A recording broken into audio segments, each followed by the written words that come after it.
shit, I forgot my phone has still had volume on. What is up? Tonight. What is up, boys? I don't know if anybody's even here yet. We're gonna steal Neurotic's entire audience. Yeah, that'd be a weird fucking. I'm waiting for the day that happens. That happened to me one time on Twitch with the gaming back in the day, where I got raided by some bigger streamer, and it was like 70 people while I was like drunk playing Hitman 2 in the middle of the night.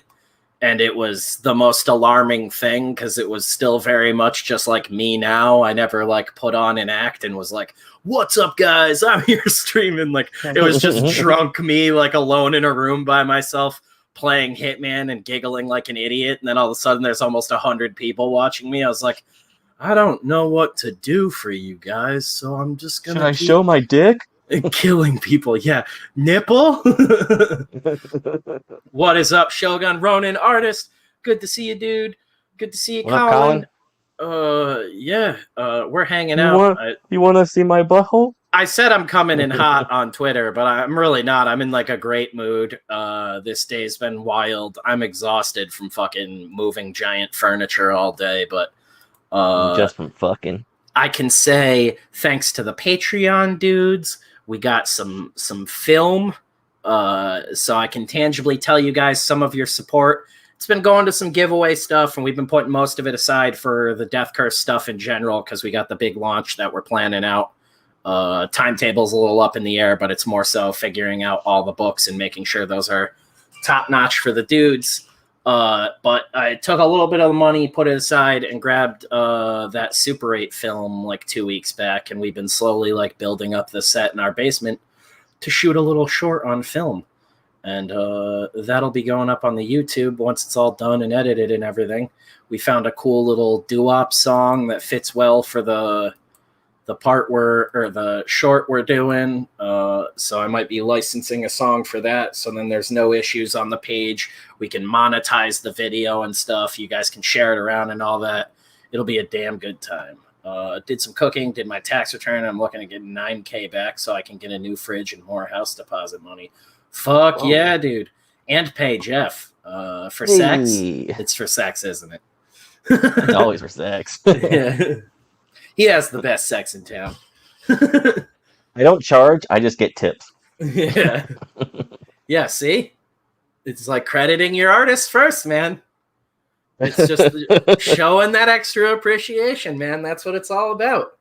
I think it's so funny, like, because I'm just such a fucking dumbass. Like, I think it's so funny that gets such an extreme reaction out of other writers. I'm like, fuck you, dude. Like, at the end of I will punch you in your mouth just as quickly as I will say hello to you. That's the kind of person I am. He's right. I lost 2 teeth to him already. Yeah, there are no boundaries in this world. Only what you can reach out and touch. People need to fucking just relax, realize we're making fucking comics, and at the end of the day, none of that shit matters. Is the comic cool? That's what I fucking care. You can fucking credit me as raging homosexual. I don't care. As long as the book comes out and people get to read it and dig it. I only care if the book has strong female characters with purple hair. Yeah, you don't know what it's like to be a comic writer. Everything you say is untrue. Sorry. That was the weirdest thing. That first comment where it was like apologizing to me after coming onto my timeline and being like, you don't know shit, was like, all right, man. Spencer JW. Not even. I think it's like the opposite. Like the SJW crowd is all about the like writers first and all this. It's such a weird. I don't know where anyone falls on that anymore. And I think it's funny. It's like it's a personal preference thing at the end of the day. I think people should do it, but it's also because I don't put that much stock in that at the end of the day. I mean, it wasn't long ago where comics barely even credited people on the fucking cover of the books. But I'm like, or inside the book. Yeah, it's like as long as the credits in there somewhere, fucking cool, man. Like at the end of the day, like looking at it from purely a writer's perspective, and not a guy who's doing the sequential storytelling for it, it's not true at the end of the day that a writer can make a comic on their own. They can't. I don't care if you have an endless income. If no artist wants to make a comic with you and you have to draw it on your own and you're not an artist, you can't. An artist can go off, and if their storytelling chops are fucking top notch, they can make a silent issue that doesn't need to have any fucking writing in it, and it can still be fucking awesome and be an enjoyable comic, and people will have a good time with it. And guess what? Comic readers will be able to read that comic as a comic because it has fucking pictures in sequence telling a fucking story. No amount of world building I do, paycheck I provide, or anything will ever amount up to storytelling chops on an artist. I don't, but I don't get mad at people getting mad at you for it. Yeah, that's the whole thing is, I also get it with you, Ryan. You're a fucking artist first that started getting into writing. So it's like you bust your ass your whole life to get that top billing, and now you have the chance to. Yeah, fucking take it. Whatever, but it's... And he's pretentious. It's more... I was more so calling out the amount of ego that, like, writers can't even wrap their head around the idea of crediting someone else first. And then someone showed up out of the blue to basically prove my point. And be like, I can't even see your side of things. It was like, okay, I don't know why you showed up to say this. It's like, great. I was like, if you want to argue, man, I'll fucking argue all night. I'll cancel the stream. Like, let's fucking go. Bring out the nerdy ass debate team in me, but and instead it's just come on my the affirmative, Spencer J. Desmond. Yeah. Fucking come on my timeline, get super butthurt, and then leave to just backhandedly tweet about me. Yeah, I'm keen to argue too, man. I love it.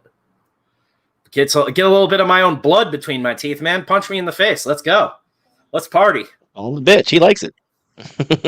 Yeah, remember, I also don't think of it as top billing, but it's an ordered list that the public understands. So for me, it's clear marketing, not...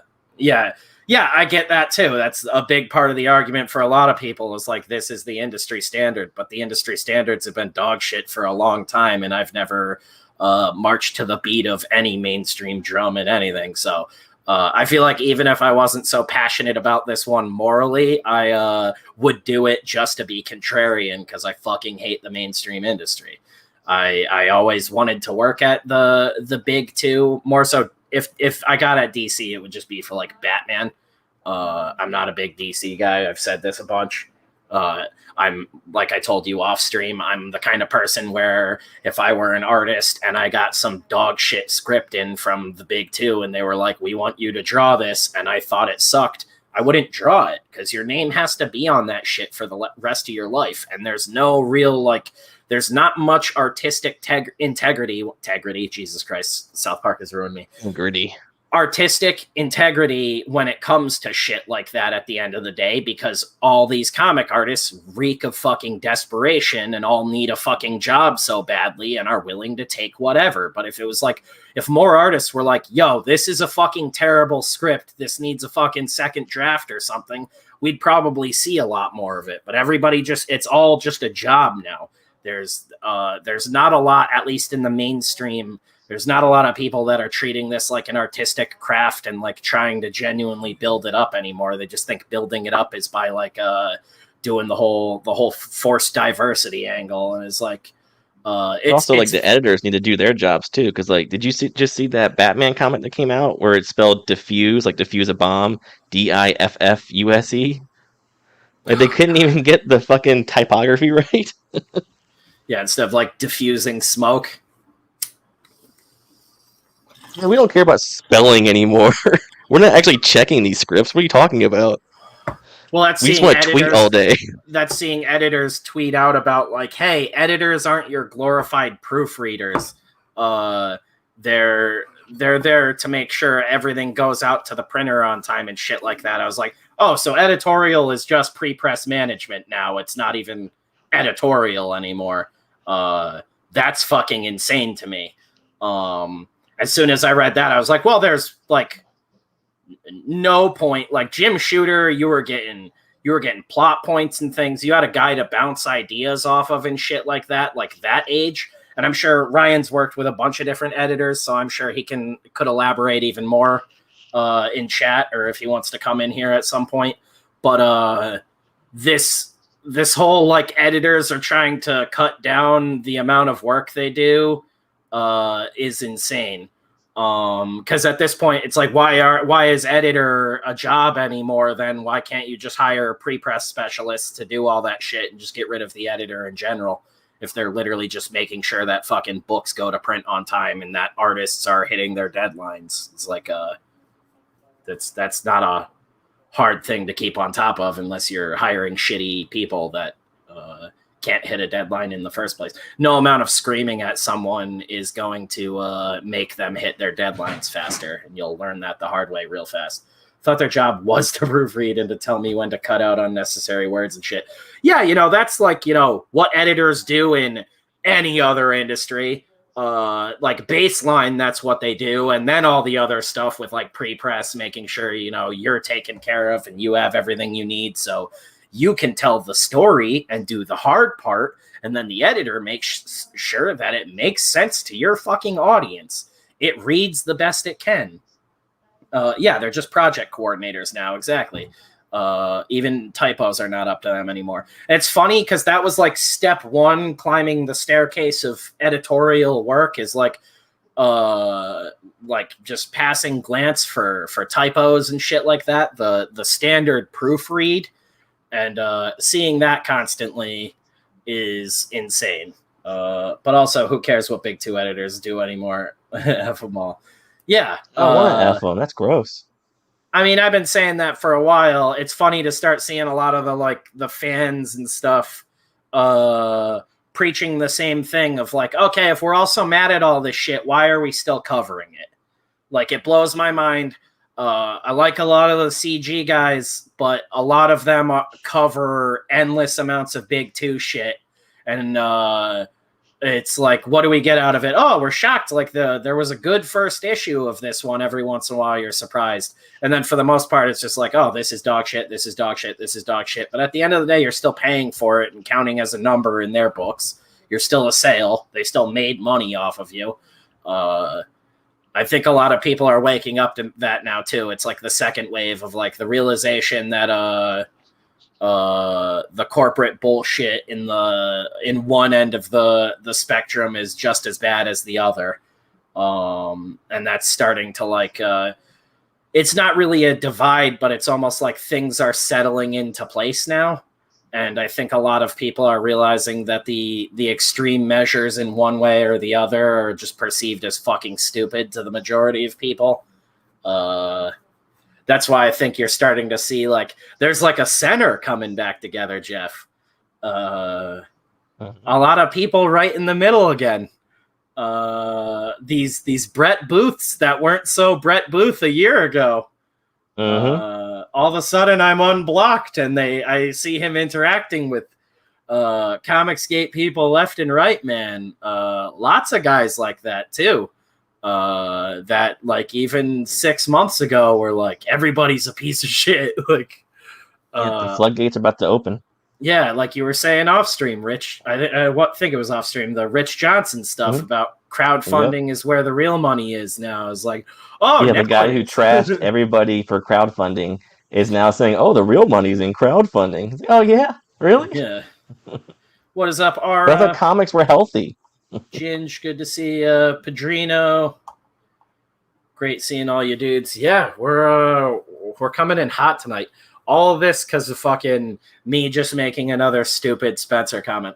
I love it because it's like, you guys know how I am. You're like, oh, he's just a big idiot. But like people read my shit on Twitter and it's like, oh, this guy's serious. Like, motherfucker. Booth is an opportunist, like, not surprised. Oh yeah, I know. Like you guys know, I hit Booth up about doing a cover for Hellseekers. That was the big surprise for Hellseekers. That was one of the first things to fucking that blow up in that doomed series' face. That book will still fucking come out if it's what kills me. But he was gonna be the like premier variant, and then he like looked at my Twitter and saw that I was friendly with CG people and got real weird real quick and blocked me on Twitter because I was basically giving him advice. In essentially what I was saying to him was, me and Peter were both saying, Samedi, that crowdfunding isn't as hard as he thinks it is, and the amount of work he'll have to do in fulfillment will be far outweighed by the fucking loads of cash he will have. So that's the horrible thing I said to him to get blocked, was like, you'll be too fucking thrilled with the fistfuls of money you're gonna have from doing your own book, dude. But he likes to hold grudges and be angry about shit that he doesn't understand. So he blocked me, and I immediately emailed him and it was like, hey, I'm the dude you just like threw a bitch fit on Twitter, and I don't want that cover anymore. Have a nice day. And didn't respond back or anything, but it was like, all right. That was the first and only time I've ever had to do that with someone. It was just like, you're going to be a fucking goon on the internet when people are trying to... I was like, don't take my advice, whatever, but like to get in like an argument with me on Twitter, just be like, oh, no, thanks, dude. It's like, all right. I don't have to apologize. If you're talking about the comment I'm thinking of, it was hilarious. Oh, yeah. And then we got fucking... Now we got all these people who were bitching about it and attacking people about it for years and years, who are now like, oh, I got my book coming out before the end of the year. And who are they marketing to? All the fucking CG people that buy books. All these people that they see that they've been hating on for years, that they now see, oh, these guys promote the shit out of a bunch of creators' books and actually help sell books like crazy. I mean, it's cool if it's genuine, but to me, it just feels like all these fuckers are cashing in now after shitting on everybody for, what, 4 fucking years now? Hey, guys, I'm glad I can make rude comments here on, like, Comic-Con at home. I forgot that shit's going on, too. I, like, retweeted that earlier because I think Shudder was doing a couple of panels right now? During that. Yeah, it's, like, going on, like, today and tomorrow. I had no idea. Yeah, I retweeted it because I was like, I want to remember that these panels are up so I can watch them after it's live, but I never watch that shit live. I found you guys because of people angry at the big two. Hell yeah. So you can see all these awesome stories that are worth checking out. Yeah, and there's shit for everyone out there, and you're never going to hear, at least me, I don't know about, like, Jeff and Ryan are their own people. Like, we try to keep this as not echoey as possible and, you know, shit on each other constantly, but it's you're not gonna hear me just like blindly hate on shit. If I have a reason, it's a social justice one, and it's a good one. No. Like I mean, if I'm gonna shit on something, I have a reason, because you're all racist. Usually, yeah, it's my stupid fucking opinion, and you guys, you know, give that as much weight as you want to, and past that, it's just like it's like I think something's genuinely shit, I'm not gonna go out of my way to like deter people from seeing it, but I'm gonna give my fucking honest opinion on it.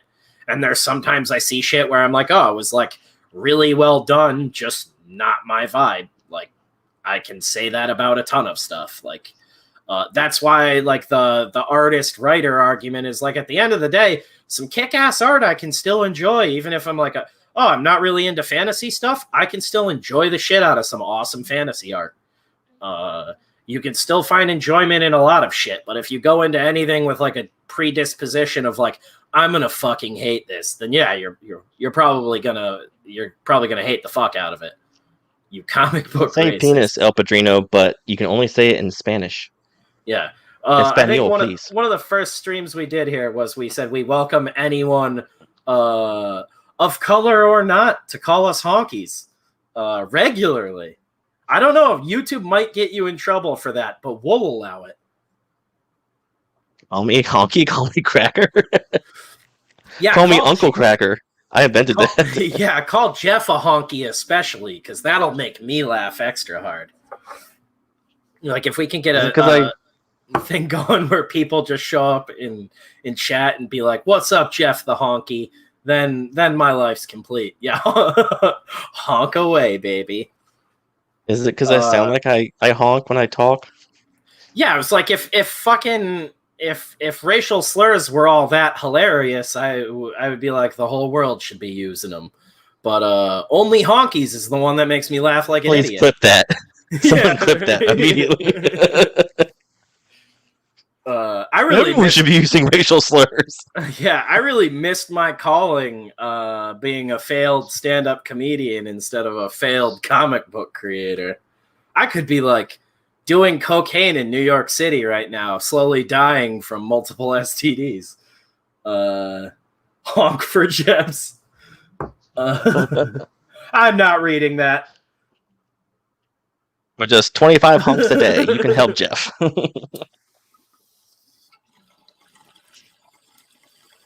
Treading into dangerous territory.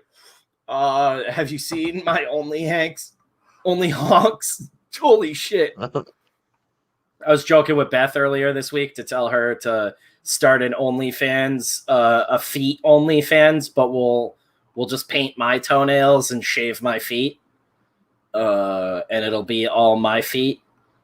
And she was like, you joke, but like, even if people knew it was dude feet, there would probably still be weird subscribers out there. There'd be some dudes out there that are like, oh, that bitch has the biggest feet ever. Like, you mean like that new comic Mom, where she sells feet pics? Oh, is that? I didn't get that far into it. Is that really what she does? Or is that on the first page and I just blacked that out of my head? I remember she said she's somebody shared.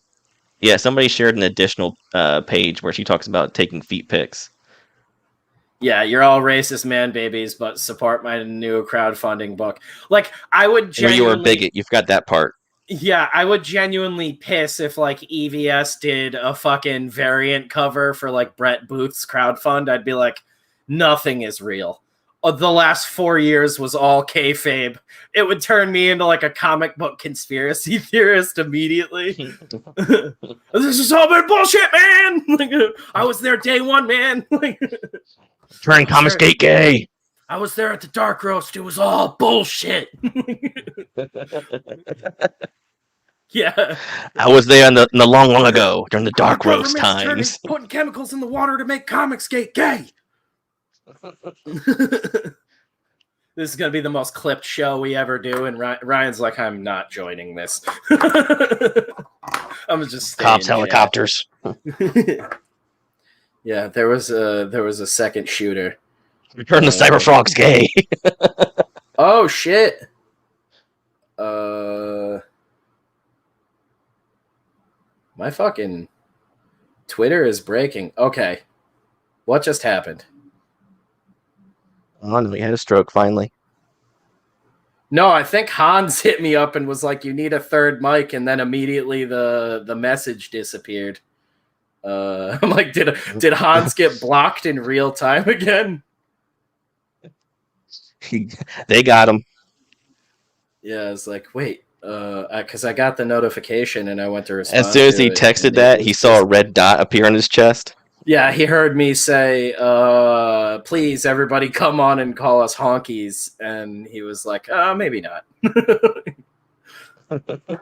This sounds like a kink thing. Yeah, I don't know what happened to that. I think it was him that... I don't know. I just got the notification on my phone, and by the time I got into Twitter, it was gone. Anyways, Cyberfang, holy fuck. I should have read that out loud. Comics gay. Yeah, dude, I told you guys I'm comics gay. Like, I said that forever ago. Only on Saturdays when I'm out with my boyfriend. Yeah, that made me laugh way too hard. I'm shocked that hasn't gotten like a parody yet. Like, someone didn't do. That's the whole thing. All my gay friends use that word way more than any straight person I've ever met. Comics gate gives a whole new meaning to jawbreakers now. Dude, that needs to be. We need to make that T-shirt in a rainbow color, just rainbow striping. That's how we do our grift. Oh yeah, time to pull up in Photoshop while we hang out here. Comics Gate, Ryan, you genius! You just unleashed a devil on us. The dangers of having a fucking screen printer in the building, boys. We can do dumb shit like this. Yeah, mom again. Back to that. Sorry. Feet pics. Wait, That's here's what the you question. What is the worst piece of entertainment this week? Is it He-Man, Snake Eyes, or Mom? Haven't watched any of He-Man. That dropped like today, right? Is Snake Eyes out? Going insane on Twitter. Yeah, it just came out today too. Oh, jeez. It's a bad week for 80s nostalgia movies. It's really fucking this year completely. I just don't give a shit about. I think like the last movie I'm like excited to see right now is like I want to see the new Bond just because those are a weird, like I always see them. Those were one of the like last things where it was like, oh, seeing a Bond movie in cinemas like right when it comes out has always been like a thing I've done. Is that the Bond with Shaquille O'Neal? Oh God. I just remember the Patreon we did. Yeah, Jesus Christ. Check out the Patreon. We're doing a huge James Bond rant. It's hilarious. I can't even remember which episode that is now. What is it? No Time to Die? I like almost said one of the joke names. Yeah, I think it's No Time to Die. That, and then for horror, it was Antlers, the new Guillermo del Toro produced one. Yeah, my gay friends say way worse stuff than any of us. Yeah, dude. Like yes, we do. Yeah, he's referring to us specifically. Yo, the gays be wild. The gays be saying some wild shit. We need a show. Lex says, I hope Kevin Smith gains all his weight back. I don't. Maybe he will return. That's the whole thing at the end of the day is like, oh, bummer. Like, I thought the dude was over the hill when they announced Clerks 2 was coming out. And then I saw that and I was like, oh, I actually like enjoyed that. I probably won't ever go back and watch it, but I'm not like rushing back to watch the first Clerks movie. I just watched like a Kevin Smith movie and it's like, oh, that was fun. I can't think of one ever where I watched it was like, holy shit. That was there's not like any Kevin Smith movie I'd ever put in like my top 10 movies of all time, but I've always liked his stuff. I even liked the new one that he did that was like still, it wasn't like anything great. It'd be like, it's like a right in the middle, if anything. But it's like the new Jay and Silent Bob that was very much just like him coming to terms with like being an old dad. Well, it's like a wholesome movie and it's like a feel-good movie. So it's like it was good to watch with Beth. Somehow that kept her interest, but she likes shit like that. But it was like at the end of the day, it's like a lot of his shit. It's just like middle of the road. I'm never gonna go back and watch it, but I wasn't like, oh, this is so terrible, I need to turn it off. I was able to get through it. I felt that way about Jay and Silent Bob, the reboot. I was ready to turn it off. I was getting completely annoyed by the way he was just regurgitating all the same shit he's ever done. It didn't get like that to me. Well, it was like that with the forced, well, not forced because he's obviously a dad, but it's like shoot in all the like, and then the dad feelings, like you're getting the dad perspective on this now. So it's like that movie was probably so popular because it probably resonated with a lot of dudes who are like our age and have young kids now. So I can understand why it was received pretty well. And it was him sort of just like going back to his roots and doing a fan service for like the hardcore, like Smodcast dudes and all that. The View Askew forums and shit. Like the diehard guys that are just going to love it. Like the dudes that are defending He-Man right now. That's who that movie's for. And I was like, it wasn't so miserable that I couldn't get through it. And I honestly, a lot of people thought it was cheesy, but I was surprised. I think my favorite part of it was the little like vignette of Ben Affleck's character from Chasing Amy coming back. that was like the one genuine moment. And I was just like, it's just because Ben Affleck's such a fucking great actor. And they got the chick back from Chasing Amy, and they have like a genuinely great little scene. And it was like, that was probably like a throwaway thing because they could get them together that afternoon. And I was like, it's kind of weird that ends up being like the one part. I would have taken a more grounded movie like that, and the movie tries to be that while also being really silly. And I think that's one of the worst parts of it, is it couldn't decide on what it was doing. I think if it was a more heartfelt, like Jay and Silent Bob movie, more in the vein of like the Clerks movies, it wouldn't be as bad. But it still feels like a big studio thing. I understand what you're saying. I just felt like it was not good at either thing. Like if it was a more emotional thing, like, you know, with all the Ben Affleck stuff where he really thought about it more in depth, that could have been good. But I felt like that fell flat for me. If it was trying to be a outright comedy like Jay and Silent Bob Strike Back, that could have been good. But he didn't do that either, because like the comedy all fell flat for me. Like there wasn't the Ben anything in that movie Affleck that one worked is for me. also, isn't that one like 2/3 of the way through the movie, in the middle of all the ridiculous Comic-Con shit? They're just like backstage and they run into him. It's in the final act when they finally arrive, and then like that's when they have the big fight with like Cockknocker and all those people and stuff again. That's because he talks to Ben Affleck, and Ben Affleck giving him perspective on being a dad makes him like have the revelation, and they go, yeah, all right, yeah. I mean, yeah, it's being pulled in like two different directions. I'm not saying it was his greatest movie or anything, but I was able to enjoy it for what it was. I kind of wish he would do more shit just like Red State and Tusk. Just be like a grindhouse, like weird horror guy. Kevin Smith is ashamed of that Harvey Weinstein produced most of his movies. That's why he went woke. Oh, I totally forgot I don't even about think that. that's entirely it. I think Kevin Smith's the guy who wants to be in the spotlight, and he will say whatever he has to be in the spotlight. So right now, the thing to do in Hollywood is to be woke, and so he's going to regurgitate all that shit. He genuinely likes making movies and being a filmmaker, and he's realized, like, I think he honestly wanted out of the studio scene after Cop Out and how badly that went with Bruce Willis. And I think he went through all of that and everything and genuinely ducked out. But I think then the climate started to change with shit like Netflix and indie people getting big money from outside sources that weren't just the big Hollywood studios anymore. And they could do things their indie way without all the fucking oversight and tampering. And all of a sudden he was back in it. And that's the whole thing, is now he's willing to take a paycheck to write these things when he can just write, like He-Man, where he can be like showrunner in big quotations and write some shit for it and lay out an overall idea that is clearly just like a daughter insert into He-Man, and how everybody is like shocked about all of this. You all predicted it in your YouTube videos and then are like gasping that it happened now that it's come out. You're, oh, we were right. Yes. The thing with the He-Man that's especially worse. The thing with the He-Man thing is so bad, because like I liked He-Man, but I'm not like crazy about him or anything. But I understand why fans are pissed off, especially when, you know, because Kevin Smith lied about it.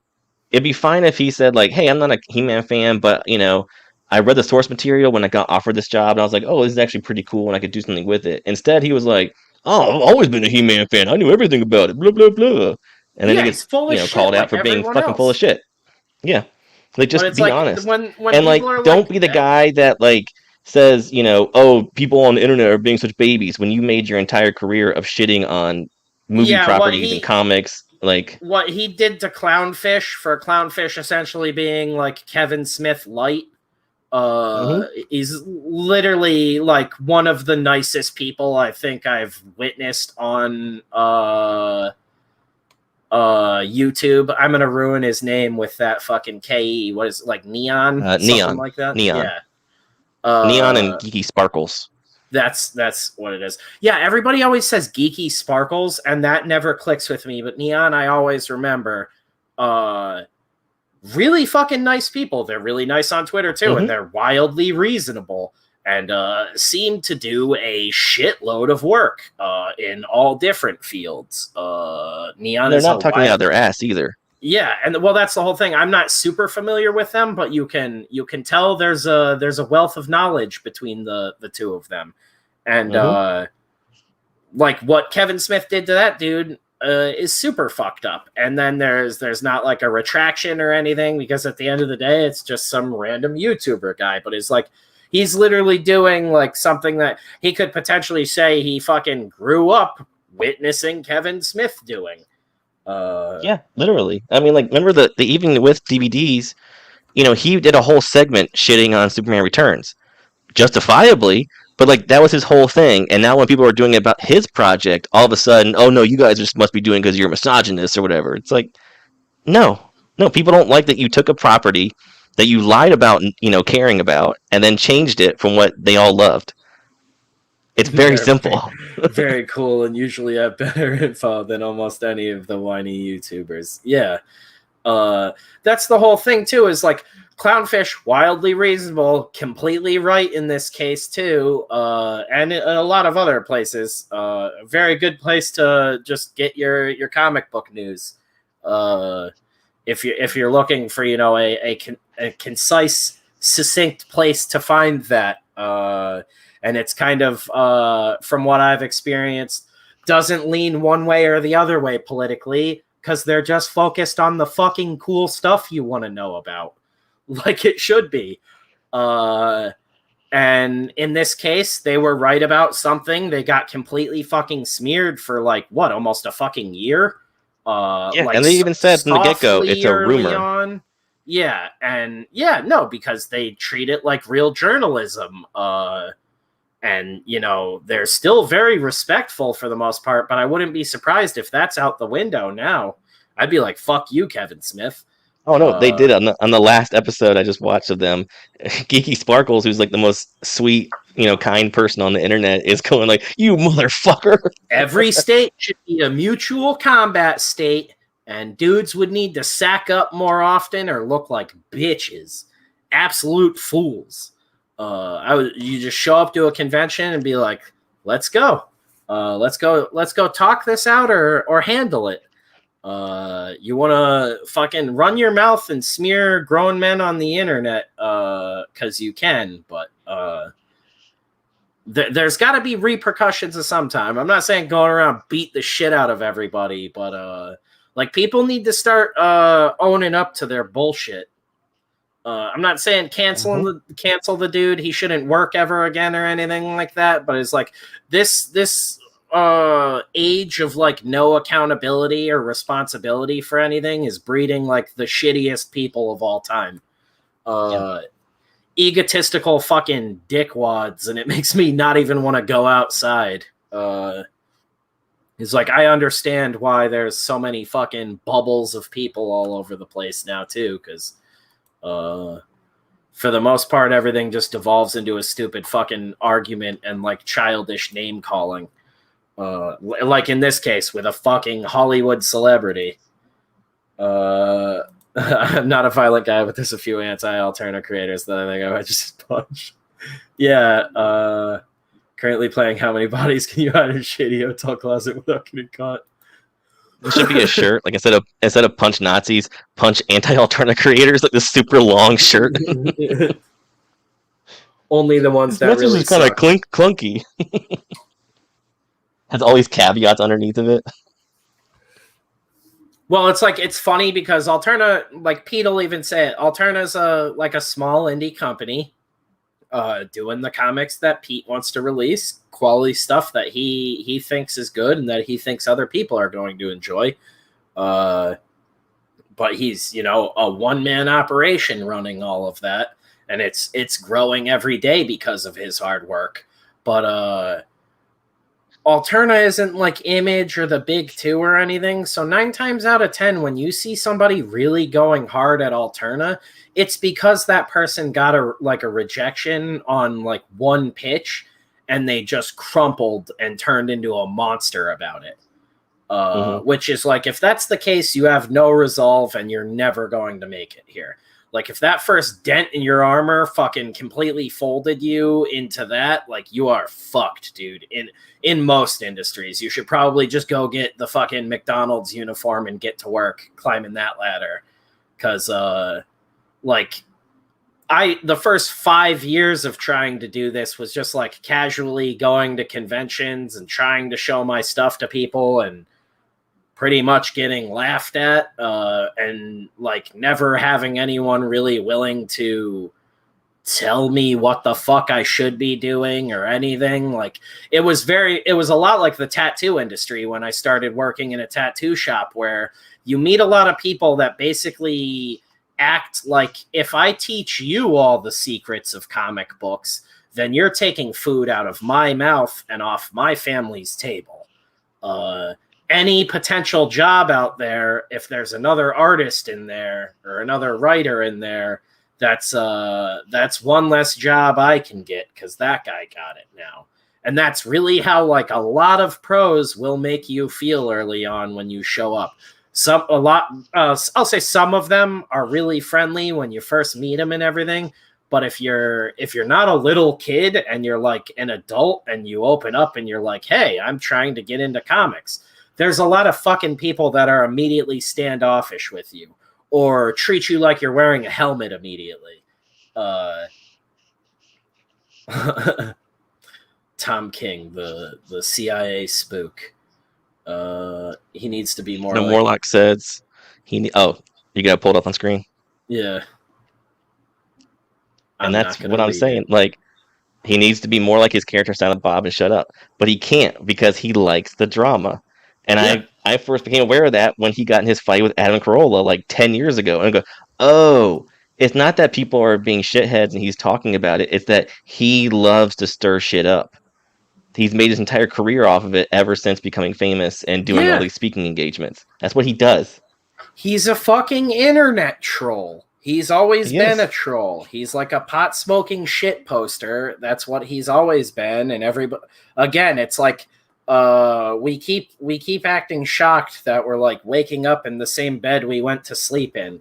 It's fucking insane. The thing too, like, that would be fine if he wasn't trying to shut down other people who do it to him. You know, it's like a comedian who's like had his whole career saying offensive jokes and like doing blackface and all these other crazy things, and then when somebody today does something that they don't like, all of a sudden needs to be stopped. It's like, so it was okay for you to do these things in the past, but everybody that does anything that's not even a percentage close to what you did is now a bigot and needs to be stopped and canceled forever. Oh yeah, you know, that's why like all these networks that are like pro gay rights and, you know, supporting Black Lives Matter and all this shit. Go ahead, do whatever you want, but don't act like you've always been these fucking great high and mighty people, when it was like pretty much every network ever has run a show with some sort of blackface joke in it or blackface characters. Like, people forget these networks go back fucking like 50, 60 years, if not more in some cases. You don't get to be the moral arbiters, especially when you don't get to be the person that's like, I'm here defending women, when I've worked with a serial rapist in Hollywood for decades. Yeah, you dig in anyone's closet long enough, you're gonna find some fucking skeletons. Sometimes they're little baby ones. Sometimes they're full grown. They're wearing blackface and they're the strap on or something crazy. You're like, where did this thing come from? And why does it have NBC tattooed on its chest?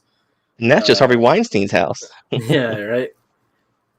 I love it. Blast Beat just knows like all the like, I almost said ordinance laws, weapons laws, I guess. Non-lethal weapons laws are not a felony. Pepper spray, tasers. How's fuck are I don't know who told you brass knuckles machetes. Brass knuckles. I know you can get in trouble for having, at least in Virginia. I was like, in Connecticut, those are definitely classified as lethal. Machetes even batons. Collapsible batons are illegal a lot of places. Unhoused neighbors. Machete, man, that's balls to the wall, dude. Austin, the Austin unhoused population is just like the cast of fucking like a raid movie. Some shit pops off and every hobo in town has a machete in their hand all of a sudden. I'm wearing black butt right now. It's just 2 chicken It was cutlets. repealed in Texas in 2018. Fuck yeah. That's awesome. Dude, like every time I hear more news about Texas, I'm like, we should have got a house there. I swear, shit really pops off for my writing eventually. That's what I'm going to do. I'm going to buy some land in the middle of nowhere in Texas, like Texas Chainsaw Massacre style, and I'll spend like my winters out there and my summers out here, not sweating my dick off. And all I need is like a little cabin out there. Yeah. Repealed, and yes, they openly carry the machetes. They get some looks on the bus. That rocks, dude. Oh my god, Austin is just like fucking the coolest fucking place on earth. Well, they Beth do have would zombies, be horrified. so that would make sense. But I'd be thrilled, man. That would be so cool. I wish Ryan were here. I really have to piss, but I don't want to leave you by yourself. I got to water some bushes. Yeah, buddy.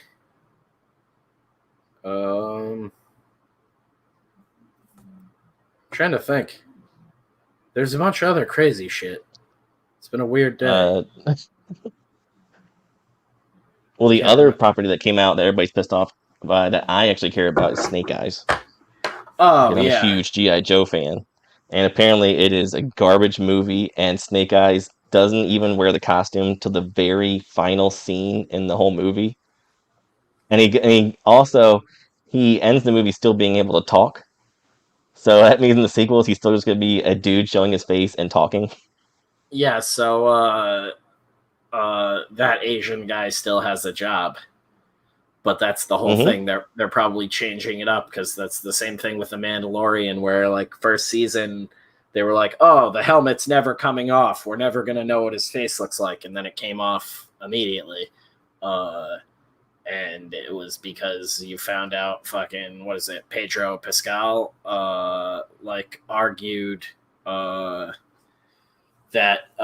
he wanted his face on screen and he wanted the recognition and all of that because he knew the show was going to be big, and obviously he was right and everything, but it's like that age of like actors just doing the role the way it was written is probably soon to be over, unless it's like it's weird when like the most like genuine actors that are really going to give you like what you want in a movie are dudes like fucking Shia LaBeouf.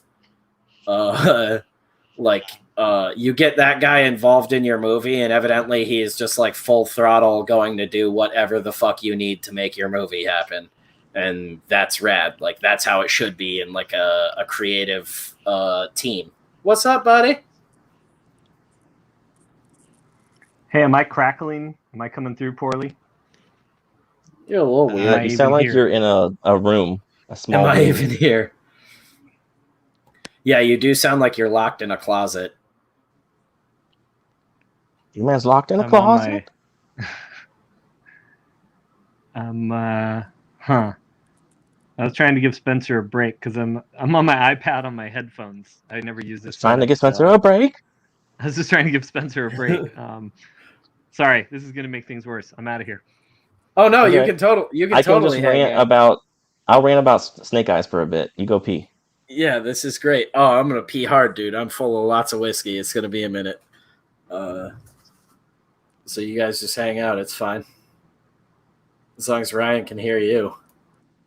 No, you guys are like clicking and popping. So I'm out. Bye, T-Man. You're on your own. Bye, T-Man. I don't even know. This is now the He's Snake Eyes a Man show. Most people in Texas live in sheds. Why are you still here? Go pee. Pretty much everyone except for Joel Austin. Your bladder's going to explode. Get out of here. Okay, I'll be back. We're just going to hear a whoosh of fluid expel out of him. Oh, God. It's half blood now. DJ2K Comics says Zach's rant on He-Man and Snake Eyes was great today. Oh, I need to watch that. I've been watching Snake Eyes reviews all day today, and it just hurts my heart. It hurts me so bad because G.I. Joe is one of my all-time favorite properties. As a kid, I used to buy the action figures every time I got an allowance, and I had it like down to a science where I knew like if I bought one figure, I would have $1 left over from my allowance, and then next week I would have enough to buy 2 figures. And so I had this huge collection. I still have it at my mom's house. Um, and I love the comics, I love the cartoon, like everything about it's so cool. And then when I heard they cast Henry Golding, and nothing against him as an actor, I haven't seen him in anything, so he might be good, but I knew it was going to be bad news. You know, like you can't cast a big face actor and expect him to be covered up in a mask and not say anything the entire movie. So immediately I was worried. And then now these reviews are basically saying exactly that. They're saying that, you know, he's smooth talking, handsome face, Henry Golding the entire movie, and then the last scene is him in the costume. Doesn't even use that costume during the big fight scene, just the very last scene. Yeah, right, Rex Doom, back when tiny action figures didn't cost $20. Yeah, my allowance was like $5. The figures cost 3. And I think I figured out that like I could buy one figure for $3, have $2 left over, and then 2 weeks later when I got my next $5, I would have enough to get 2 more figures. Unfortunately now, like I just saw the new G.I. Joe figures that was it Super Seven's doing? Like $55. Like fuck that. I'm paying $55 for some glorified toys. But so with Snake Eyes, the other thing that they were saying is like they changed a whole bunch of the backstory. Um and that this go around, like they basically kind of like shit can Storm Shadow, even though he has like legitimate gripes for becoming a villain. Uh, and I know like there was like the whole thing of they made him Asian for more Asian representation and stuff, but like I don't understand like you have a character like Storm Shadow who is Japanese, and you could just do a solo film for Storm Shadow, and it would actually be really dope because Storm Shadow is essentially like this anti-hero character, and you could do a whole cool story. Not the prequels were good, but you could do something kind of like the Obi-Wan and Anakin relationship where you see them, friends, and then it goes downhill, and we get to see Storm Shadow go through this point where he gets pushed to the edge and becomes this dark character, and then has to redeem himself. Be pretty dope. But instead, they just want to take a character that's already established that is not supposed to talk and is not supposed to show his face, and you want to make a whole movie about him, and then you want to change everything about him. I don't understand it. Like, who is this for? Geronimo and Gambino figures are only $1. What? Is there a sale? Rex Doom, a Storm Shadow movie would be interesting, and even like just the title alone, I think would be way more interesting if you're at a movie theater or you're watching a trailer online that says Storm Shadow versus Snake Eyes, a GI Joe origin. Remember that these movies are made for China and not America. Deep analysis not necessary. Well, that's another thing that's kind of funny too is like they were going for Asian representation and they didn't want a white guy because, it's like appropriation and everything. And then they cast a Malaysian guy to be a Japanese ninja. It's like Hollywood's wokeness is always the best because Hollywood becomes more racist by trying to fight racism. They're like, oh, we can't have a white guy be a ninja, so let's cast a Malaysian guy. They're all Asians are the same, basically. Did you just get the 2 figures, Ryan, or one of the sets? What figures? Oh, I guess we're talking about the Geronimo and Gambino. Class B is right. But yeah, so that one hurt me more than He-Man. He-Man, I always liked as a kid, but it was never something I was like that into. I liked the 2002 series a lot, and I bought the DVD collection for that a long time ago. But I understand why people are pissed. Like, how can you make a He-Man show and then take He-Man out of the show? The chick playing Baroness looks hot. I don't know who she is. I've never heard of her before. I know Scarlett's in it, and apparently she's shoehorned into it. She has like really nothing to do.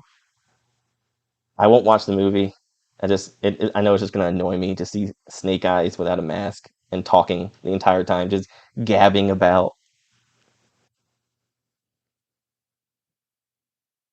Let's see.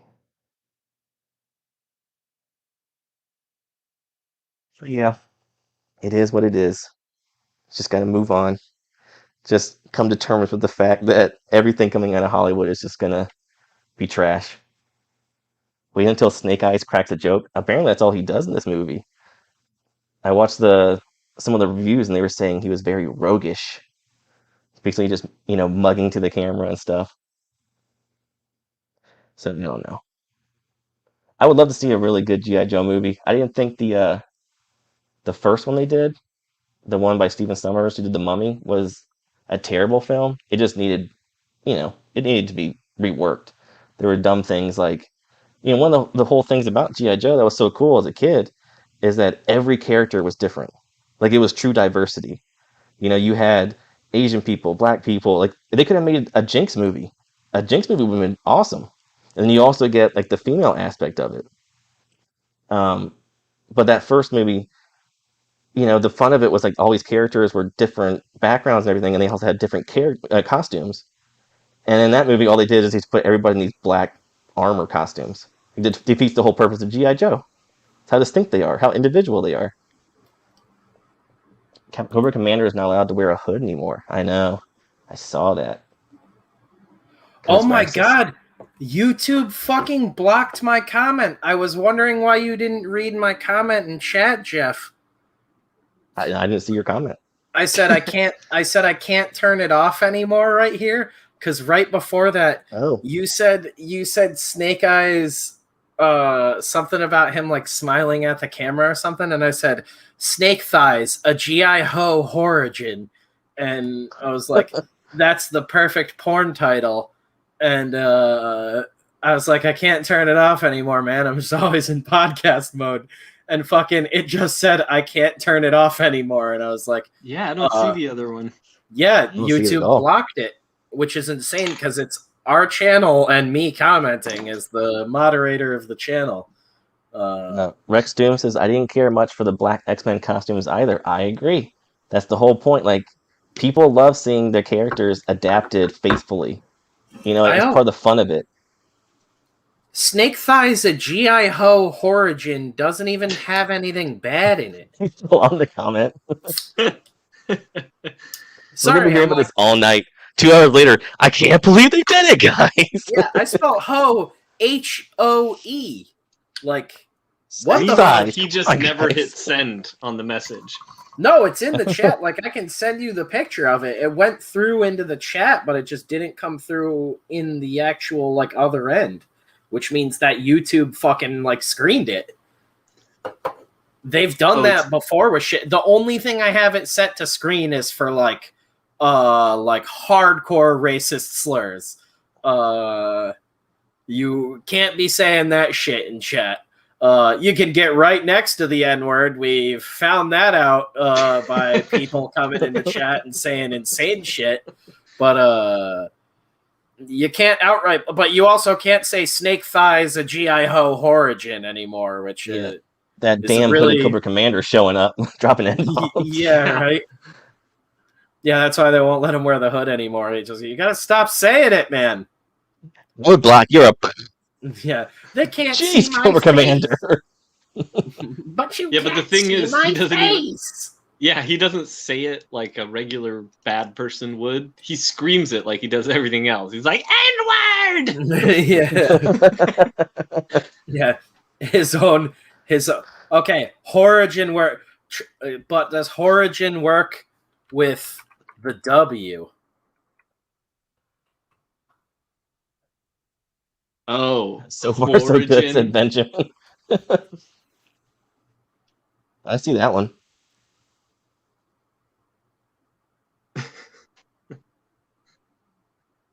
Is that what the mom comic is? It's a origin story?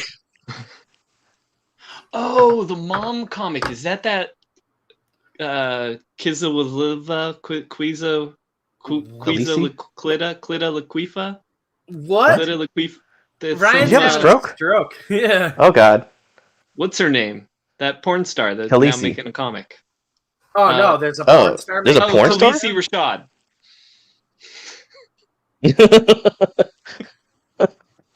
What? She defended OJ. He did nothing wrong. She's a porn star? No, I'm playing around with her name. Her name's like Mia Khalifa. She used to be a porn star. Now she's like some weird Twitter activist or something. Mia Oh, he knew that name book. immediately. This faker, this phony. Oh, I don't know, this porn star or something. Mia Khalifa. Mia Khalifa, the chick that fucking Ryan kisses the poster of her on his wall. I don't remember With his dick. I'll never forget you. That's hilarious that she's making a comic and that you called her a porn star, because I remember she freaked out on like an interview with like Anderson Cooper or something, someone who like interviewed her before, because they mentioned her past in adult films, and she like freaked the fuck out. She was like, actually, I'm a sportscaster now, like we could talk about that. And it was like, well, you did do porn. Like, it's not, you didn't make anything up. I need to pull this up now. This could be bad. I saw that with Sasha Grey when she was on Real Ass Podcast or something with Louis. She was on with Louis J. Gomez, and she was just a bore. She had no humor at all. She was just uptight. I googled like, you can't be a porn star and be uptight. Where did you hear about this, Ryan? It's impossible. You've been worn out. I was like, about the mom comic book. No, this Mia Khalifa doing a book, was that just a joke? No, Mom is by Amelia Clark. Oh, I'm like mixing Khaleesi. things up then. Yeah, because I was like, that's the chick from fucking Game of Thrones, which is vastly different. But she wrote a comic book about a single mom with superpowers, and both her and the artist are evidently childless. They've appropriated parenthood. Yeah, and sex work and all this other stuff. It's literally like she wrote a character that's the exact opposite of her in every single way. Like, I'm a broke mom struggling to get by. Yeah, right. It was G.I. Ho that didn't go through. Because I just typed G.I. Ho again. And you're right, Jeff. Through. It's the conversation the rest of the night. 15 minutes later. Well, no, because I was reading G.I. Ho, and he's responding to me testing things. Yeah, try and say G.I. Ho in chat. G.I. is one word, and then H-O-E is another word, and see if that was the Thundercats G.I. Joe crossover. Yeah. G.I. Ho. They all just bang cat ladies that whole episode. What's up, Metatron's Cube? DJ2K, good to see you guys. And he's just talking to Chitara. There's an OnlyFans model writing the Lobo comic, I think. Is the chick who does Money Shot with Sealy, is she like is that an OnlyFans chick? I didn't even know that was a book until you mentioned it the other day. And apparently it's been out for years. Someone else mentioned it to us like right before we went live. Well, like to me. Someone had said something about it, or I saw like a comment about it when Sealy said something. Someone was like, "Don't you write like a porno comic?" Like, that was the only reason I knew about it. And then I looked it up, and I remembered the last time I had visited Kayla in a shop before COVID hit. They had it behind the counter in like black bags where you could just see the like title of the book. The logo, and basically everybody working in the shop was like, yeah, just like weirdo perverts come in to buy that book because all the covers are just like hentai. It was like, oh, that's cool. Like Sealy's got like a top selling book because it's literally just a porno comic for people to like crank it to. Hey, if that's bringing in new readers, then maybe he found a way to get people in the shop. Niche, so that's they're not really reading as much as they're looking. Yeah, needing. It's actually more like with a work. K. But yeah, I for some reason thought the chick that wrote it with him like did porn at first or something, and I think it was just because she like the only thing I was familiar with is like if you check her out on Twitter, like every dude in comics follows her, and all she does is post like pictures of her in tight shirts, and I was like, oh, I get it now. Yeah, Follow. porn's wildly popular. Do your thing. Yeah, I go over there. Love that Ryan and comment. Jeff are already following her. Porn is popular. Yeah, This is man. the most wholesome comment about porn ever. Porn is To each his popular. own. Rex, I'm not gonna say that. I'm not even gonna risk saying that. I thinking can't about even Shub. type GI Ho. Actually, I think there might be more comic pros that will make it. What is Lady J here?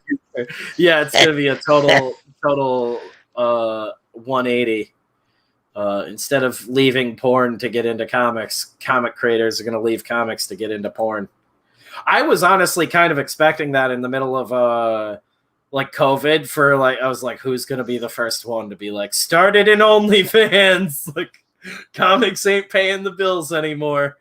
It hasn't happened yet though. The backs aren't completely broken. If I know people will pay me, I will do it. Let me know in the chat. What you want to see?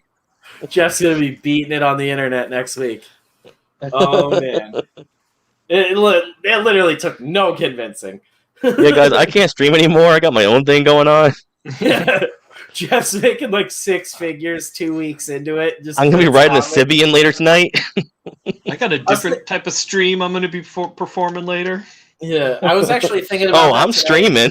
I was like, I might be the only guy in comics right now that's like got a company interested in something I'm working on and trying to sell a screenplay that has nothing to do with my comics, literally just so I can do more comic books. Instead of like dudes who are doing comics to try and get into film, I'm like, yeah, film's cool, but like, I want to do more comics. Like, if I sell my OnlyFans, I will actually do more comics. Yeah, dude, you get your OnlyFans. I'm getting between those pages. You sell your rolling those issues up. Yeah, you sell. I'm gonna be in that gutter. Just like Metatron's Cube said, porn is popular. You sell the staples. Them feet pics, and then you can do all the comics you want. Jeff's like, I do one comic a year. I make about $250,000. Paper cut. Ooh. There's already a Milkshake Girls film in the works. Is that? That sounds real. Okay. I'll do glossy, but newsprint like, is extra. All 10 guys in the chat are like, oh, I hope that's real. Like, I hope Axel Braun's doing a parody. Like,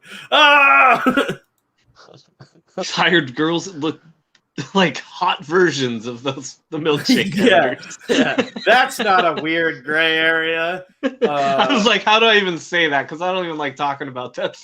Those people. It's like Lisa Ann as Kelly Sue DeConnick. Then don't buy my book. If you don't like my positions, then don't buy my book. Then don't buy my ass. This sucks that this is going to be the bit that gets us canceled. But who's hot Gail Simone? Oh no! Oh no! I'm digging this ditch, guys. I'm gotta go. Wait, is China still alive? Is Kevin Hart still working? Not Kevin Hart. What's his name? The King of Queens. I just almost choked. I was like, Kevin Hart did porn? What a fucking amazing career that I heard he's a tripod, so I believe it. God had to give the man something. I mean, you're like 4 feet tall. You better have like 2 extra feet and dick. I was thinking regular actors too, not porn actors. I don't know who would play her. Yeah. Peter North. Oh my God. Well, he's old now. Would he be playing Stan Lee? The dramatic film for the Milkshake Girls. He still has huge cum shots, but they're all dust. Oh God! You beat me to it. Oh, it's in my eyes. The girl's coughing. She's like, I swallowed some. I'm just waiting for the. And he's like, "Yeah, you did, you dirty bitch." I'm just waiting for the Weinstein of comics and the movies. The movie they try to make about that guy. Who do you think that is? Actually, Weinstein? I shouldn't ask that question because Ryan probably just knows. No, but there's no there's no power centers like that in comics the way there are in movies. Yeah, not like there used to be. But I even think then it was like there were guys that girls would bang, but there wasn't anybody at that level. There's probably a decent amount of fucking behind the scenes going on, like in any creative field. Like I've You think all those soldiers came home from Vietnam and started blowing Stan Lee for work? Yeah, right. That wasn't fair. That wasn't happening. There's a bunch of dudes applied for jobs and got the jobs, and some girls too. But yeah, there's shenanigans. Excelsior! But they're just, and I'm not even trying to defend comics, but there wasn't like single power that like because women are trying to get something different out of Hollywood for all these years. Then they weren't trying to gain creative fulfillment by blowing Harvey Weinstein, and you weren't like, Ann Nocenti wasn't coming in to try to make millions of dollars by writing comics in the 80s. So she didn't really have to do anything like that, So it's like, there's little people, like there's guys at companies that are like, they're like, Ryan just did it for fun. I remember China played Shield. Oh my god! Sorry, the chat's going off about porn. Yeah. No, I'm just saying there's mini Weinsteins, but there was nobody like at a high power. Oh yeah, level, I mean we've found that out a bunch over the last couple of years, and to all different degrees. Like we have guys getting like Louis'd and shit. Like, hey, how would you like to write for Hard Case? Oh my god, gross. Jeff, you're always referencing the lamest shit. That's why it's funny. Because you're not even writing for like a good character. You don't understand my humor. Yeah. Just like, gross, you bring up horrible memories. Big 2 creators with OnlyFans accounts equals I'll pay you to put more clothing on. Dress like pilgrims or Eskimos or some shit. Lots of giant sweaters. Yeah, or like fucking what's that dog lady that does the OnlyFans and makes like 6 figures a month? It's like drinking out of water bowls and shit. Catch and Kill is an HBO miniseries about Harvey Weinstein. It is shocking. Everyone needs to watch it. Oh, is it just like 90 minutes of people being like, oh yeah, we all kind of knew and just didn't say anything about it? Because that's like 99% of the news coverage on it. It was like, I mean, we all knew Harvey was gross. Like I like Blast Beat's idea, though, of them putting on more clothes. It's like, you want me to sleep in the sleeping bag and zip it all the way up? And then here's bling, bling, bling, bling, bling, bling. Yeah. Like, hey, do you have a pillowcase you could slip over that head? Yeah, right. Why don't you get into that burlap sack and just roll yourself into that shed there so I can't even see you anymore? You want me to turn off my camera? Yeah.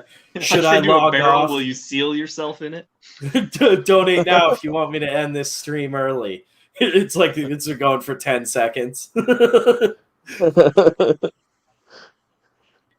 Hey guys, pay me and I'll stop the stream now. Bing bing bing bing bing bing bing bing.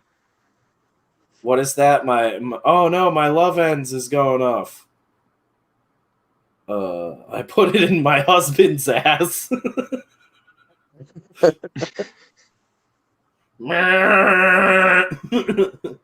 Turn the stream off. It's worse. Ronan Farrow takes his evidence to HBO and goes through it on camera. One of the models wore a wire for the cops. Weinstein is triple super guilty and going to hell. Oh yeah, he's a gross, disgusting piece of shit. But that's why it's like it's extra disgusting that there were all these people that took settlements and like knew about it and like laughed it off early on, and then like it actually became a thing, and they were like, "Oh shit, he's going to prison." Like, we should probably just stop answering these questions altogether. And now it's like it like didn't even change Hollywood.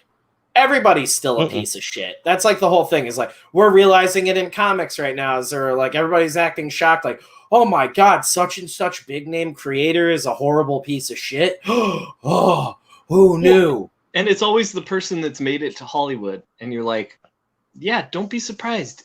Like 99% of the people that make it to Hollywood, part of why they get there is they're backstabbing liars and cheaters. Like regardless, they might be really talented. too. There's you know, there's But- a shitload of really talented dudes that I see on Twitter every day engaging with people that I know are just like the most full of shit people. Like I've met them at shows on multiple occasions where they're not fucking pleasant people unless like the comics industry is so much of what have you done for me lately?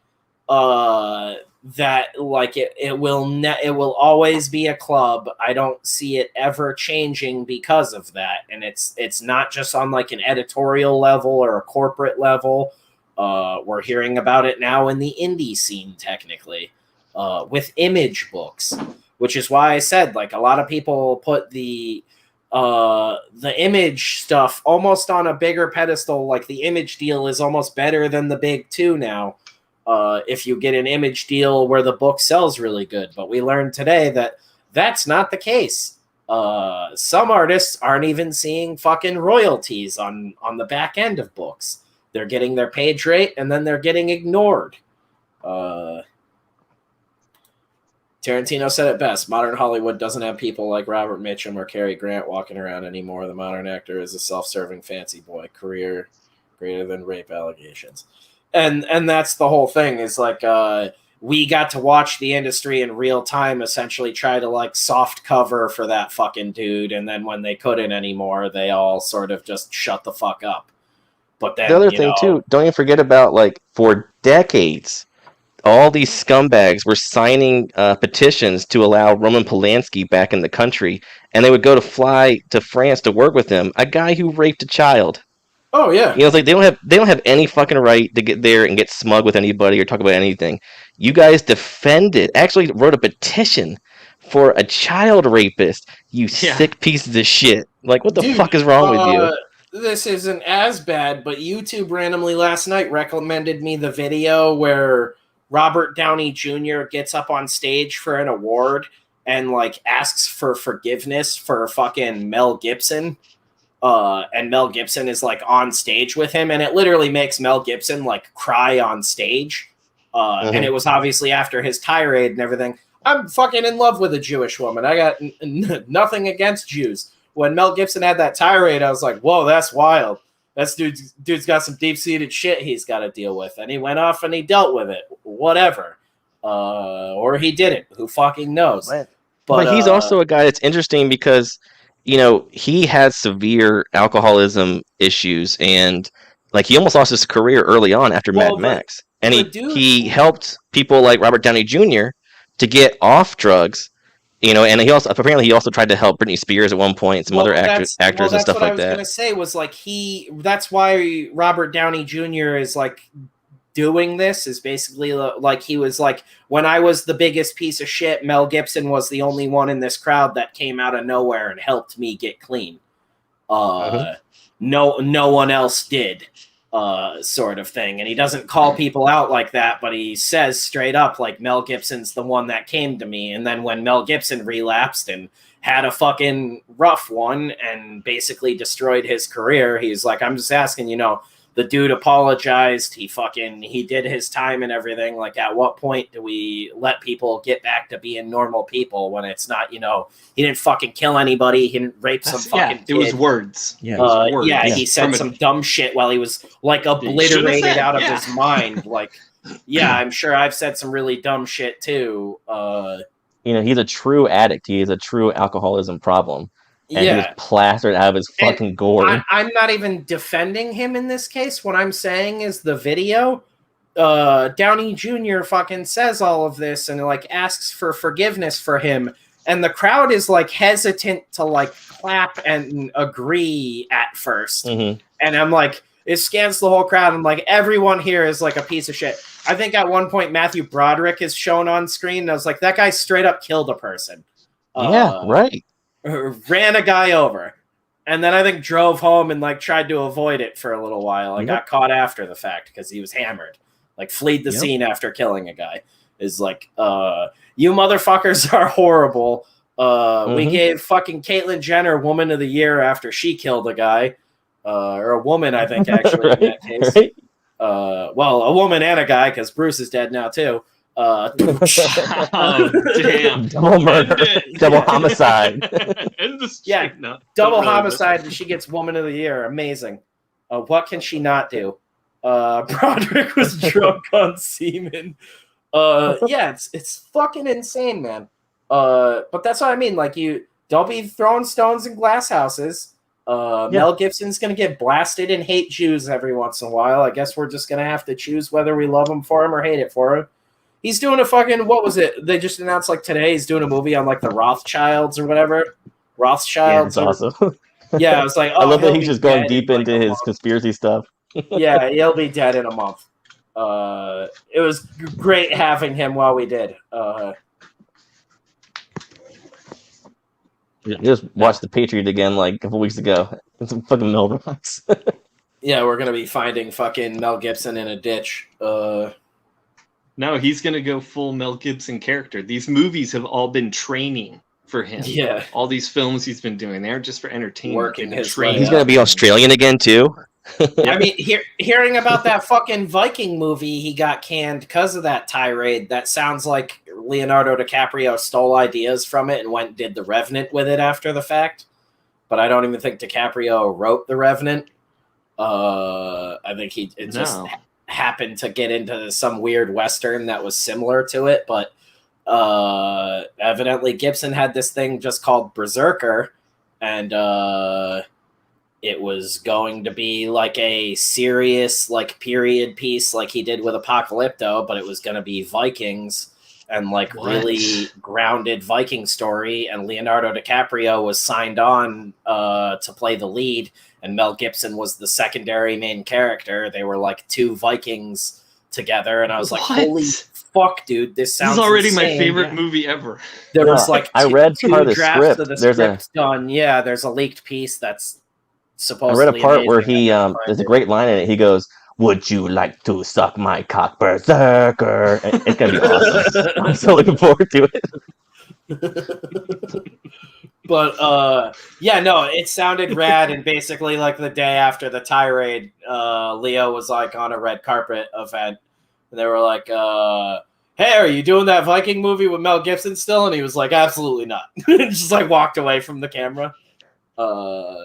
But watching that video, I don't remember what it was, but it's like if you look up like Robert Downey Jr. asking forgiveness for Mel Gibson, it'll come up. It just was randomly like recommended after listening to like I think I was listening to like JRE clips or some shit like that. I was checking out Rox is hilarious right now. stuff from I think the Ari episode.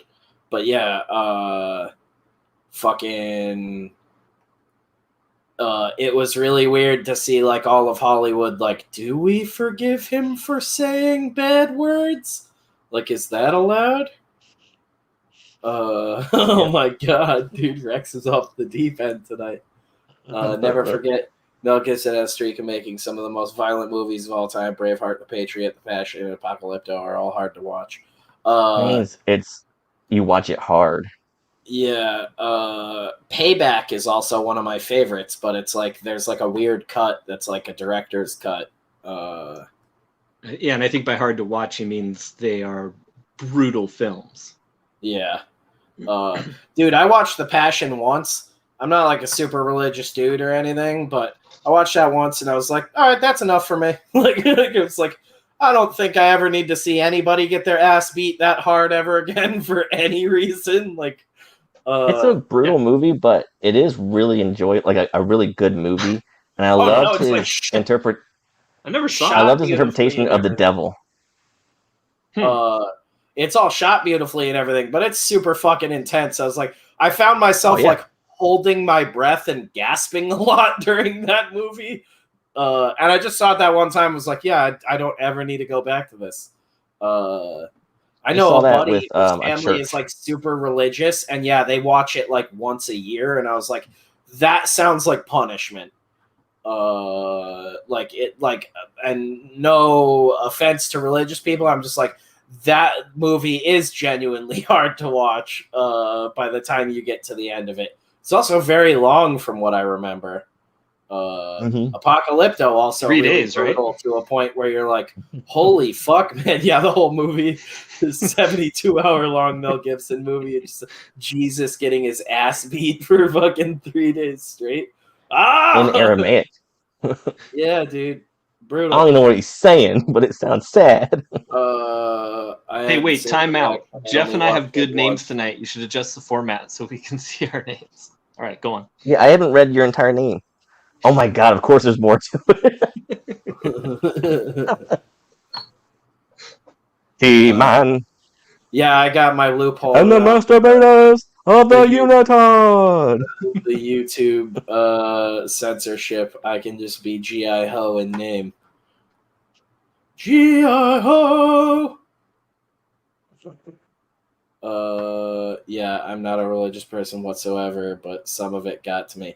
Yeah, dude, it's like, I mean, even if you want to tear it down to the basis of that, just like seeing human suffering on that level, you're like, fuck, man, no one should ever have to go through this.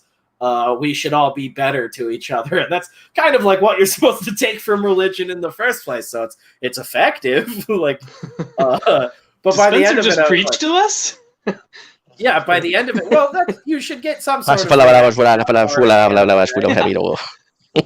That's my problem with comics right now. Is they're so dog shit. You're not getting like a real reaction out of people anymore. You're just like, it's like every comic is bait to just piss someone off. It's not considering the audience you're trying to bring in anymore. It's like people are writing for the audience they're trying to drive away, if that makes sense. It's fucking strange. This beat is talking craziness right now. Apocalypto is amazing. Where I Passion of the movie. Christ, but he's really also good. Effective. Yeah, Passion of the Christ is really effective at doing what it's trying to get across, but almost to a fault in my book. Apocalypto. I think Passion is way more violent than Apocalypto. Apocalypto's still got some grisly shit in it, though. Like, oh, it does. But I mean, like Passion, like you're intimate with it. Like it's right in your face, and you're seeing everything. That handycam water birth in Apocalypto made my young ass wicked lightheaded. I was like, oh, why did I come see this by myself in theaters? I wasn't prepared for this. Gamescape, what is up, dude? LOL, my mom's ex dared me to go see Passion at the theater and do the whole thing. George is dead, so that's gotta hurt. Oh my god. It's like this is Kentucky, I'll be dead in seconds. Yeah, dude. Oh! I saw that with a church, and like they rented out the whole theater to show it, and there were always like grandmas and little kids like 7 years old. I'm like, this is not gonna be good. We're gonna hear a lot of crying tonight. All right, I have one quick side story about yelling stuff out in the theater. My friend yelled out during Black Panther when they cut from America to Africa. He goes, Africa, in the theater, and everybody laughed. It was so funny. Like, nobody hissed or booed or anything. Everybody laughed, and they just went on with the movie. About that shitty first page. Oh yeah, from Mom. We were talking about that a little bit. If I were an English teacher, I would use that page as an example of what not to do.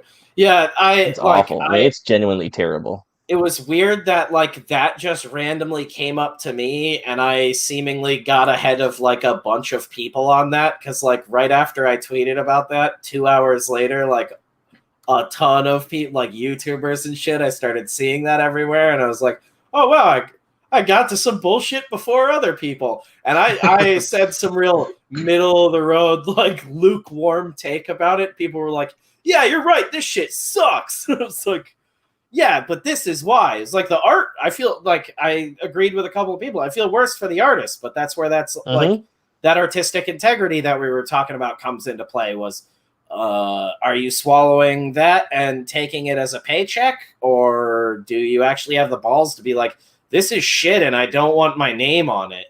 Like, no amount of me drawing this is going to make this script any better. And that's why, like, if artists did that more, we wouldn't have so many shitty stories out there. Yeah, like the politics are not even the worst thing about it. It's just like the way it's written is just terrible. It's like a 5-year-old could write better than that. Yeah, and like the argument that there's been politics and all this shit in comics for decades is, yeah, that's completely right, but it wasn't fucking ham-fisted bullshit every time. Like, and that's why there's still ones that slip through that are nuanced and still focus on the storytelling and just have political trappings and things. Like, it's not it's not this one-to-one recreation of the world outside your window, which used to just mean, you know, familiar places and faces, and now it's like exactly what the fuck you can hear on the news, but garbled up by some idiot that doesn't understand the news. And politics too, like every like movie you can think of, like RoboCop is political, Starship Troopers is political, but it's still an enjoyable movie on every RoboCop's front. religious. You know, it's potentially the best telling of Passion of the Christ ever. Passion of the it Christ kind of is. Wow. Hyper violent. Oh my gosh. Yeah, Passion of the Christ is just a hyper violent fucking reboot of RoboCop. RoboCop's a Jesus allegory. It always has Dead been. and alive. You are nutcase. coming to heaven with me. Yo, Verhoeven's new movie. On the other cheek, scumbag, so I can shoot it.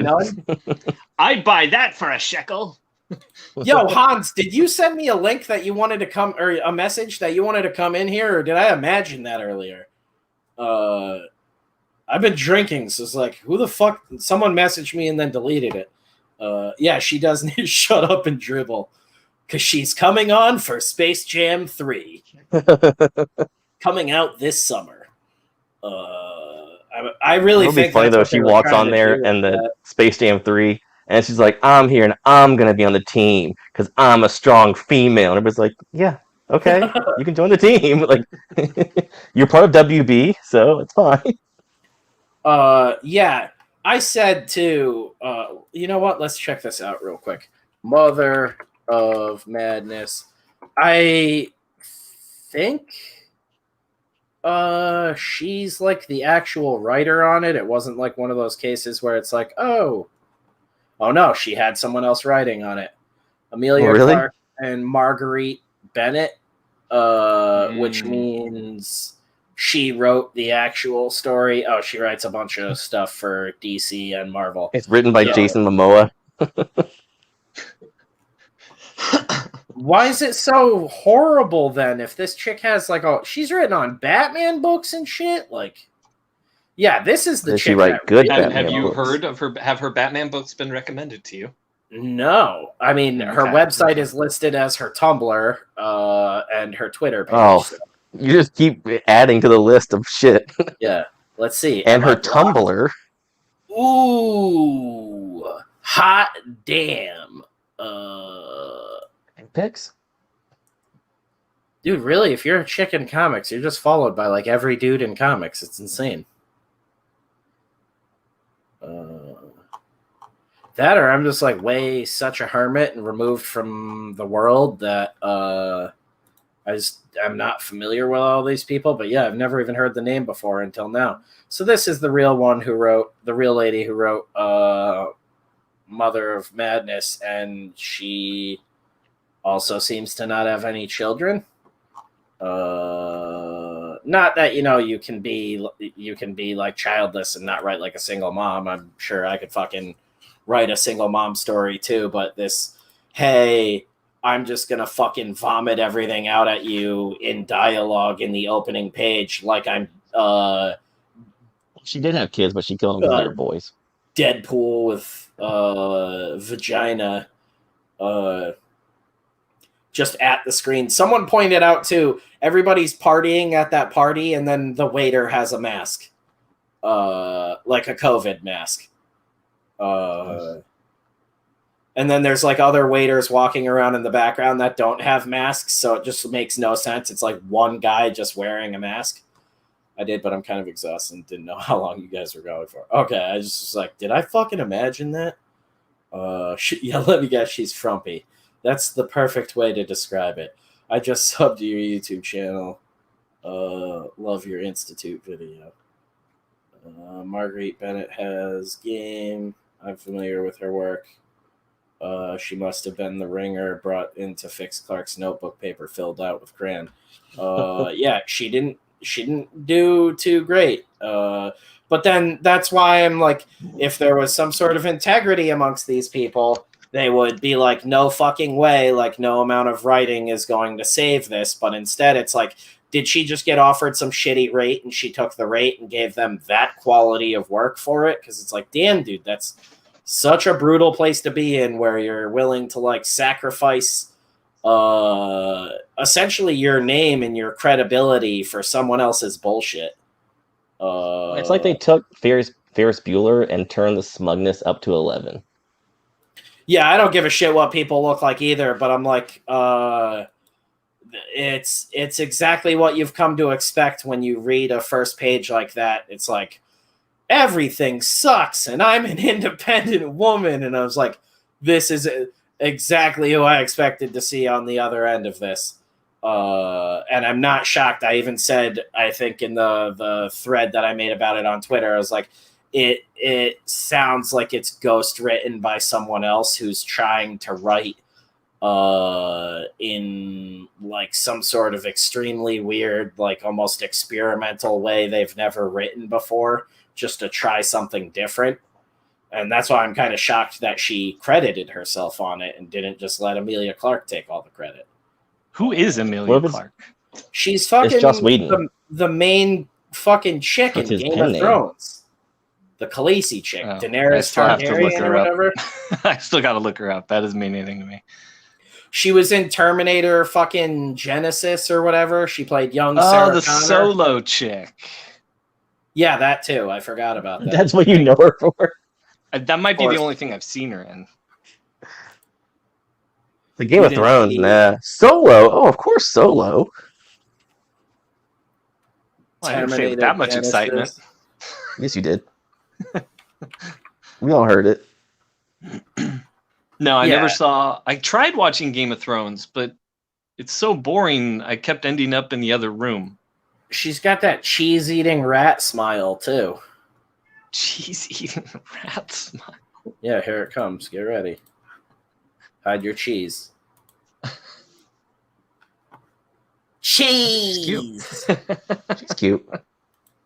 Yeah, she's not bad looking. She just looks like She's a just a cheese-eating big rat. dummy. She's just a big dummy.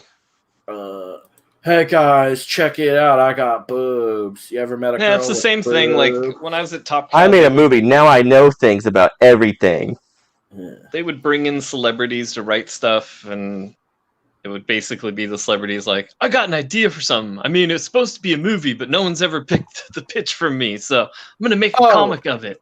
You mean like famous Top Cow comic Berserker with celebrity I made a career out of Milo Ventimiglia and not Keanu Oh. Reeves?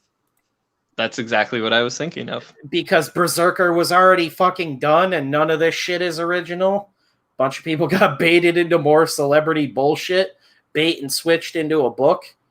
Wait, Mel Gibson swiped from Milo Ventimiglia? No, Keanu Reeves did. And then there was a callback. But I joke mean, to the whole It was pitch. good, Jeff. It was good. I'm too drunk right now and angry. The It whole was clever pitch threading, Jeff. of Clever fucking Keanu's book was It's a just circle. rip-offs of like 8 other books. It was fucking Wolverine and a bunch of other shit. We're doomed, man. We're doomed What do you mean we're doomed? to just repeat this cycle of celebrity books and bullshit, and people will support Yeah, it. let them. Who cares? It's stupid, but whatever. They ain't paying our bills. It's like Simpsons. Like, just We need- don't look. Just We don't need garbage out there, and it makes our stuff look even better. Look. Yeah. It's I'm just, like, keep doing it. Keep making garbage, you guys. yeah, just shovel it on there. Mm-hmm. Yeah, she's in Game of Thrones season 1 showing her titties, and then once she got fame, the show, she refused to show her titties again, and the ratings started like legitimately diving, which is hilarious. What's her face? Harley Quinn did that too. Remember, she like got famous for being naked, and then she was like, "I'm never doing this again." Margot Robbie was naked and stuff? Yeah, and a Yeah, bunch she of was in stuff. It was a Scorsese film with DiCaprio. Wolf of Wall Street. She's top. Wolf of Wall Street. Yeah, yeah. Oh, I forgot that was her. Because she wasn't like famous. That like she wasn't the top bill in the movie, you know. Exactly. So like, But that's what I was saying. Like nobody so knew you're who she was. They saying saw her and top they were bill like, matters, Ryan. "Oh fuck." No, all Ryan's project's gonna be a Winn production. Just so I can always show my tits and nobody will give me trouble for it. That's why writers want to be first. They don't want to show their tits on screen anymore. Wolf of Wall Street, she's completely naked. Oh yeah, don't you see like Bush or something? She's like laying on a bed. Yeah, Yeah, it's like 'cause it's a DiCaprio period fucks her piece. for like half the movie. She's showing Bush. Now she cries about sexualizing women. it was actually a merkin because she was a modern lady that didn't have any hair down there. She's so they had Australian. Yeah, Scorsese cried for cinema the day she showed up. Come on. with no Bush. Come on, She's that was a not- good joke. He said she's Merkin. No, she's Australian. Sorry, I thought it was a Bush joke. I didn't get the merkin. Everybody's merkin for the weekend.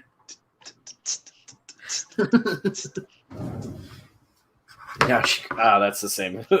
I'm drunk. I'm drunk. Yeah, I wish I could go fully nude. Now let me tell you why Mel Gibson's right. And then play, boop, boop. I wish I could get naked in a Scorsese movie to get famous and then play Harley Quinn in a DC movie. That'd be pretty cool. Man, I'm loaded. They're like, Spencer, can you try buttoning the shorts again? Yeah. They popped open. No, my balls are in the way. Can we get a bigger vest? This one doesn't look like it's gonna make it through the scene. Yeah. Hey, just because I'm top bill doesn't mean I can't show a little titty. Can you try Sorry, there's buttoning no- up the shorts? Of course my butt's in my shorts. Somebody just left as soon as talk of me as Harley Quinn started. That's amazing. Rex Doom was like, all right, that's enough. I gotta go throw up.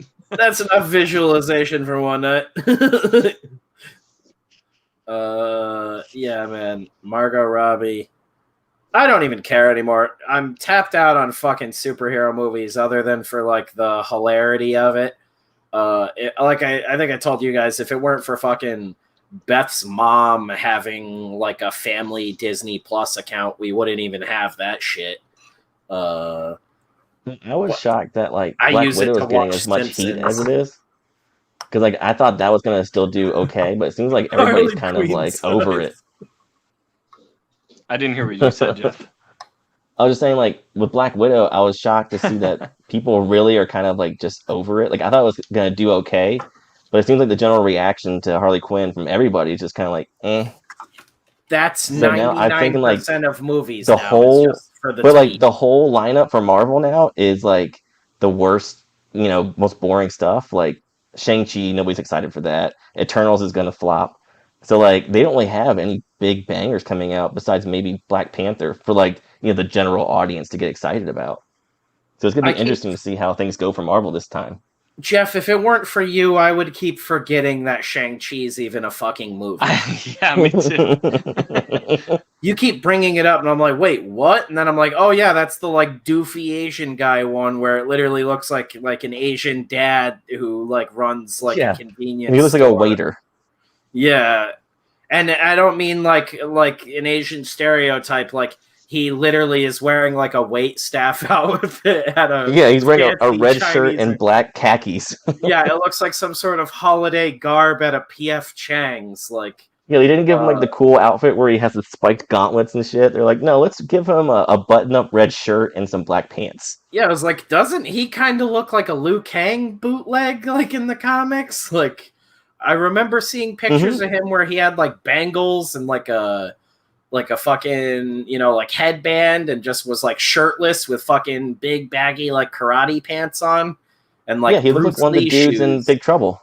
What is it, Tabi socks or whatever? I think that's what they're called. Yeah, fucking Black Panther 2 with no Black Panther. Mhm. Yeah, I was like, maybe they'll Panther-ness. just get Michael B. Jordan to play him now, and they'll do the old Paul Walker switcheroo. Many Saints in Newark. That's either going to be great or something that everybody's going to wish never happened. I don't see that going any other way than those two ways. That Sopranos movie is either everybody's gonna be like, this is fucking amazing, or it's gonna be just ripped apart. I just hope his sister's in it a lot. She was a wonderful character that never got on my nerves at all. You Did guys she die? didn't enjoy Black Widow electric hysterectomy. I didn't see the movie, but I know that reference because I saw a clip from it. God, Yeah. man. Yeah. Which I didn't know the other girl in it was the girl from Impulse, which anyone out there, if you like superhero movies and TV shows, YouTube has a show called Impulse that I think is one of the best superpowered stories or series ever made. I think Florence it's fantastic. Pugh? Yeah, I'm pretty sure it looks just like her. Let's see. It's like if she got her start on some YouTube shit, that's crazy. It's the chick from, I think it was Midsummer she was in. She's been in a ton of shit. Oh, maybe I'm wrong. Man, it looked just like her. I mean, there's like 4 chicks that look just like her. That's why I already had that moment with Gary Busey's kid earlier in the week. Yeah, right. When it ended up being, what was it, Lachlan Monroe? Yeah, some like weird name, just sounds like random words put together. I only remember him because I brought up Dead Man on Campus. I mean, dude, on the he pod could have been one named night. Larry Busey, and you would never question it. Oh yeah. It looks more like Gary Busey than Gary Busey's actual kid. Weird, yeah. totally different actress. Yeah, this Yeah, girl's I'm name telling is you, there's- Maddie Hassan or something. Yeah, there's so many chicks that I thought Florence Pugh was, and it threw me off every time. Yeah, it is the chick from Midsummer. I only remember because she has a real round head like my girlfriend. I thought the girl from Midsummer was the girl from Impulse too this whole time. Yeah. I just assumed. Rex Doom is saying, I think Florence Pugh likes to eat eggplants and drink water, but she has depression. Yeah. Am I reading that right? Yeah, I she think likes so. eggplant and good hydration, but she cries a decent amount. I'm taking. Damn. Uh, Well, I'm still going to recommend Impulse. Emotional health, people. Yeah, Lilyhammer was good. It was still in Norway. Yeah, I've had a bunch of people recommend that to me, and I've never watched it. Is it like actually tied to Sopranos? Like it's actually his character? Or just the actor? Because I knew it was the actor. I didn't know if it was. Oh my god, I hated Janice. No, unfortunately, she didn't die. Which one was Janice? Why can't I remember her? That's the sister, I think, that I was asking about. Oh, yeah, that is who I thought it was. She fucking shoots what's-his-face. Oh my god. Is it Bobby?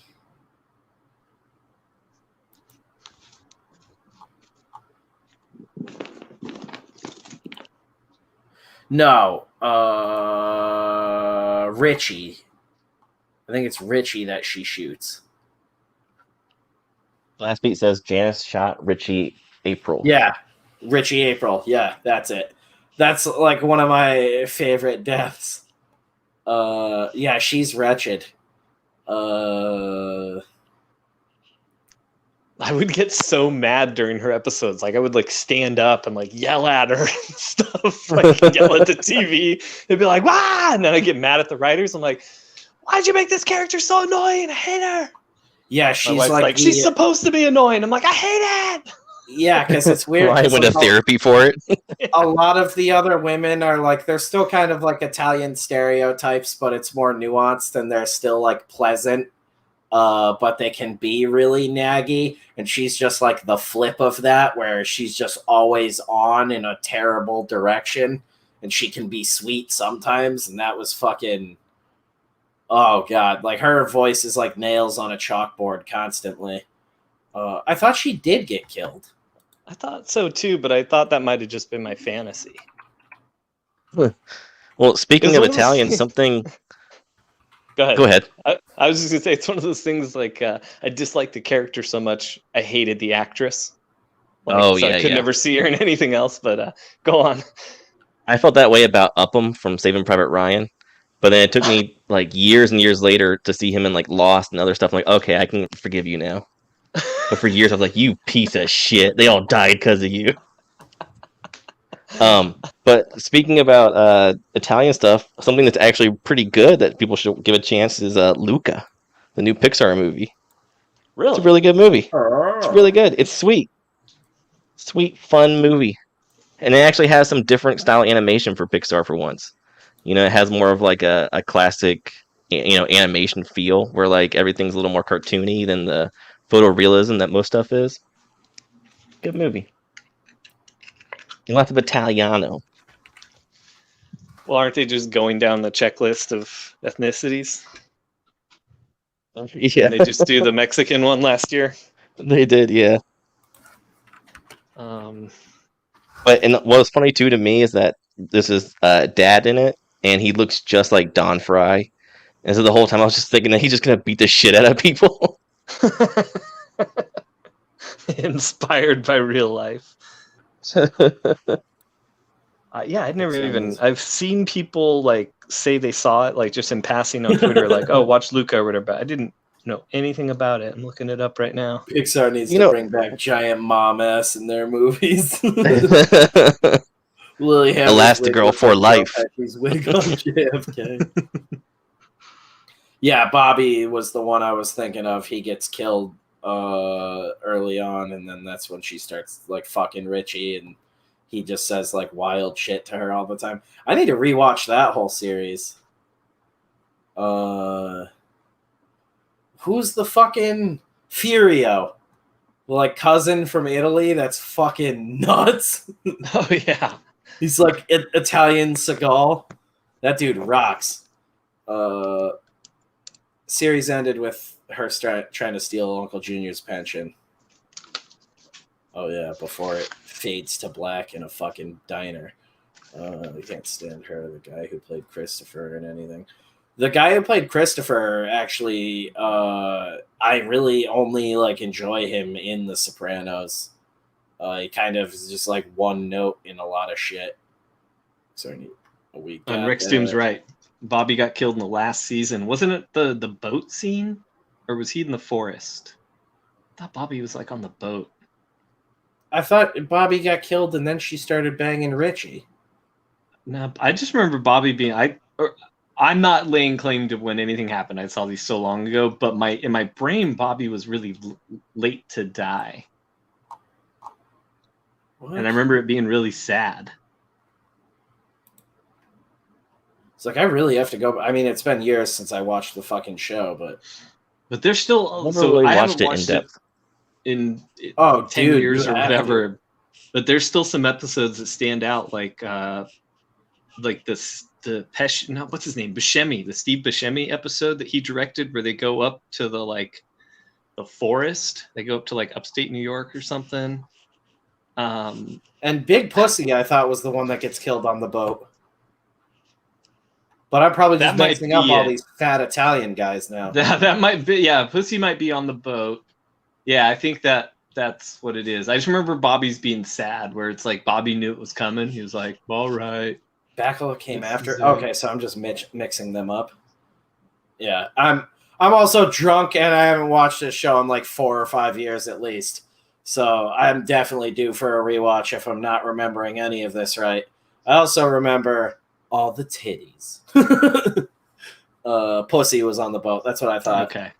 Yeah, because he gets all like whiny and shit. I think he tries to like reason with Tony even though he's fucked. Pine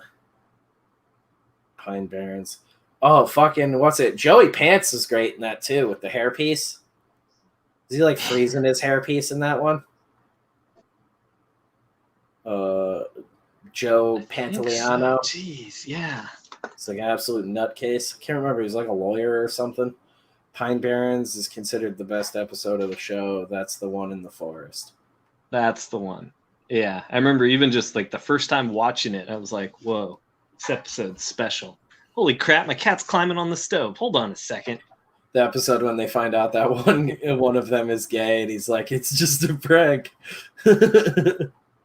pussy was the boat. This has just become the like half-ass Sopranos trivia night. Furio was great, but it was weird that he was in love with Carmelo when they look like brother and sister. I love the Hot Russians, Tony. Fuck. Yeah, the Hot Russians. And then I always thought it was funny that he was just like obsessed with fucking his therapist, and she was like the chuddiest lady on the show.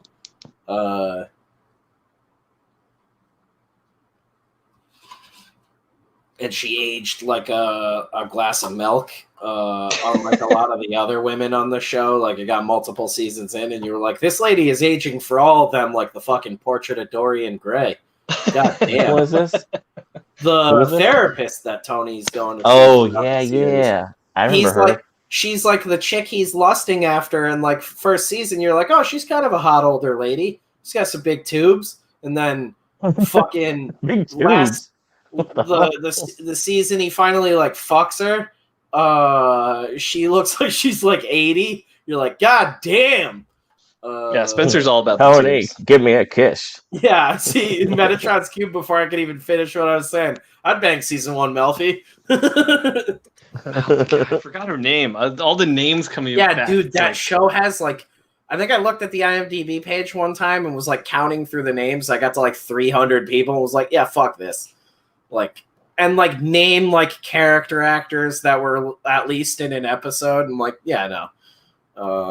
Joey Pants played Ralph Cifaretto. That's what it was. He was one of the best characters on the show. Hell yeah.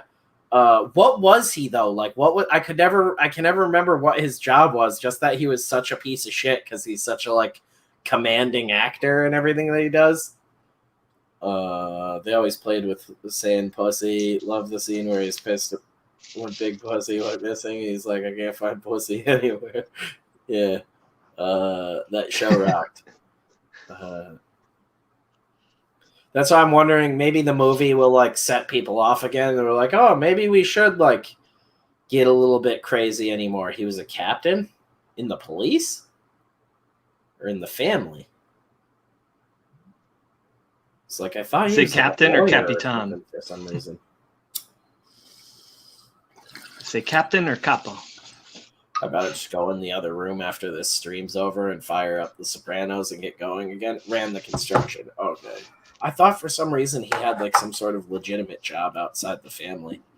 This was just as bad. I had a friend try to get me into Sons of Anarchy, and I watched like a season of that, and I was like, this is like Sopranos for like redneck biker dudes, and it's just as confusing because I cannot remember names anymore. It's like, you have a couple traumatic brain injuries, and it's just like, you know what? I'm just along for the ride. Sopranos was seriously lacking in J.K. Simmons raping people, so I was more of an Oz fan. Oh, yeah, man. That's where I get my fix on all sorts of rape. Was it Chris Maloney or whatever? Yep. I've never seen that show. Man. J.K. Simmons rapes people in Oz. Dude, you want to see in the first episode? Yeah, you want to see Stabler's dick full blast like a bunch, Ryan? Go watch Oz, man. You want to see a guy get a swastika tattooed on his ass forcibly? Watch Oz. You know, I get that stuff in my daily life, guys. I don't need to... Everybody's dick full blast uncontrollably all the time. Black dick, white dick. You want dick? Watch Oz. Yeah. You want to talk about forced diversity, dude? You're getting it in Oz. We're forcing all this diversity on you. Yeah. In holes you didn't think Guards, that diversity would fit. They're forcing diversity up me. I call my dick diversity. Yeah, they'll catch you in the showers and stuff dick all down everything. And up other things.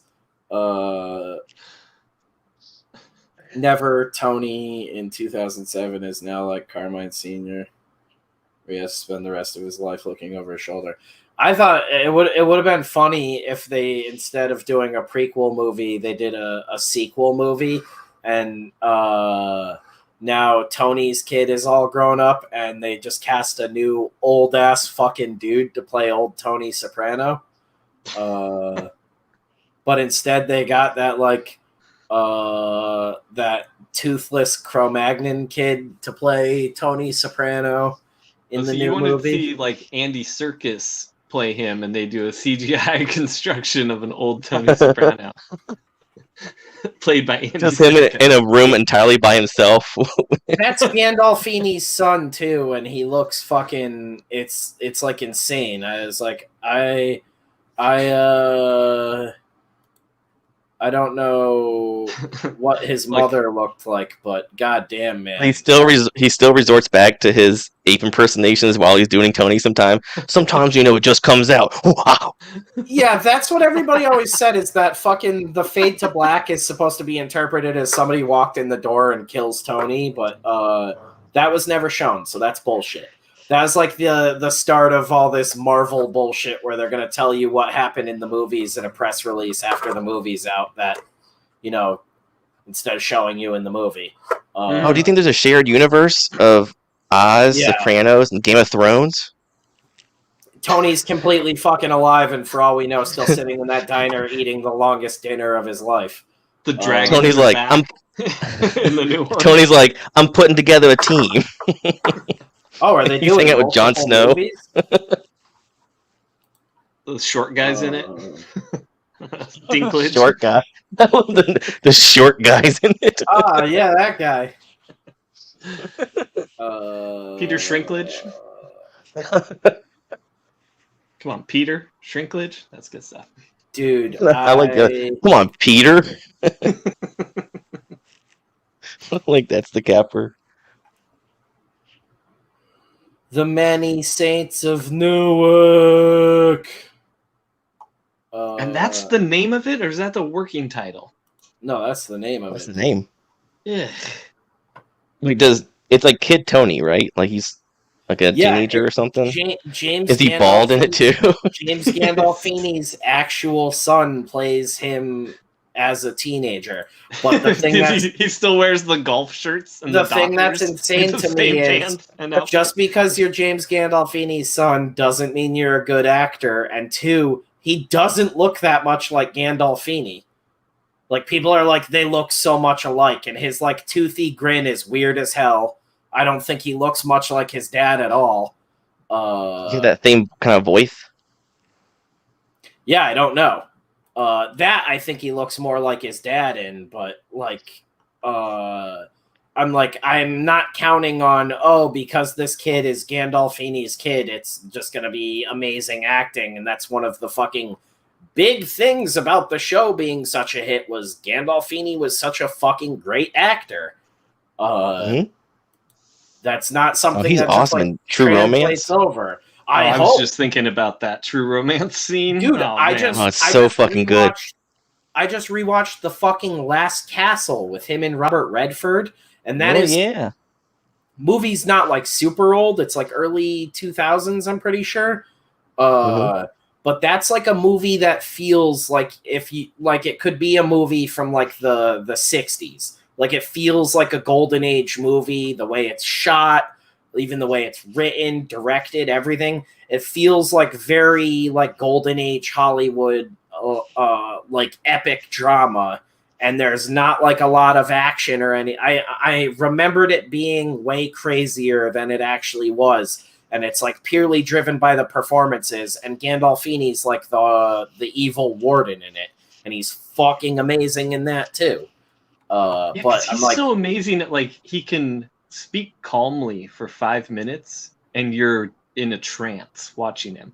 Like, and it's even if he's not yelling, and just the looks on his face, the shit he doesn't say, like. He's an all-encompassing actor, where a lot of people are just like, oh, can I get my lines out and look this way in time?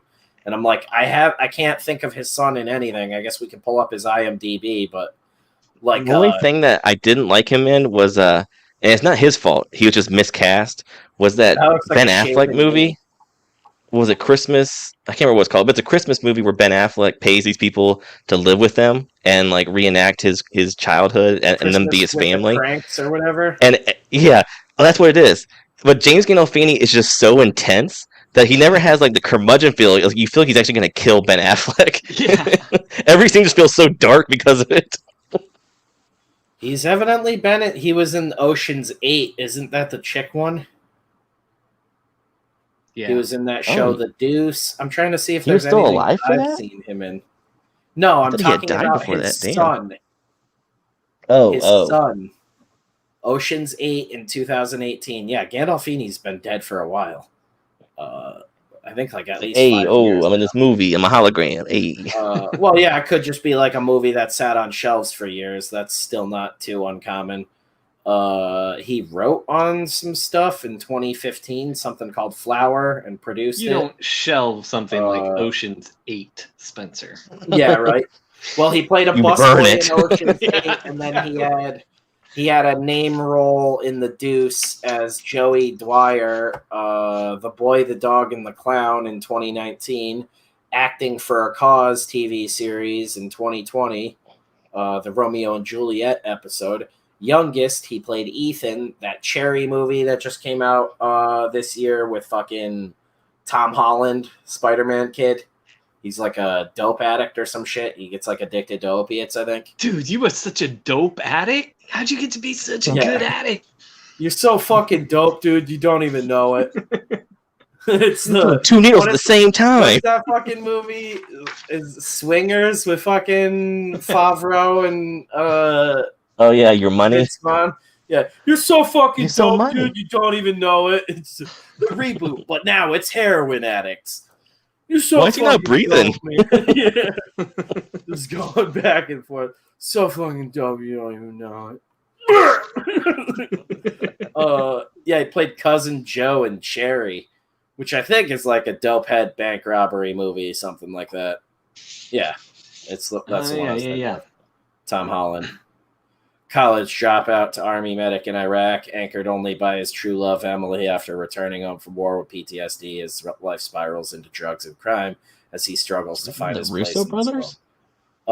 Yeah, a bunch of people I read said it was like hard to believe that Tom Holland was this dude the whole time because he looks like he's 14 years old. British. Yeah, you know them British U.S. Marines, tons of them. The Deuce was really... I heard good things about The Deuce. I haven't watched it, so, I mean, who knows, but I heard that was actually solid. Isn't that like a somewhat famous writer behind that? I feel like it's someone we've talked about on here before. That could be good or bad, though.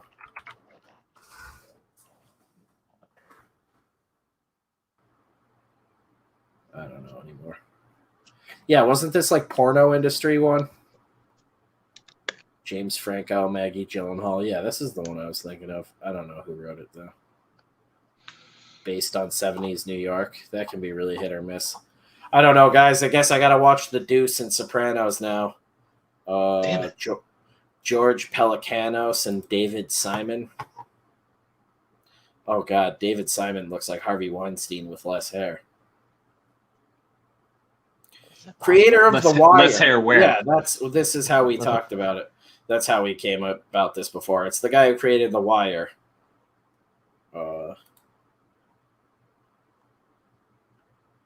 Yeah, the dudes who did The Wire, The Pacific. I think worked on some of Band of Brothers. So I'm surprised The Deuce isn't that good. Blast Beat says The Deuce was more of David Simon's bullshit. He made one good show, The Wire, and 10 terrible ones. What are the 10? Yeah, it's like, what other shit did he make? What am I missing here? He looks insane. Dude, Homicide? Life on the Street? That shit rocked. Is Soft the Wire, The Corner, NYPD Blue. Oh, God, I hated NYPD Blue. Generation Kill, never watched that. Oh, I watched that. That was okay.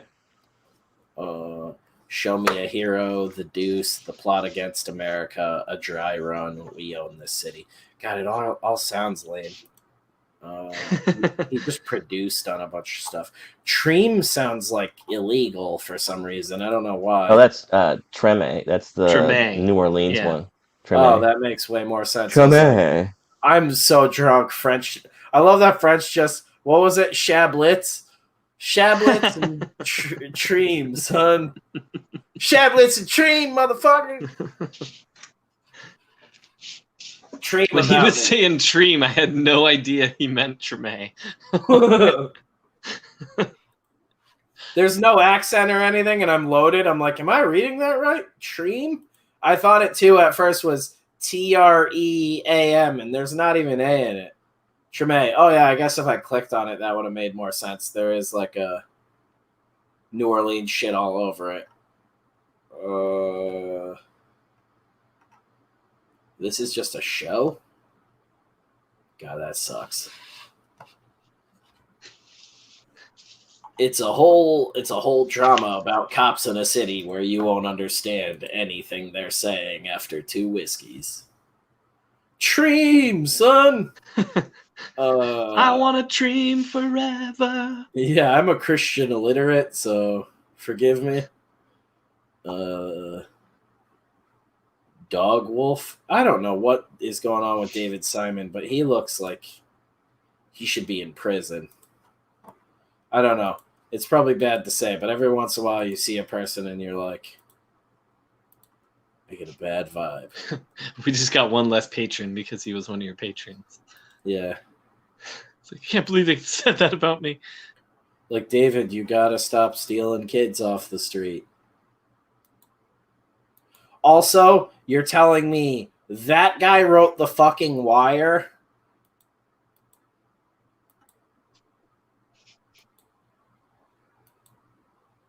Yes. I wasn't, but I am now. Yeah, that guy on the left right there. That man wrote the Wire. Isn't that the guy from CNN? Yeah. What was it, Don Lemon?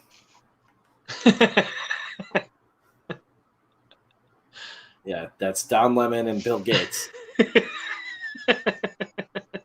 Sorry, not Bill Gates, Bill Clinton. My bad. I've been drinking.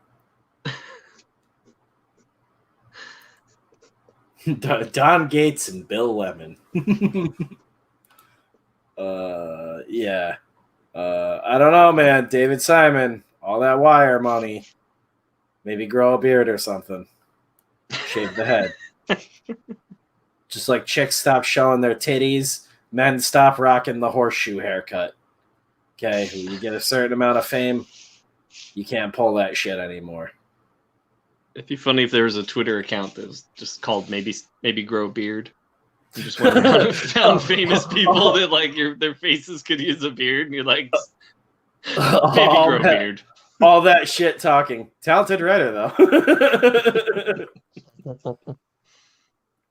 Wrote for the Baltimore Sun for millions of years. When he got laid off, then his TV show got picked up. Then he became an excruciating human being who never got over the newspaper thing.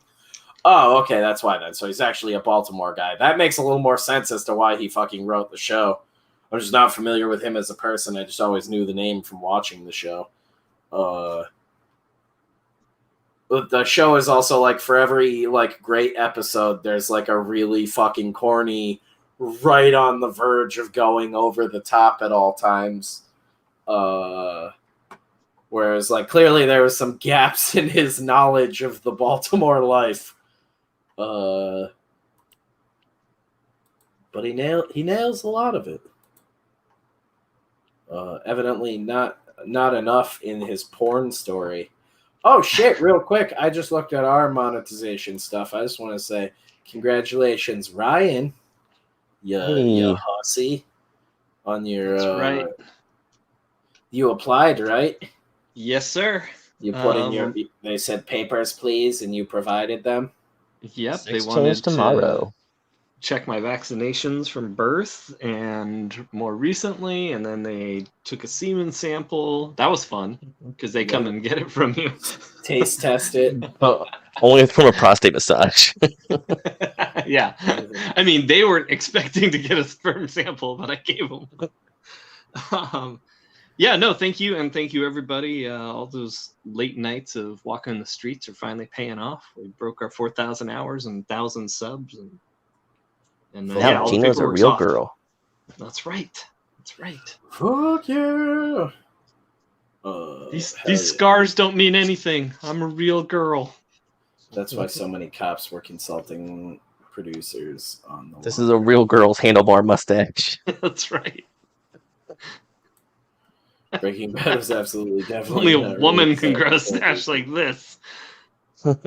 I love how many like regular like normie people think Breaking Bad is like how like real drug trafficking is going down like all over the world. And I'm like, yeah, there are like cases like that, but I'm like, most people are just horrible that are doing that level of drug trafficking.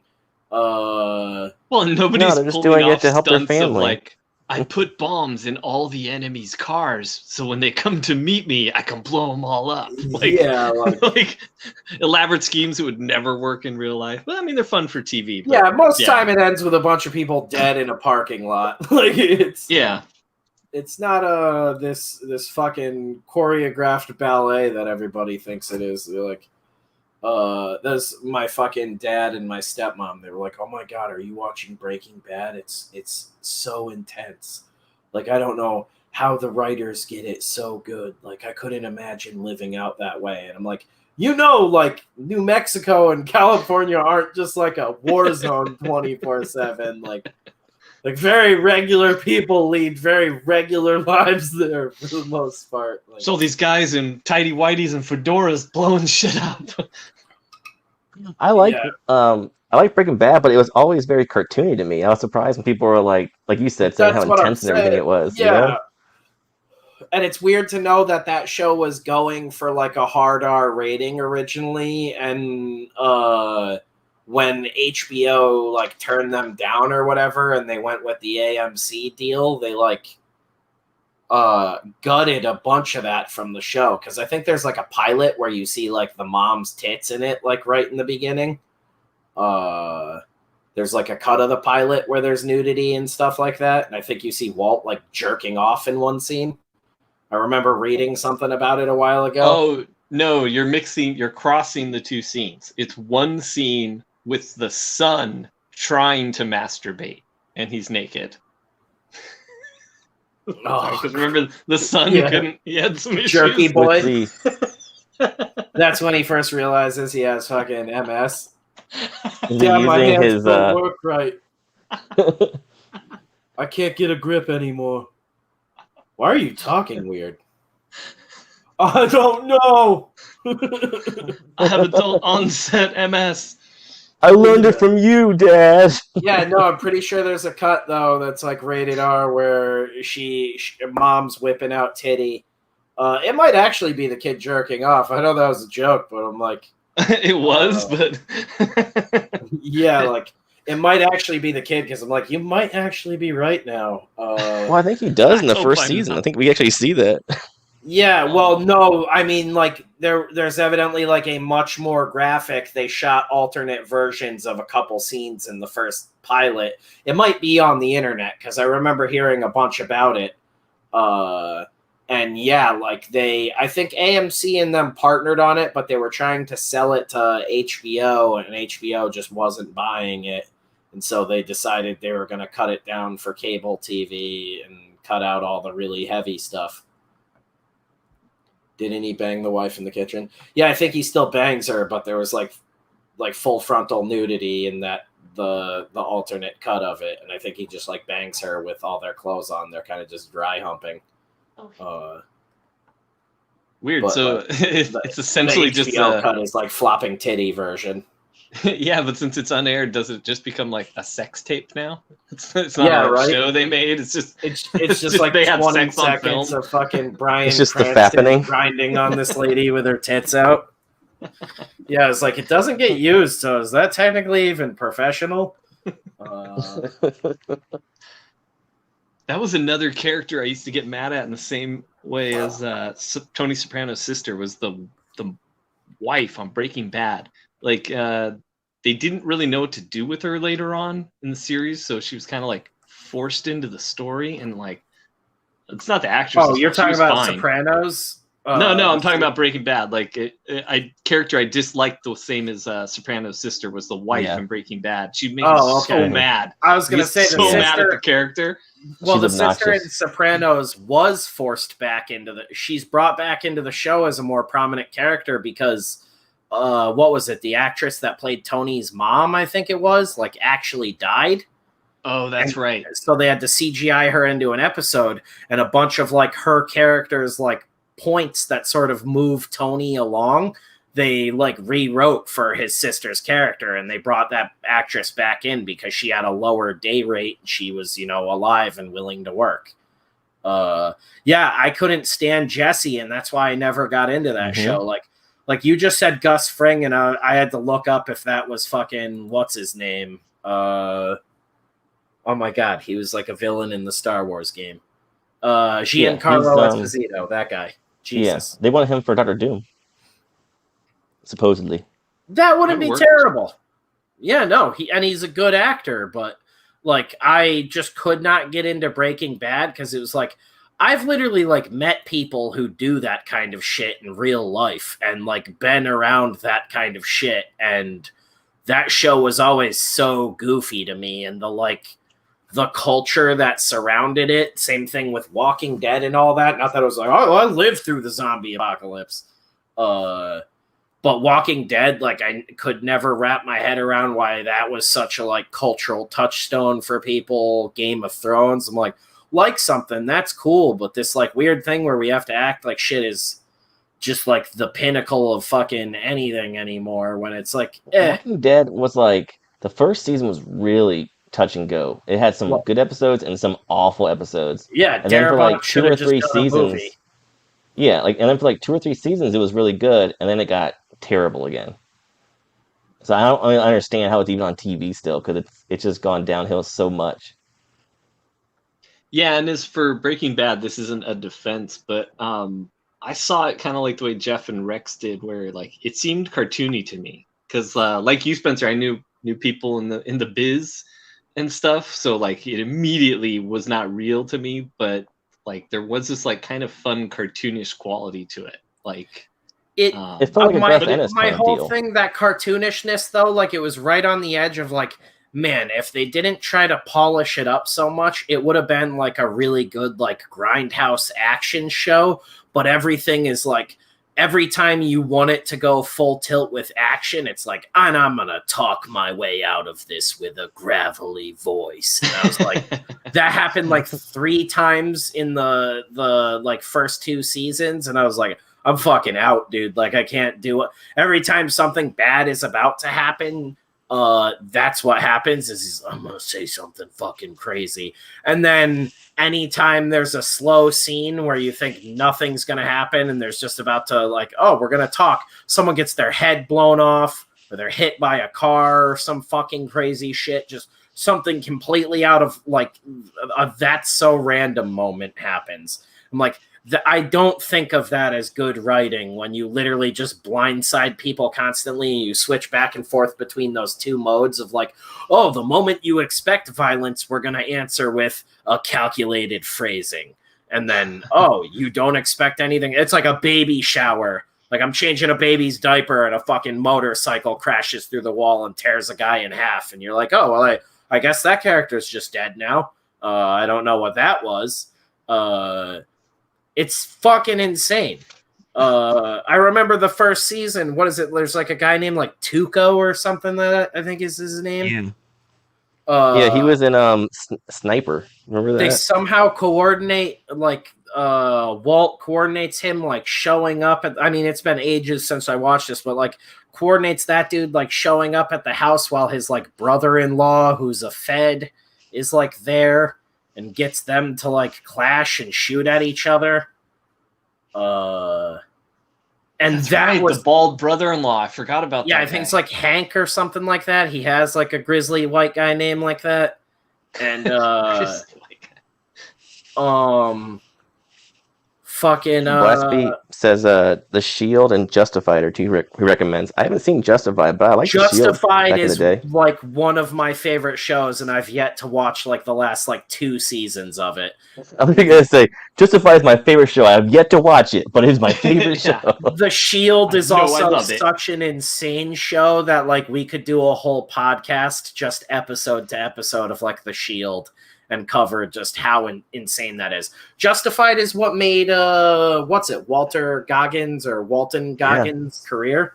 That is like him fucking balls to the wall amazing. Him and Timothy. What was his Oliphant. name in The Shield? The guy, the main guy, Oh the god, actor, Michael Chiklis's character. Michael Chiklis.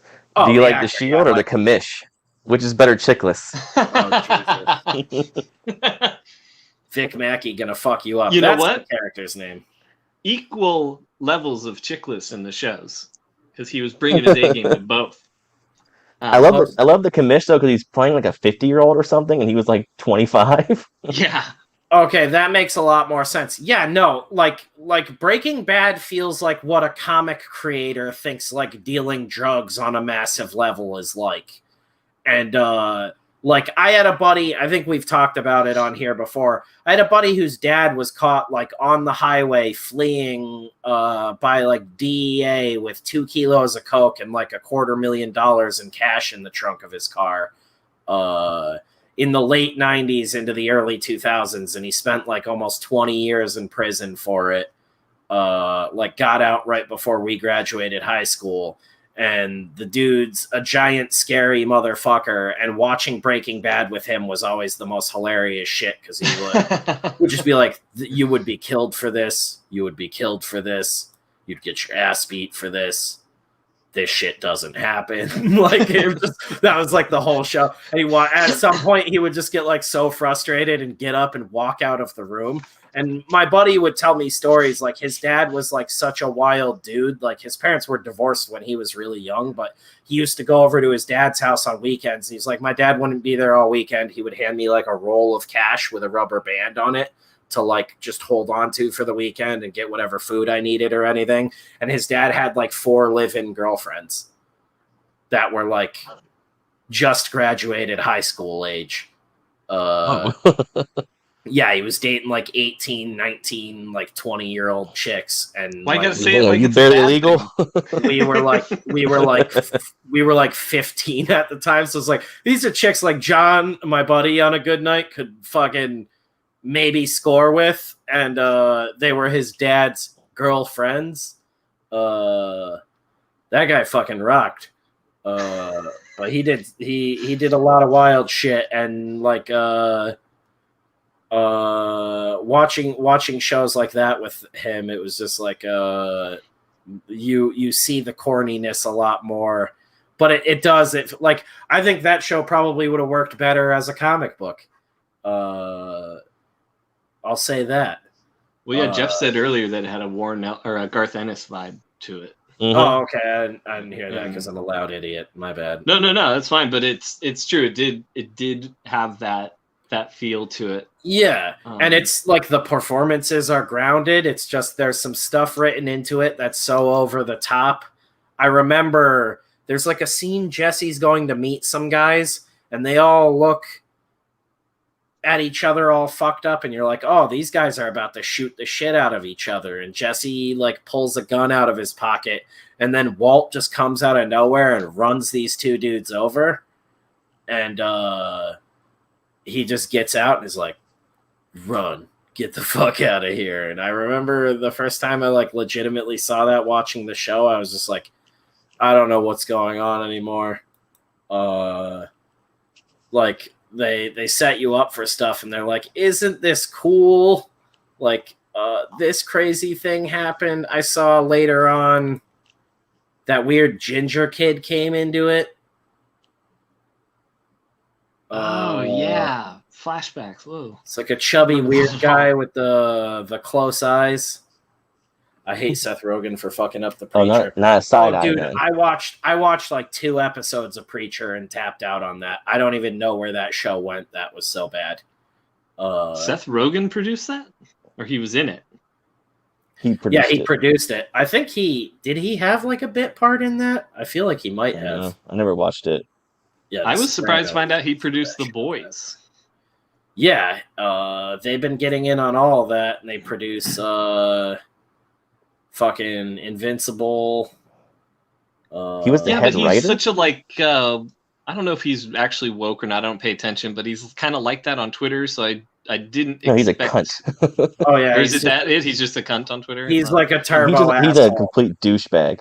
He's Like, one he of those just dudes argues who, and fights people all the time. yeah, he doesn't realize how shitty his opinions are and how much of like a piece of shit elitist he is. Because like I won't lie, I'm a huge fucking burnout, and I used to love a lot of Seth Rogen's stuff. But like even how fucking hilarious I think Pineapple Express was. I remember being in theaters and like the beginning of the movie when you find out he's dating an underage girl, I was immediately like, this is fucking weird. And then like his movies have all been weird and downhill since then. But like Your Highness, I used to think that movie was fucking crazy hilarious. I haven't seen that in ages. I don't know if it still holds up, but I remember seeing that and fucking thinking it was one of the funniest things ever. And it was like, I think him and fucking James Franco wrote it while they were like really high, and James Franco and Danny McBride play the main characters. It's just a dumb as Seth hell Rogen's a poor man's Danny McBride.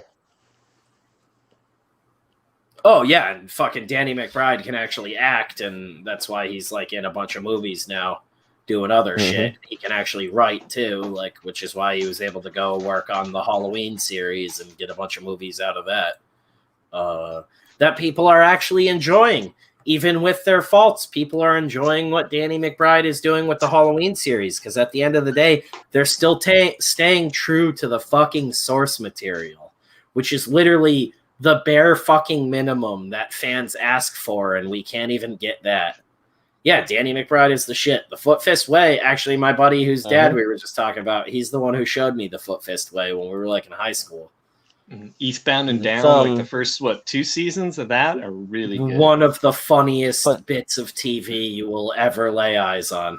Especially those are all Jody Hill. Observe right? and Report is Yes. one of my Observe and Report is one of my favorite Seth Rogen movies. I worked at the yeah, theater when that's his that best came one. out.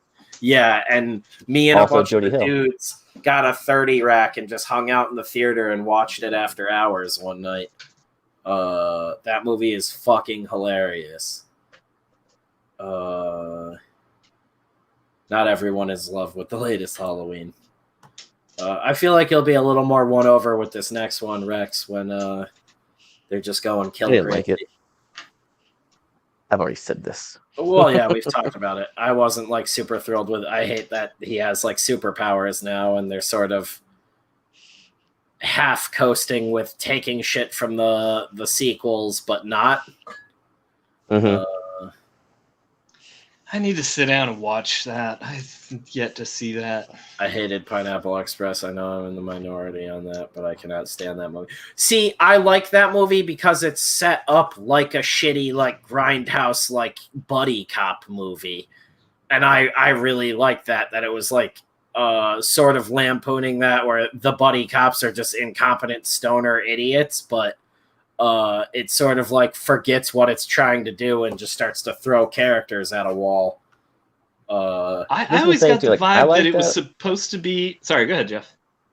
I was just gonna say real quick that like I like that movie too, but the thing with Seth Rogen for me is that he's never the best part of any movie he's in, even when he's the lead. Yeah, you know, like James Franco is 10 times better than him in that movie. Yeah, dude.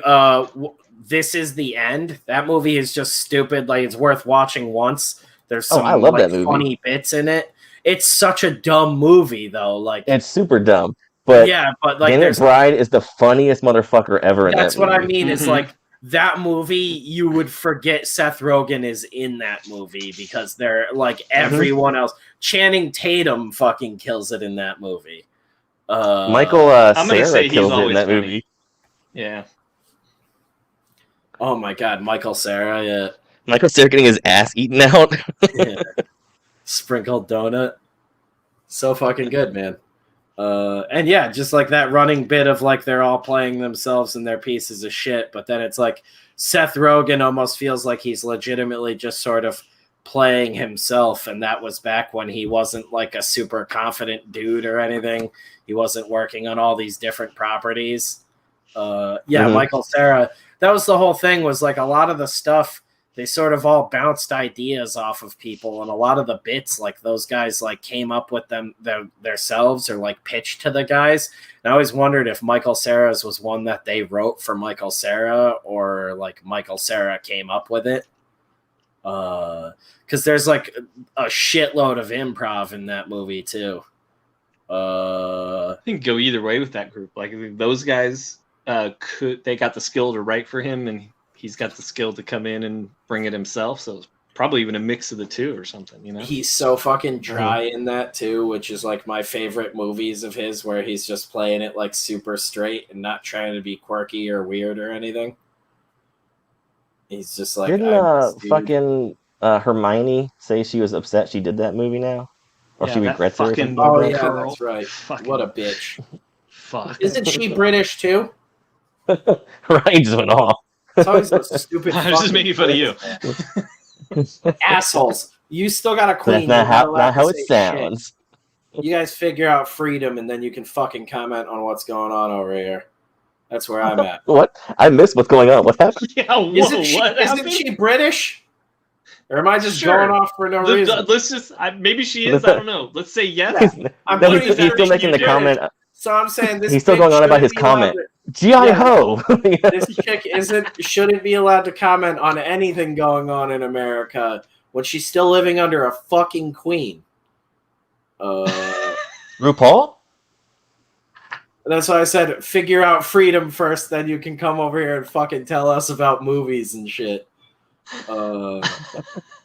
Yeah, okay, I got Metatron's Cube both laughing at me and saying yes, she is British. Ryan, Halloween is worth watching. Michael Myers is amazing. Laurie is amazing. Just the agenda that is weaved in the weak part of the story. What fucking agenda was even woven in? I don't even remember. I don't remember the agenda. I just I didn't mean, like it there's- because like there were all those dumb jokes at the end that they kept cutting in with the cops and shit. And I didn't like what they did with Laurie, where she was just a psycho and it had no real connection to Yeah, it was Michael like they Let me were Myers. see it. Let me see it. There was kind of like a woman empowerment angle, but that's one of the few movies where I didn't have a problem with it because it isn't all ham-fisted.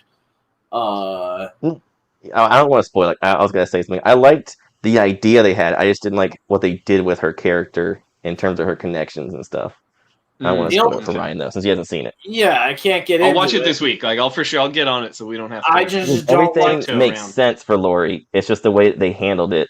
I didn't just work. didn't like that fucking Michael Myers is Jason Voorhees again, like the Rob Zombie movies, and we said that before on here. Is he's like I'll say it's probably the most violent fucking Halloween movie ever. Like put like Rob Zombies is just like schlocky violence and like shock horror.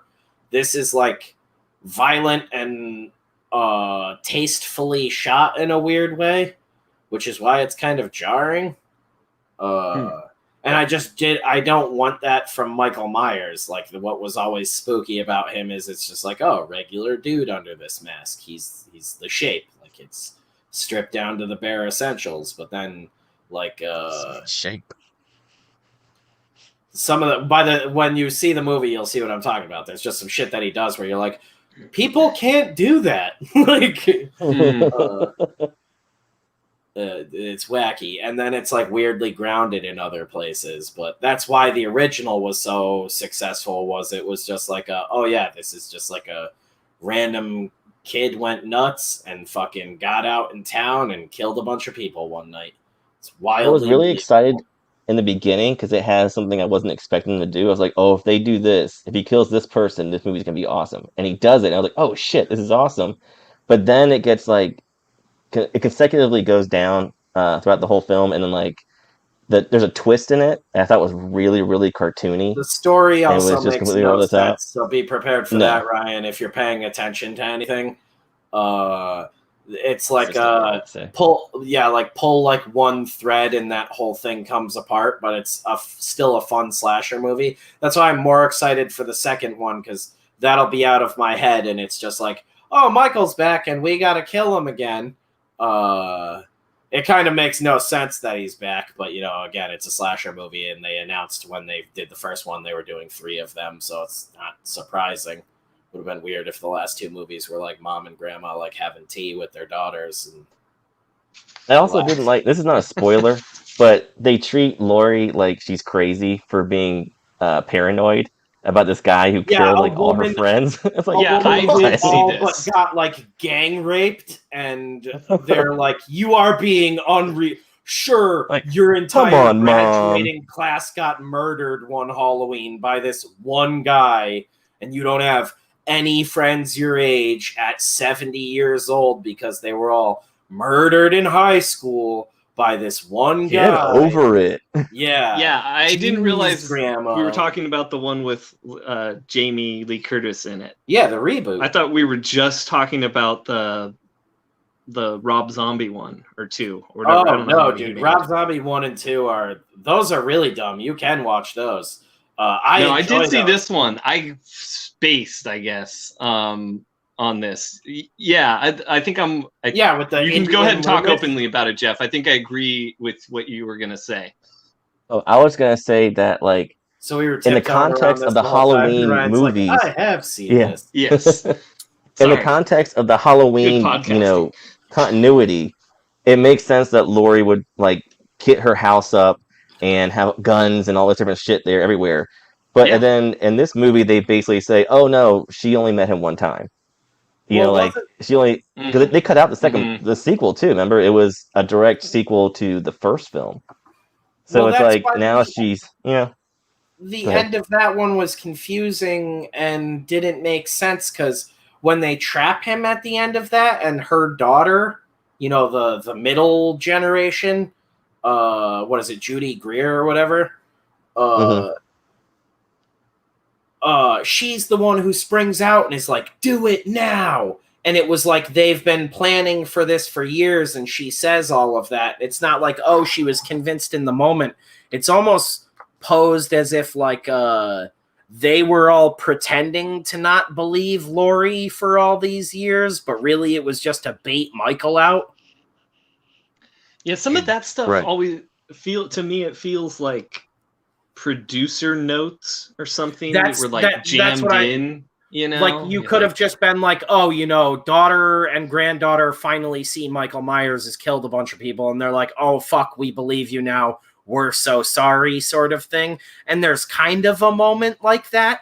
But then when they like actually trap him at the end, they explain, like she did have her rehearsing this as a kid, and then she like emancipated herself and left. But by the end of it, when they're all working together in tandem as like a threesome team to trap him, it's literally like, okay, granddaughter has never been taught this shit because she was raised away from crazy grandma. So it makes no sense that they all just click together. And that's what was like, so wait, was like granddaughter and daughter like pretending just in case Michael Myers was watching that they didn't believe Laurie, so they thought so he would think Laurie was still vulnerable because even her loved ones thought she was crazy. It was like, is that the angle they're going? Like, I had no fucking clue by the end. And then the house is just burning and they're driving away. And I was like, I don't know what I was supposed to take from that, but I loved everything else for the most part.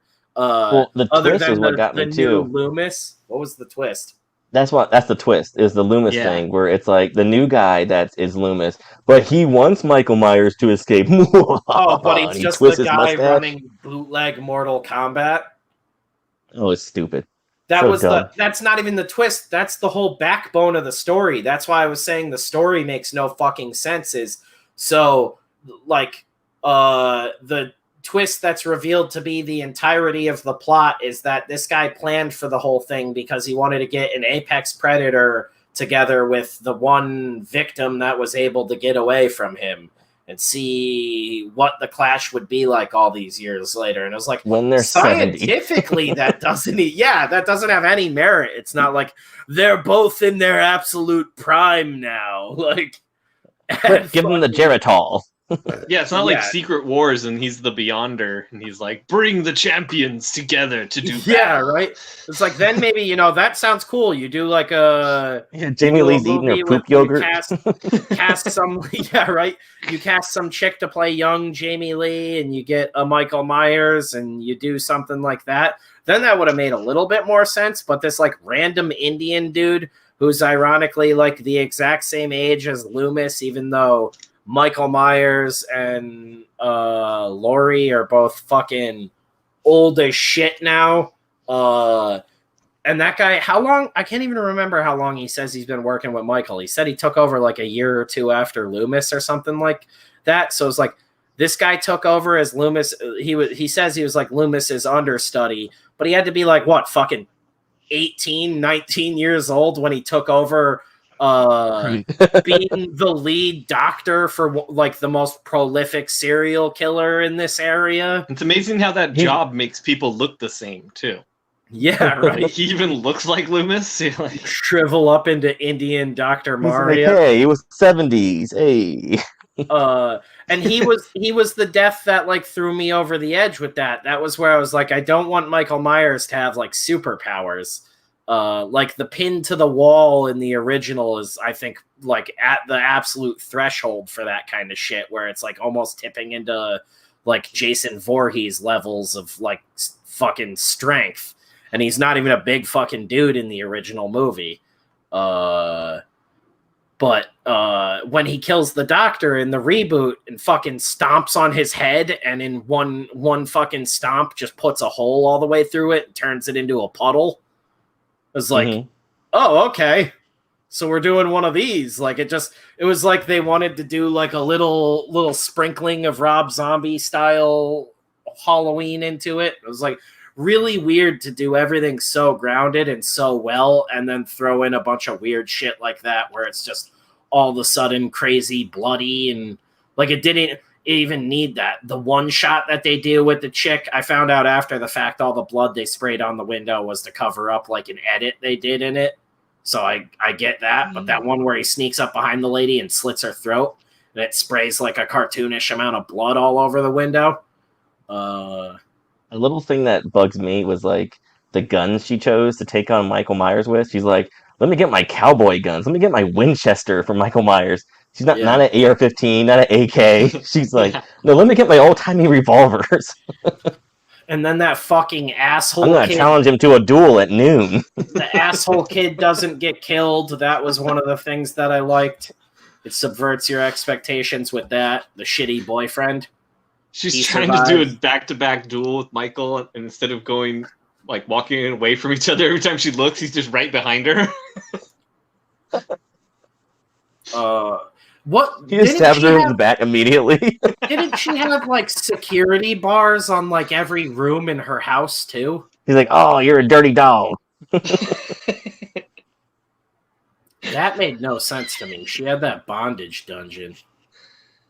Well, that was in case they became friends. Yeah, every room.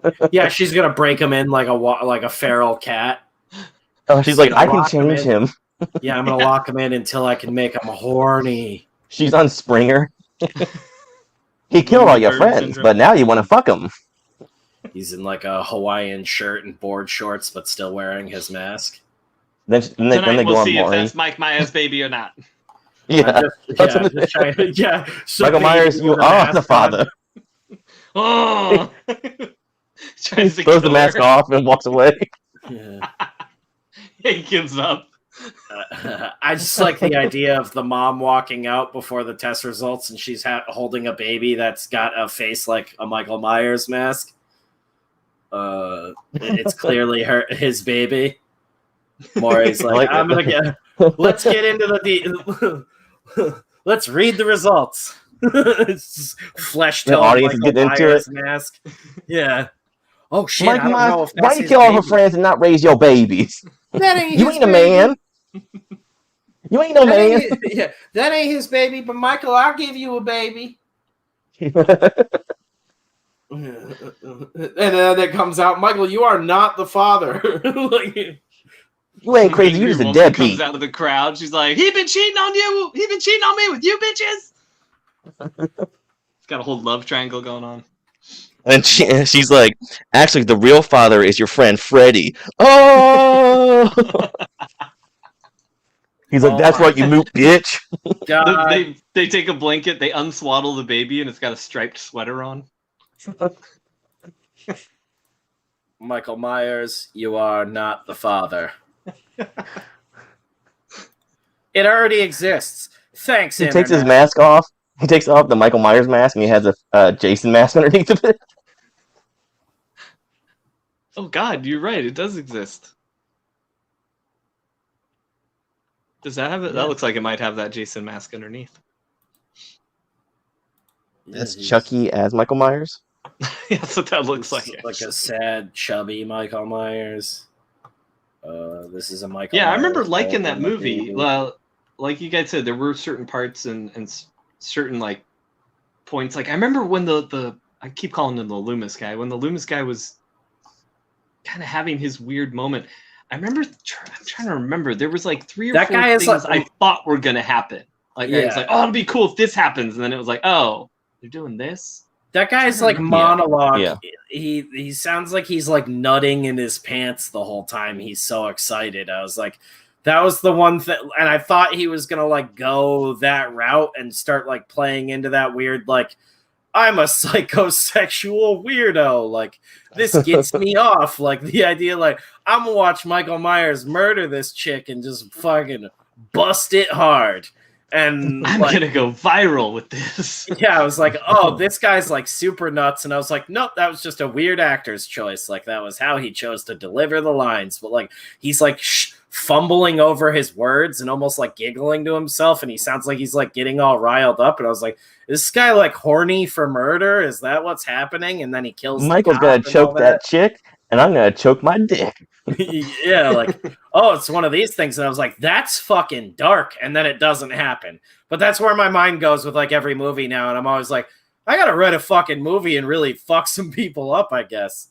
The thing I liked in the beginning though was when that dad and his son are driving by, and I was like, oh, if he kills the kid, this movie's gonna be hardcore. And surprisingly, he did. I was like, oh, this is gonna be awesome because Yeah. they're not holding back at all. But then after that, it just went downhill for me.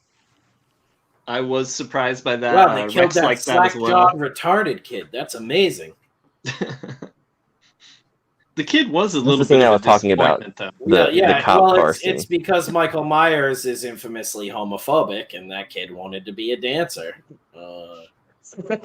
He It's thought he- Adam and Eve, not Adam and Yeah. Steve. He writes it in blood. Yeah, he killed the kid but spared the father, considered it a favor. Now he's actually wearing a mask that's 80 times bigger. Yeah, the baby fits inside of an entire Rob Zombie mask. Or Michael Myers mask, Jesus Christ. I want a Rob Zombie mask now. The cemetery going on about his shit, Michael's standing. Oh yeah, before he gets the jumper. He's just like a mental patient beating off behind a tree at the cemetery. You're like, yeah, that's I think normal. That's one of the things I did like about it was they shot a lot of the Mike Myers Ness scenes, like that. Like Yeah, they baby. shot that really well, I thought. Oh yeah, but those are Like the the scenes visual that moments were good, but that's not Those- story. Mhm. you know? Those scenes Yeah. are also almost like one-to-one recreations of shots from the like actual original Halloween. Yeah, that's Like true. that's some of the best parts if you watch that. Is I always say like, oh, there's not a slasher movie where like the climax takes place in broad daylight. Like there's not a lot of them. It was always thought of like, oh, daytime isn't scary. Which is why I really always like The Burning. I told Jeff to watch it if he hadn't seen it before. Because there is a lot of that. It's also a Jason Alexander movie from when he's really fucking young, and like Yep. Fisher Stevens is in it. Motherfucking Johnny Five is Alive shit. Yeah. He was in Hackers. He was what's his name? His god. Yeah, it What's fucks his me name? up because that Camel Moon dude that does those animations looks so much like a young Fisher Stevens to me.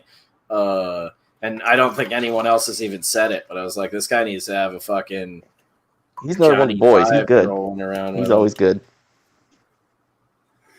Fisher especially as an Stevens Indian. or Camel Moon. I'm drunk. We're 5 whiskeys in. Oh, dude, we've been going 3 hours. Hot damn. I guess we should probably wrap it up soon. I'm assuming you guys are probably tired. Unless you want to keep going. G-Man, the masturbator, never wraps it up. He doesn't need to. He's masturbating. Yeah. If you dudes want to keep ripping and roaring, I'm going to go make And I watch because I am He Snake. Eyes of man. I see 5 all. hours. Oh my god. Just go, Spencer. Yeah, right. 5 hour scene with the police talking to the car about their lunch at point. I was like, did Tarantino write this or something?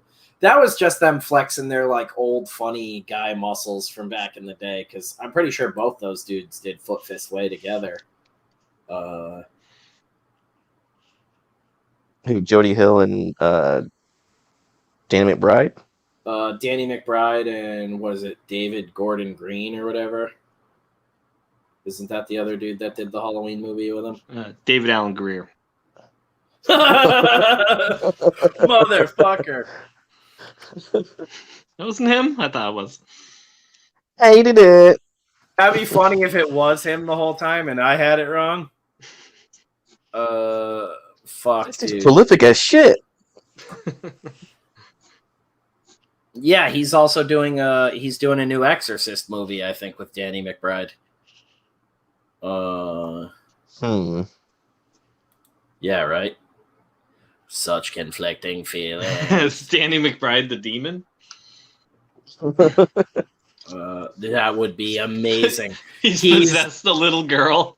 They make It's him all the same jokes. You know, it's all the same lines. Like, your mother sucks cocks in hell. Yeah, he's the Pazuzu statue just hanging out with his dick out. Sucks my dick. I'll be back. You guys hold it down. He sure knows how to exit. Yeah. Brah. All right. He's like, this is a free episode. I can fart and burp all I want. You guys want to hear me pee? Well, I guess that would be a Patreon episode. We charge for that. It just sounds like a waterfall. Just. Or even weirder, it sounds like pouring a Coke into a cup. Like, But first you hear.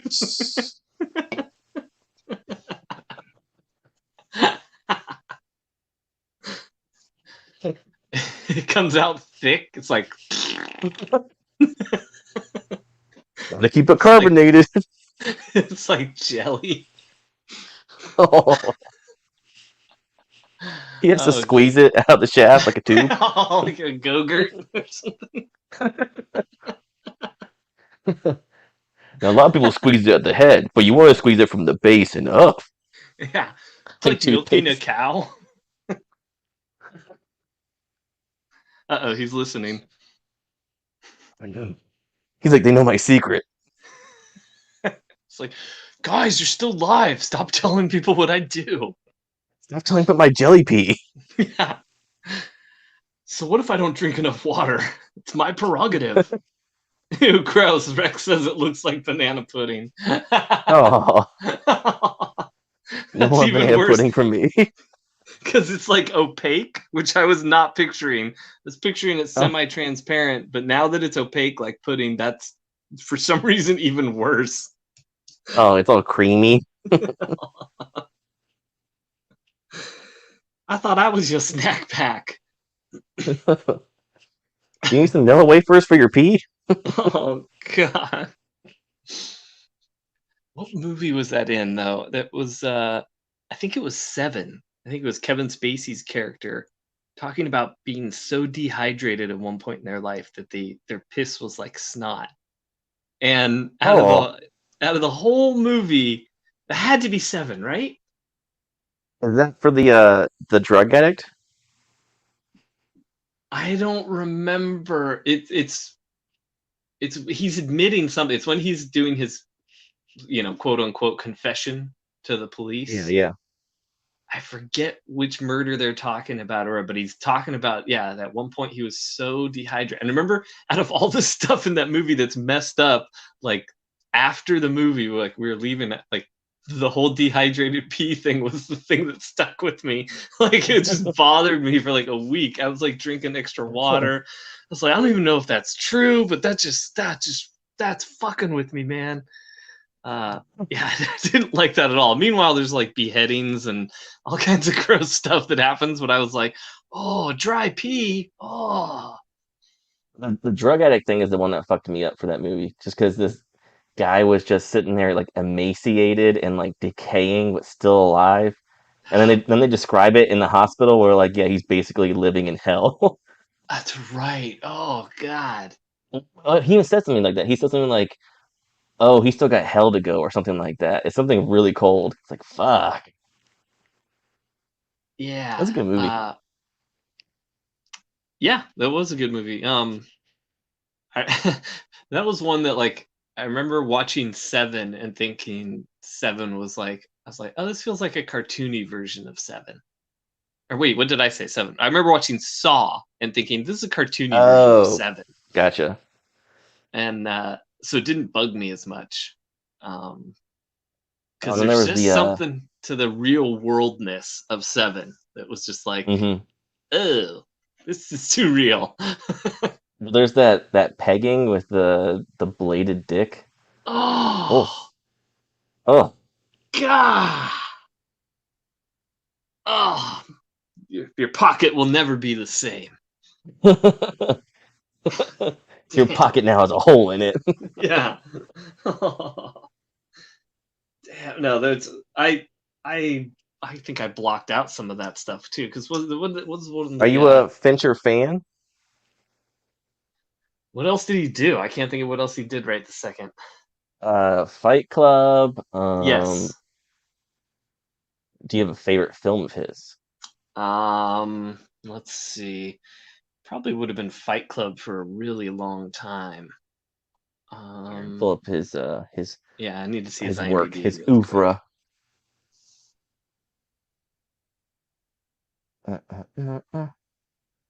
Alien 3, 7, The Game, Fight Club, Panic Room, Zodiac, The Curious Case of Benjamin Button, The Social Network, The Girl with the Dragon Tattoo, Gone Girl, and Mank. So as I far haven't as like seen film work, his second half, basically. Like, I didn't know he did Benjamin Button. I've never seen that. Kind of anything before that I saw, and anything after that I didn't, I guess. I still have not seen Mank. I like it. Yeah, that was good. I like most of the other stuff. But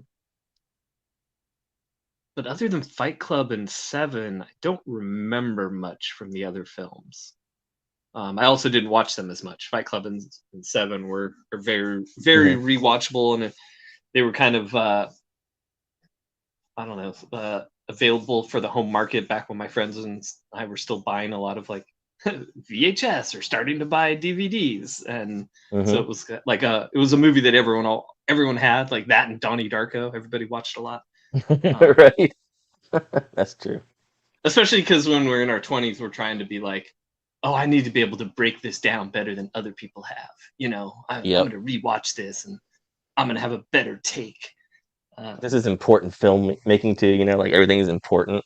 Yeah. This is real art. Yeah, I went through a phase where there was many years where I didn't know if I wanted to watch like stupid comedies. Maybe just a couple of years in my early 20s where it's like, I don't know if I want to see that. Like, I don't know if I need to watch that. And then I think I got to be like, I don't know. It's like a year of doing that. And I was like, why do I not want to have fun? But there's just something about when you're trying to learn to be creative. Like I don't know, you do weird things and you do weird, especially when you're young. You're like, oh, like I said, I'm not going to watch comedies because I think that'll ruin me or something, make me dumber or something. Stuff like that is so stupid. Yeah, you are pretty stupid, I guess. At least you can admit it. Yeah, no, but I really like those movies a lot. Talking about Fincher. Not agreeing with you about me. Sure you were. Did you watch Mindhunter? Yeah, Mindhunter is great. That's a really good show. Really great performances in that too. Like the people that played the serial killers, they interview in that. Like it's BTK, I think. No, Ed Gein. Ed Gein, that guy is amazing. The actor that plays him. Charlie Manson is also pretty good. The only thing I didn't really like about that show was the psychologist lady they work with. He's all right. But they canceled that show. Well, they didn't cancel. They pretty much like just can't make it.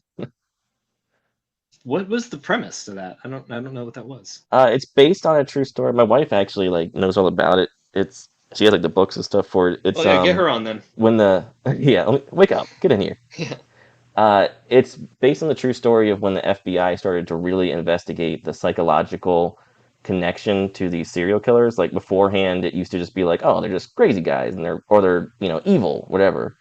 And they were trying to really understand the mind of a serial killer because it was becoming a bigger and bigger deal in the news and stuff. And this agent started studying psychology, and then he hooked up with this psychologist, and they started really breaking down these serial killers and learning to know why they were doing these things and how they could then apply this to future killings. So like, somebody goes missing or a bunch of people end up dying. Well, now they kind of have an idea, like, certain hallmarks can tell you about what a certain killer might do next. So the show is all about that. It's all about them formulating this new division where they start investigating and understanding and interviewing serial killers. So the show has these two FBI agents and the psychologist flying all over the country, different prisons, and interviewing famous serial killers like Charles Manson and Ed Gein and a bunch of other people.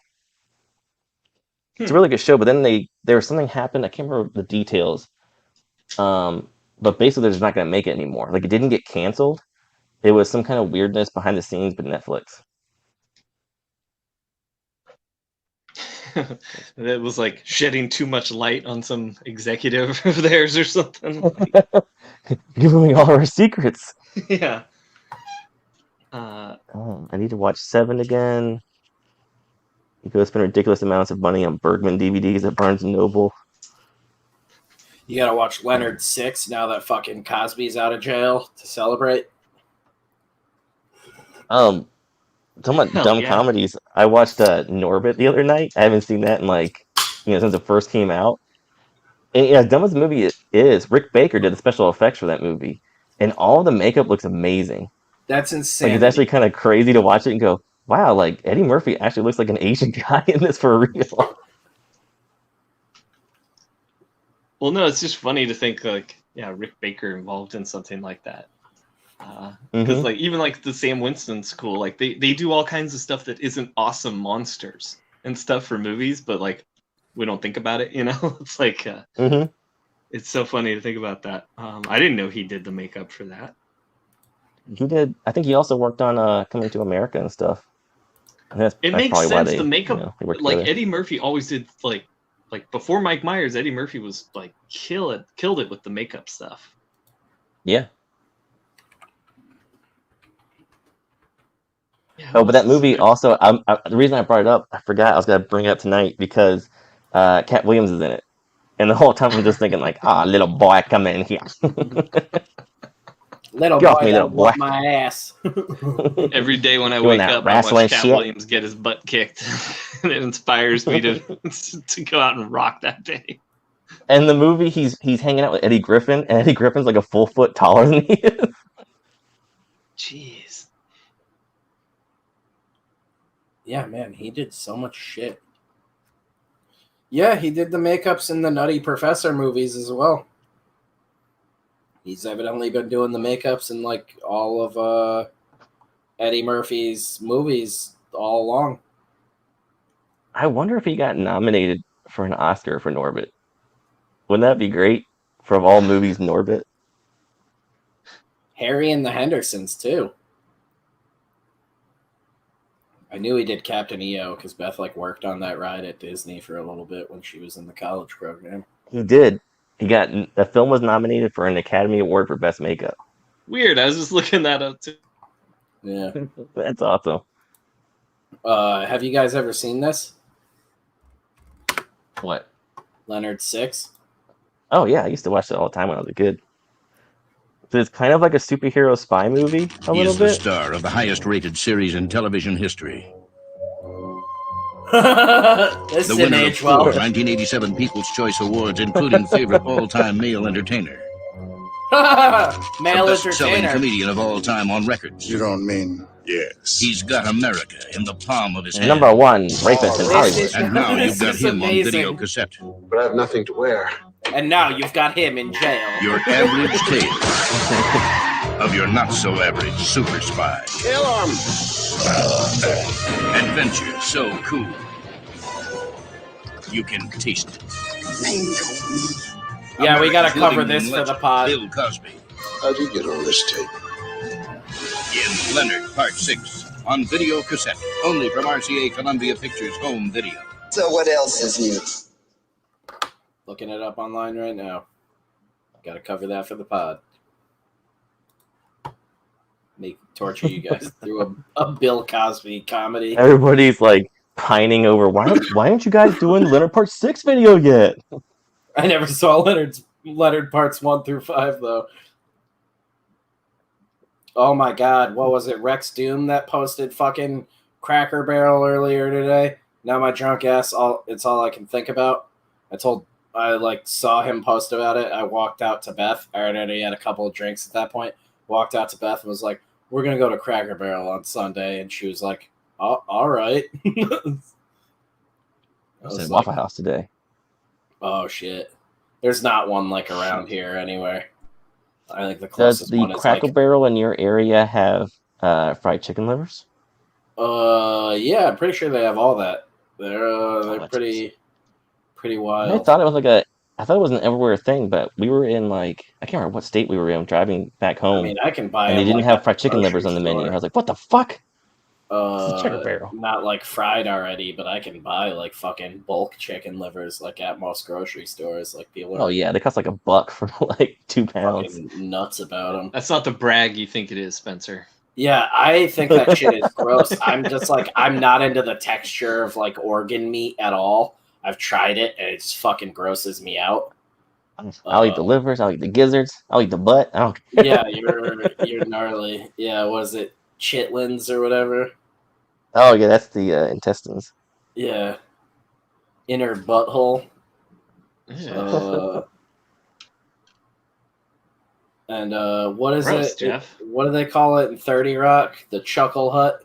Yeah, that's my culture, Yeah. man. Chuckle is like pig anus or something. Or wasn't it like pig taint or something? Yeah. So okay, so these chicken livers, are they breaded and fried, or they just fried? Yeah. They're bread and fried. Hmm. They're delicious. That might not be the get worst 'em. way to have it. No, they're actually really good. Like Rex Yeah, gets but- me. Yeah, but it's liver. Ugh. You gonna disagree with Rex? I don't want to. Dude, is Leonard Part 6 on Amazon Prime Video? I have to buy it? Suck my dongle. Oh my god. Yeah, I've only seen chicken livers in California and LA, like in restaurants there, like places that Oh, they are- cost like $100 for 2. Yeah, where it's trying to be a fancy Southern barbecue Yeah. place, and it might be the places I've been were good, but I didn't try the livers. There's a place in West Virginia where they serve squirrel brains, and it's like a super fancy restaurant, and it costs like something insane, and it's like you mean the food that people in the mountains can just get for free, and they do every day with just a 22. I had a squirrel scare the crap out of me today. Left my front door, and there's a fence, like my neighbors across from me, the back of their condo, whatever, their fence is right by our front door. And as I was walking past it, the squirrel went to jump over the fence, like towards me, but didn't know I was there. And we just scared the shit out of each other. Basically, like we were like literally 2 inches away from each other. And I was just like, whoa, and like leaned back, and his eyes were huge, and then he just went running across the fence. But yeah, I haven't been that up close to another wild animal in a long time. And it's just a squirrel, but boy, it scared the shit out of me, man. Literally like 2 inches, and just like I could like smell they eat smell birds, the right? nuts on his breath. Huh? Ew.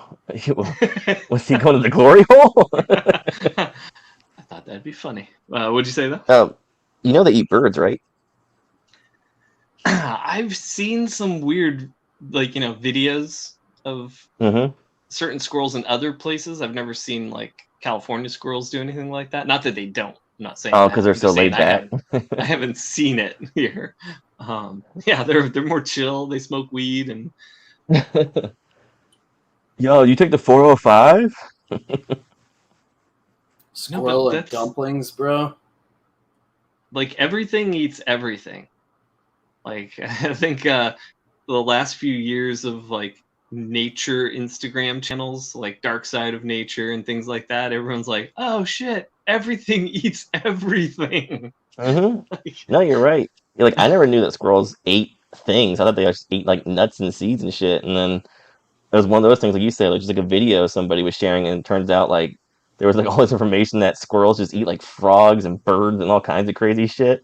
And then like literally a couple weeks ago, my wife and I were walking around this park, and this bird was flying really low, and we kept seeing this squirrel chasing after it and reaching up trying to grab it. I was like, it's fucking real.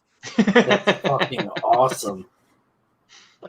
Oh my god, did you see He that was trying to video? snatch him out of the sky. You see that video today on Twitter? It kept popping up on my feed. It was like two pigeons shoving another pigeon off of the train platform. I fucking even crazy. went and Mob looked that style. up to see if it was like fake, and it's real. Yeah. I was like, this has to be CGI. Someone's goofing around, right? Mafia shit they learned from being in New York. Yeah, you watch New York long enough, you become New York. Oh my You god, can be man. sleeping with the fishes or pushed off by the pigeons. I think Low Res shared that this afternoon. I saw that, was fucking dying. It's like murder rates. Have I had venison backstrap? Damn, no. Sounds good though. Oh, dude, the neighbor fucking that I think I told you guys I've like had other venison. mowed our lawn the day we moved in. He saw us like moving in a bunch of furniture and shit, and that we were like busy all fucking day. And he was mowing his lawn and was like, "You want me to hit yours for you guys?" And he fucking mowed our lawn for us. And then afterwards is what he told us. He's like a military dude,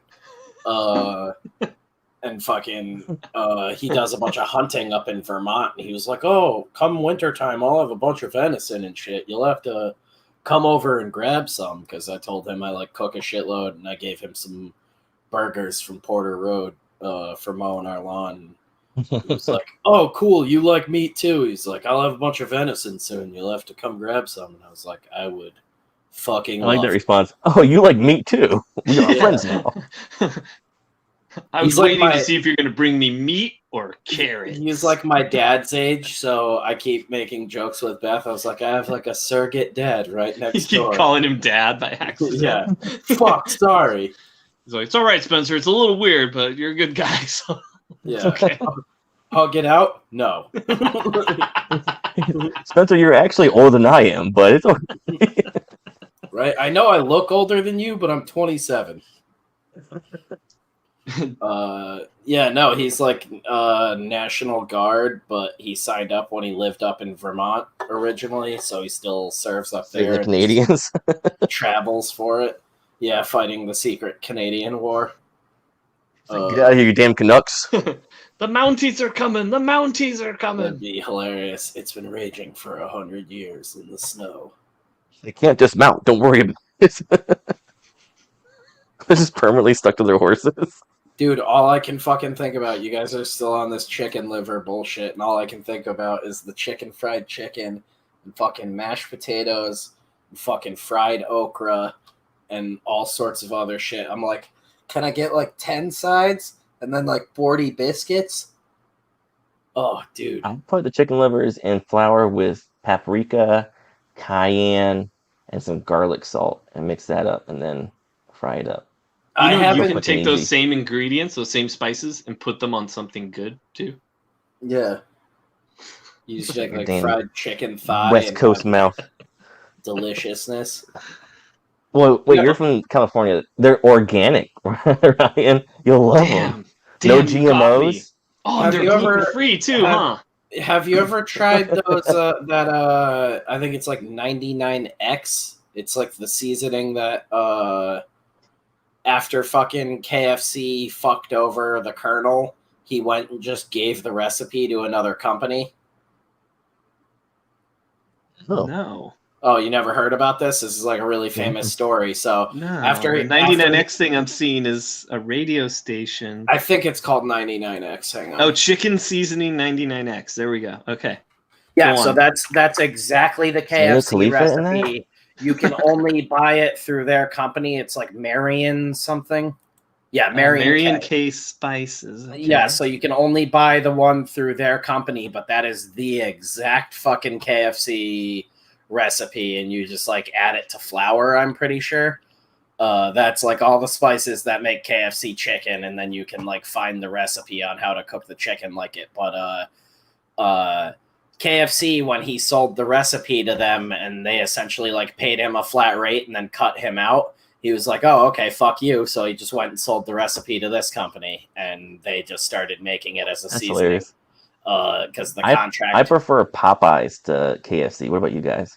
Oh, see, I loved the taste and quality of KFC when I was a kid, and it just went down the toilet in like the early 2000s. But if you buy this shit and make it yourself with like chicken from the grocery store, it's fucking unbelievable. I actually was probably talking about haven't had- recently ordering a giant thing of this. I do haven't love had Popeyes, Popeye though. in 10 years because there aren't many around here. And Popeye's Oh, fucking really? Cajun gravy, yo. Woo! Oh, that sounds awesome. Dude, Now it's my favorite place. I could just get like 10 pounds of their shitty mashed potatoes if it came with like 3 gallons of that Cajun gravy. Like, that fucking gravy, I would pour on everything. Beth hates it. Beth doesn't like spicy food at all, and I'm like a fucking nutcase. Like, I'll shit and vomit everywhere and still be eating spicy shit because I'm an idiot. Yeah, we and don't that's have all the good chains that the rest of the country has. Like we have a lot of the standard chains, but then like stuff like that, like you want good fried chicken, you just go to a local place. We didn't get a Popeyes or a Chick-fil-A till like 5-6 years ago. Like we always had like the standards, like Taco Bell, Burger King, all of that. The most exotic thing that we got around here early that wasn't in a lot of other places was like a Moe's and shit like that. You're lucky though, Ryan. The West Coast and like New York and stuff, a lot of those places end up like opening really quick and then closing because they're just beaten down by like all these way better just like mom and pop restaurants all around. There's so much variety out there. Our city even had an ordinance until a few years ago. They had like some new shitheads come in as part of the mayor's council and stuff. But our city had an ordinance for years and years where it was like extremely limited on what chain restaurants were allowed to come in. Yeah. Holy shit. There's some towns in Connecticut that do that are like big money towns where they straight up like you won't see a fast food place anywhere in town. And like you won't hear anybody complaining about it at the town hall or anything. Like they don't want it in the town. There's like there's one town in actually I think it was the town we talked about before that Rob Zombie lived in. There weren't allowed to be like tattoo shops. The town didn't have a dump. Nothing. Like it feels very Stepford Wives when you're driving through it. It was the last place you would ever expect Rob Zombie to be living. And like that's basically where I live. Yeah, I'm like I've grown up my entire life in Connecticut, and like driving through that town, I've never felt welcome. You feel like the rich people are gonna throw bottles at you while you're driving through town. It's really fucking strange. Yeah, as soon as they threw the bottle, they would have somebody that comes and brushes the bottle up. No, but our place is weird. Like they let a CPK, like a California Pizza Kitchen, in here a couple years ago, and it was like an uproar. Like, it wouldn't just be called a pizza protests. Yeah, right. California Pizza Kitchen. Yeah, where I'm from, Virginia, Northern Virginia, we just had like all the basic chains like you guys did, like just like your Taco Bells and your McDonald's. Yeah. But down here in Florida, it's like the fucking Wild West. It's everything. We got Shake Shack. We got Steak and Shake. We got Whataburger. Like you name it. I found out from working at Staples, I guess Florida and I forget what it is. It's like San Diego or San Francisco, something like that, are like the 2 highest places for like pop-ups and test kitchens. Like a lot of those big like restaurateur companies will like they'll just fucking open like one test location in an area, and I guess like 9 times out of 10 it's like this concentrated area in California or this concentrated area in Florida. And I'm assuming it has something to be with like being near Disney or something like that, because that's the only correlation I could ever think of. But that would make sense.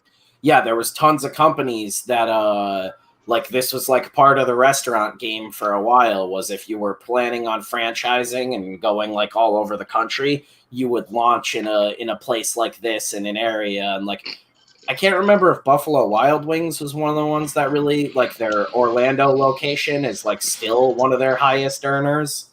And if you've Orlando is the only place I know of that still has not one but 2 rainforest cafes. I was gonna say, if you've never been to the Orlando Buffalo Wild Wings, it's like one of the like biggest and nicest ones I've ever been in. And they actually have like good looking women working there, which I think is important for like dudes trying to go to a sports bar. Like, I don't give a shit, but the one around here like sucks, and all the women kind of look like me. Rich Doom says, I like pretty much all fried chicken. I love Cracker Barrel's best. Golden Corral actually has some great chicken too. I love Golden Corral. I've literally I never do like a had buffet. It. I don't care how garbage Golden Corral and buffets are. I like a Golden Corral. I'll eat a buffet. I'm a drunk I love mess. a buffet. I'll eat a buffet anytime. Yeah. I prefer a buffet just for the choices over the quality of it. Dude, like, I'd rather have more choices than one good thing. We were so. That reminds me. I have a good little moment that happened to us like a month ago. We went to a buffet down here called Chow Time. It's just like one that just opened up, and we were like, "That's like hungry slut." Like, and like I was excited to go to it because it was a Chinese, an Asian food and American buffet. And I love being able to go and get like sushi and pizza in the same place, you know? And we drove up there, and like Tallahassee's a place where it's like it's either garbage or it's awesome. And you can't really tell the difference until you actually sit down and eat it. And when we walked into the building, like it looked really nice. Like it's really fancy. It had like granite and marble and all this shit. And we get there and we're like, all right, this is gonna be kind of good. It's cool. We got excited about it. And then we go to get the food, and like, for one thing, the food was just like, it was just a mess. Like everything was just torn apart and kind of gross looking. And we go around and we see like the American food section, and it's like, you know, your hamburgers and your pizza and stuff like that. And I'm looking down at the chicken nuggets, and I'm like, that looks like McDonald's chicken nuggets. That's funny. And so I'm like, I'm gonna try one. Yeah, like, you know, they had that weird shape that they all have. And I'm like, I'm going to try that just to see. That's funny. And then they also have fries. I'm like, those look like checker fries. I'm going to try those too just because. And we sit down and I'm like, tell my wife about it. And she's like, it does look like that. And so I took a bite and I'm like, this is the fucking McDonald's Chicken McNugget. Like, this isn't even them just like doing it like it. They just went to the store and bought Chicken McNuggets. And then I'm eating the fries. I'm like, these are checker fries. It's like they just went out for the day and hit up every fast food restaurant in the place. That's a straight up sitcom trope. Like, they did in The Simpsons. Like, Skinner invites Chalmers over, and he goes across the street to get burgers, but he's pretending that he's making them in his kitchen. That's and then they hilarious. had the sushi. I'm just all sweaty. The sushi was like this weird. God damn it! Oh yeah, you gotta hit it up. They had this sushi. Dude, Sunday, and like, I told Beth, I was like, "We're going." I think we're just picking it up. It's like fucking. I'm an unvaccinated goon. Because I don't go out anywhere, and it was taking forever for them to get back. Like, I still haven't been called back about being put on a list, and everybody's like, it's really easy to get vaccinated. It wasn't in Connecticut. The girl's the only place that will accept you now. Well, now there's places that are like, it's too late to do it now. Come on it's in, brother. Safer for you to wait out the next lockdown, and I'm like, whatever. Nothing changes for me. It's like, I welcome death, but like a lot of places around here still are sort of like really weird about like seating lots of people and everything. And this was like, I'd rather like, I either want to just go and have a fucking normal experience, or I just want to pick up food and get the fuck out of there and go home and hang out. Like, me and Beth will just hang out at home and watch fucking stupid horror movies and eat delicious fucking, probably a bunch of fried chicken, because Do you guys do like DoorDash and shit like that? Not really, because it's just No. and we're not. It's not even like a not cheap anymore. thing. We didn't used to mind doing it here and there when we were at like work and shit like that, but like we both like going on rides now more than ever, especially when we don't really like get out and see people. Go for a ride, Spency? We'll get in the Yeah, car. I'm Go for a ride. like a dog, exactly. I get furious doing that shit because like whenever we get ready to order, like, oh, let's not go out tonight. Let's just order something in and let's get something from a restaurant we like, not just like pizza or something. And every time it's like we look at the apps and they'll add like $10-15 to whatever you're getting. So like instead of it costing like $20 or something, you're spending like $40 when it gets to you.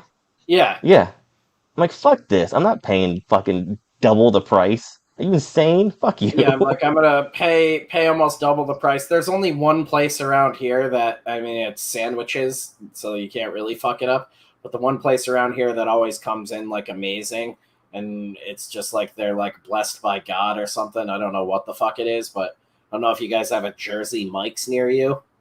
Oh yeah, yeah, I like Jersey Mike's. I actually do. Yeah, Jersey Mike's is so fucking dank, and they're just like a really fancy Subway.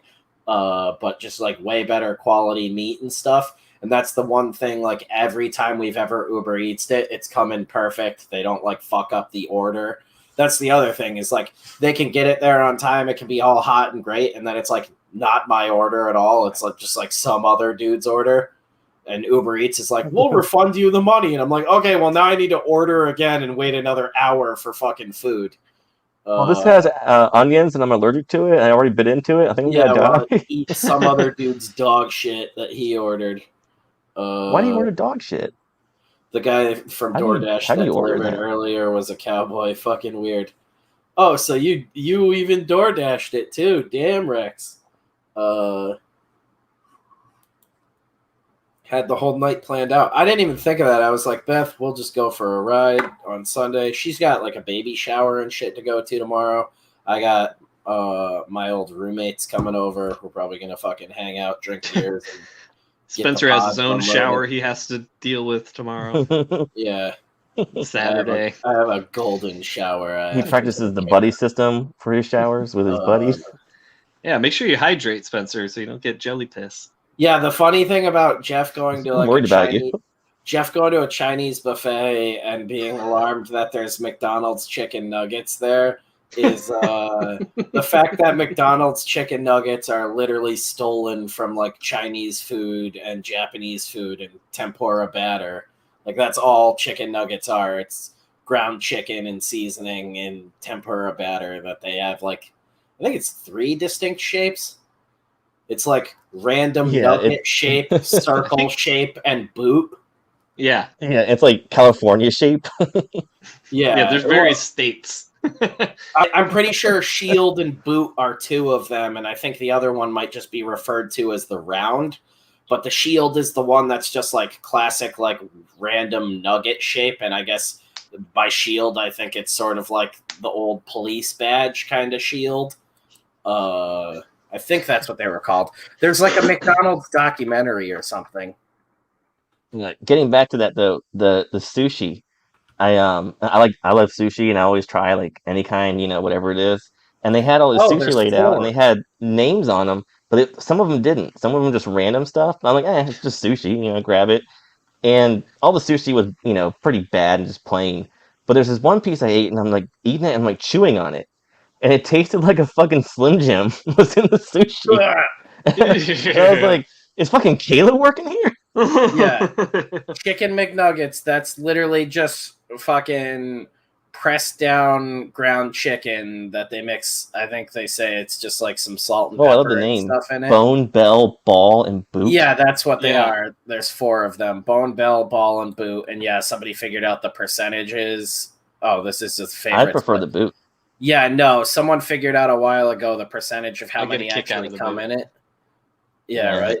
The boot and the bone are where it's at, man. Give me that bone and ball, you know what I'm saying? I used to get drunk and eat like 40 of these fucking things on like a Saturday night when I'd go out with the band. we'd play a show, and then I'd get 2 of those $5 boxes of chicken nuggets, the $5 Well, I got that, like, 20 pieces, and just like what is it, like? Yeah, the eat 20 piece chicken now. nuggets.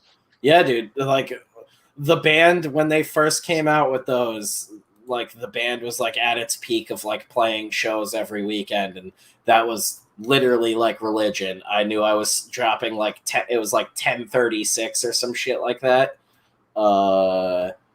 And I would get that and just fucking already be hammered, just drink another beer and fucking eat 40 chicken nuggets until I blacked out. Wake up and be like, oh, I had 3 left. Eat those again in the morning, all fucked up. The good old days. I just looked up what Jeff ate, and it's a Massachusetts roll. That's the type of sushi that has Slim Jims in it. Oh, Ew. That it all sounds makes sense like now. a real thing. Ew. Yeah. Oh, whoa. Okay. Served on a fresh brick. It's called a Boston Rod. On Reddit, there's a recipe for a Macho Man Randy Savage roll, which is a sushi stuffed with Tabasco sauce. Oh. Oh my god, I'm gonna order so much of this 99X seasoning. I've got it up. I've got it pulled up so I can order some too. Yeah, I'm gonna order the big bag the next time I do it. What's it called? I also looked up a Cracker Barrel, and my closest one is an hour away. I've been working on. Worth it? It's fucking worth it, man. Yeah, especially if you like you and the lady went and like sat down.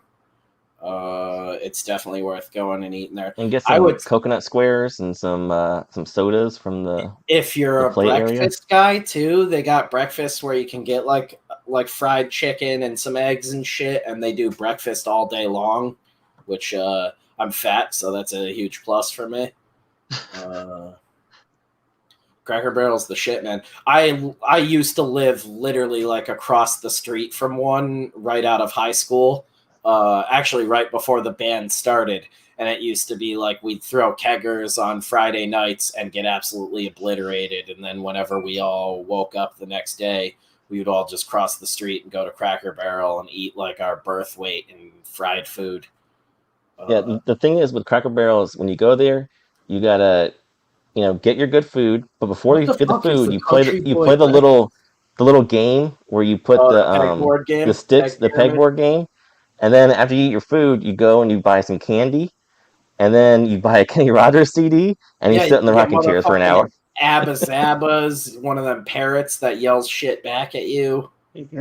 Some Coke, like Moxie or something like that. Yeah. Yeah, Coke with absolutely no sweetener in it. Dude. You go to the whites only bathroom. We would go there the next day and literally eat like 10 pounds of biscuits with like 5 dudes there, just all hung over. Like, I need to soak everything up. Oh my god, what the fuck is a country boy breakfast? That I just want to be like country boy. It starts with 3 farm fresh eggs, fried apples, hash brown casserole, and grits. Plus sirloin steak, sugar cured or country ham, 350 to 540 calories. Comes with all the fixins, buttermilk biscuits, and sawmill gravy, plus butter and the best preserves and jam we could find. Can you not say fixins with your California tongue? Fixins? Fixins. Say it fixings like you should. There's no G. California There's no son G, of a so bitch. I can't. There's no G, so I can't mispronounce it. It's you fixins. Californian. And they even put fixins, FIXIN''S. That sounds like dog shit. That's not right. That's one of the few ones I can't even get fried chicken with. Are you kidding me? But you can get all the egg types and all the meats. How do you honkies like your eggs? Cooked. Okay. I like all different ways now. Thanks, I like Dad. poached. I like scrambled. Okay, if you had to pick one, what's your favorite way to have a fucking egg? Fried. Scrambled. Fried like over easy, over medium? Over Sunny medium. side up? Over medium.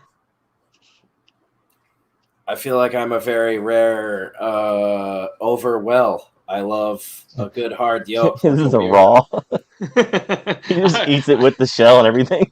I was expecting that more than I was expecting cooked through hard yolk. Yeah, overwell, just like as cooked as you can get it before you're about to fucking burn it. It's just black. It's a black egg. I've also always liked fucking scrambled eggs a lot, but that's like a bitch way to get your eggs. I do really like overwell though, and I like overwell eggs. I could do like 2 fucking egg sandwiches and eat like 10 of them. Just like face like a dozen eggs. Sunny side up eggs drive me fucking nuts. I also have a giant beard, so it's like eating shit like that is just like a gross Rex porno. is a scrambled or over easy guy.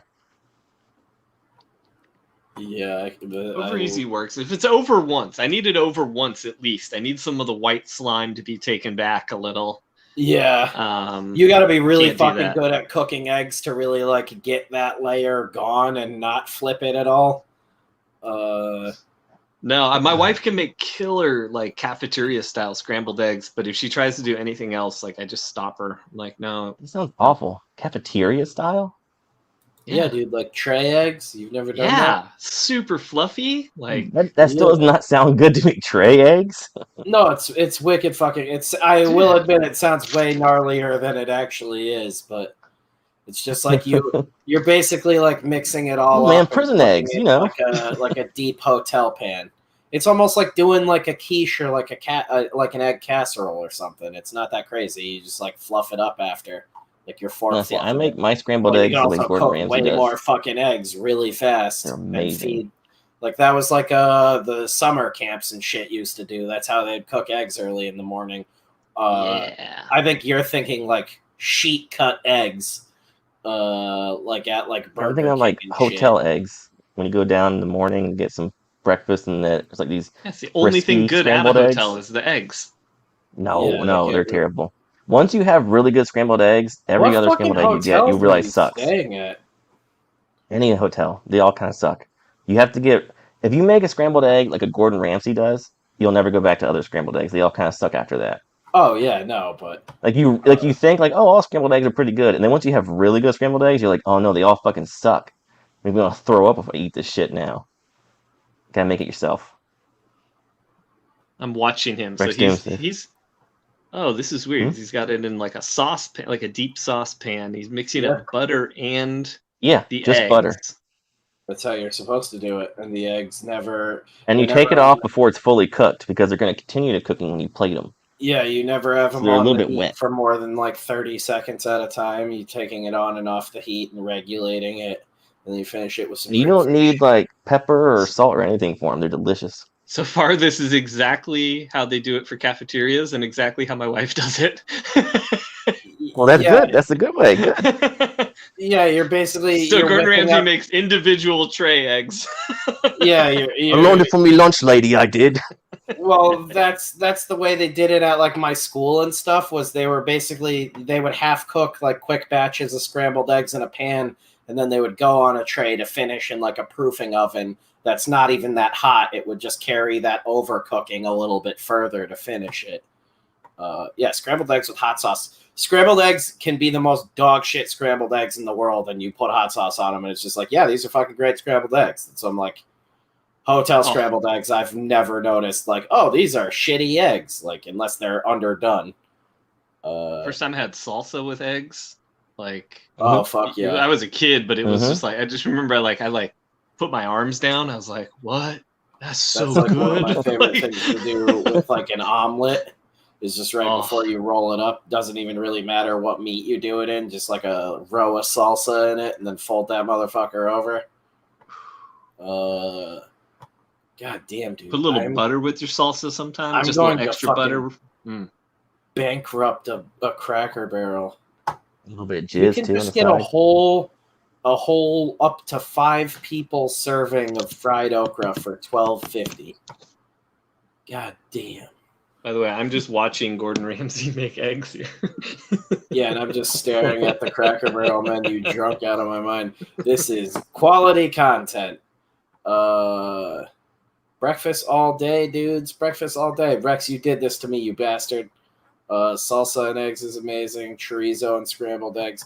Dude, I'm just a slut chorizo. for chorizo queso dip. Chorizo, I barely knew her.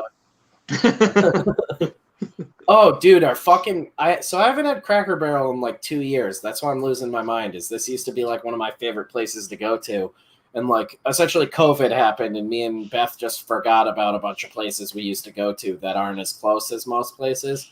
But are their chicken and dumplings still really fucking good?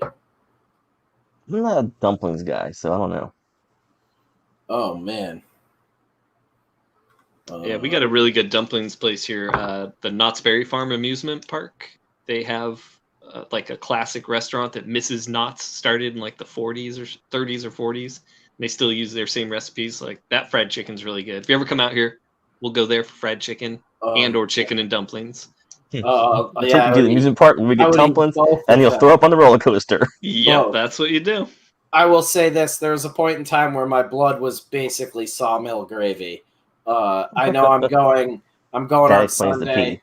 I might even get some breakfast too. I'm going to drop like $20-$30 on just myself and then buy Beth whatever the fuck she wants. But I'm about to stock up on Southern food and get low on this on Sunday to recoup after a long week busting my ass and eating like an absolute goblin. I've been eating like peanut butter and jelly sandwiches and shit just to like stay writing and keep working and not waste a bunch of time. Like if Beth's like at From the work windows all day, to the walls. I basically just been like eating dinner and then like everything else is bullshit for the week. And I'm like, I'm gonna munch like hard this day. Maybe we'll go get breakfast, but we'll pick up food for dinner. I'm gonna get so wrecked. I'm gonna eat beans and cornbread. A dozen biscuits. Rex, I'm gonna eat those beans and cornbread. Chicken and dumplings. Oh, dude, don't they do biscuits and gravy too? God damn. God damn. I always get the biscuits and cornbread though. I get both. Oh yeah, that's the biscuits in general, man. They got some loaded hash brown casserole tots now. That looks insane. That's really good. Biscuit beignets. Beth is gonna want that shit. Oh my God, I'm getting so hungry. Loaded hash brown casserole. Yeah, right. This is getting my stomach's dick hard. Oh yeah. My stomach dick is tingling. I'm sweating. Dude. Yeah, hash brown casserole tots sounds insane. They didn't have some of this shit when I used to go there. Damn, dude. I forgot how dank it was, and then I saw that picture. I was only a couple drinks in at that point, too, and I was like, well, curse you, Rex. It's also because fucking, what is it, Joe Bob Briggs from Last Drive-In? I follow him and Darcy on Twitter, and they've been, like, traveling around doing, like, live shows, and they always go to Cracker Barrel, like, for lunch or some shit like that, so I just keep seeing pictures of it in my feed lately, and I saw it tonight from Rex. It was like, fuck this, we're going this weekend. I'll just do, like, a mukbang live stream where I'm just obliterated on Southern food. We have a really good fucking soul food place in town too that's owned by a dude a couple of us went to high school with, and holy fucking shit, it's like you literally have a couple bites of this stuff and you're gonna be in a food coma. And it's similar to Cracker Barrel, but it's not like a franchise or anything. It's a little mom and pop shop, and it's fucking out of this world. Got me sweating. Damn it, I don't know what I'm going to eat now. If you get the Country Boy breakfast, you can get refills on your hash brown casserole. That's fucking insane. One of the secret menu items. How late is this Cracker Barrel? Oh, an hour away from me open. Yeah, right. Catch me live streaming in 2 hours from somewhere east of LA. Do you think they ship out some Southerners to work there though? Like you go in there instead of being just like somebody from like Orange County, it's like, hey y'all, how's it going? I know the one that we have a seat, sweetheart. Back where I lived, before when I lived across the street from one. They did have a couple Southern people, but they were like transplants other than one of the managers they had there was from one of the ones down south, and they like transferred up here.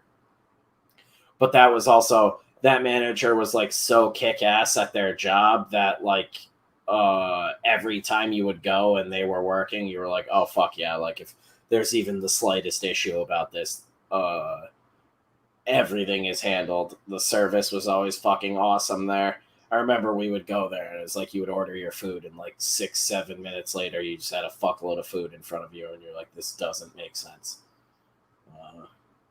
There's like a little soul food place down here that does like real, Southern food. And they have like oxtail and shit. Yeah, that's how this place in town chicken is. feet and all that stuff. Neck bones. Yeah. I'm like, man, I kind of want to try it, but at the same time, I don't want to waste the money if I don't like it. Like pig's feet. Yeah, there's some like, I kind of want to do it. shit there, but like it's like they're so like out of nowhere in this area. Like the closest thing to anything like that is you have to go out to like the city, like Hartford and shit in Connecticut. There's nothing like that in my area. So they opened that up, and even when they opened it, were like not sure how good it was gonna do. And now like they do it in batches. So they have their set menu that's probably like 15 items, and they basically cook set batches per day. And when it sells, it sells. It's just gone because they're just a little mom and pop shop. But then they do like a bunch of specialty items daily too, and they'll do that. They'll do like pig's feet and like you were saying, chicken necks and stuff like that. They'll do fried liver days and shit, but they'll do like a couple each day, and that's all the shit that sells out like before noon. Like they're open till like 4 or 5 o'clock at night, and normally they're like closing down at like 2 in the afternoon because they're just tapped out on food and nobody's going there to just buy beverages like fountain sodas. It's just like people showing up disappointed that they've sold out of everything for the day. And there's some days I've gone in there and I'm like, I don't even know what the fuck this says on the menu. Like, and if I can't read it, I guarantee you it's probably something is gross and I'm probably not going to like. As soon as it's like, it's like knee bone. You're like, can you even eat that? It's like cow ACL. I was shocked the first time I tried. I think it was like tongue meat from a cow. I was shocked at like how good that was. And that's I've heard, like tongue tacos are awesome. Yeah, that's like the closest thing to like an organ I've ever tried that I actually enjoyed. I had like hearts before, all sorts of shit. I'm just like, those were the hearts of your enemies, not doesn't do it for me. Yeah, eating them raw. Battle food doesn't count. Gross, battle meals don't count.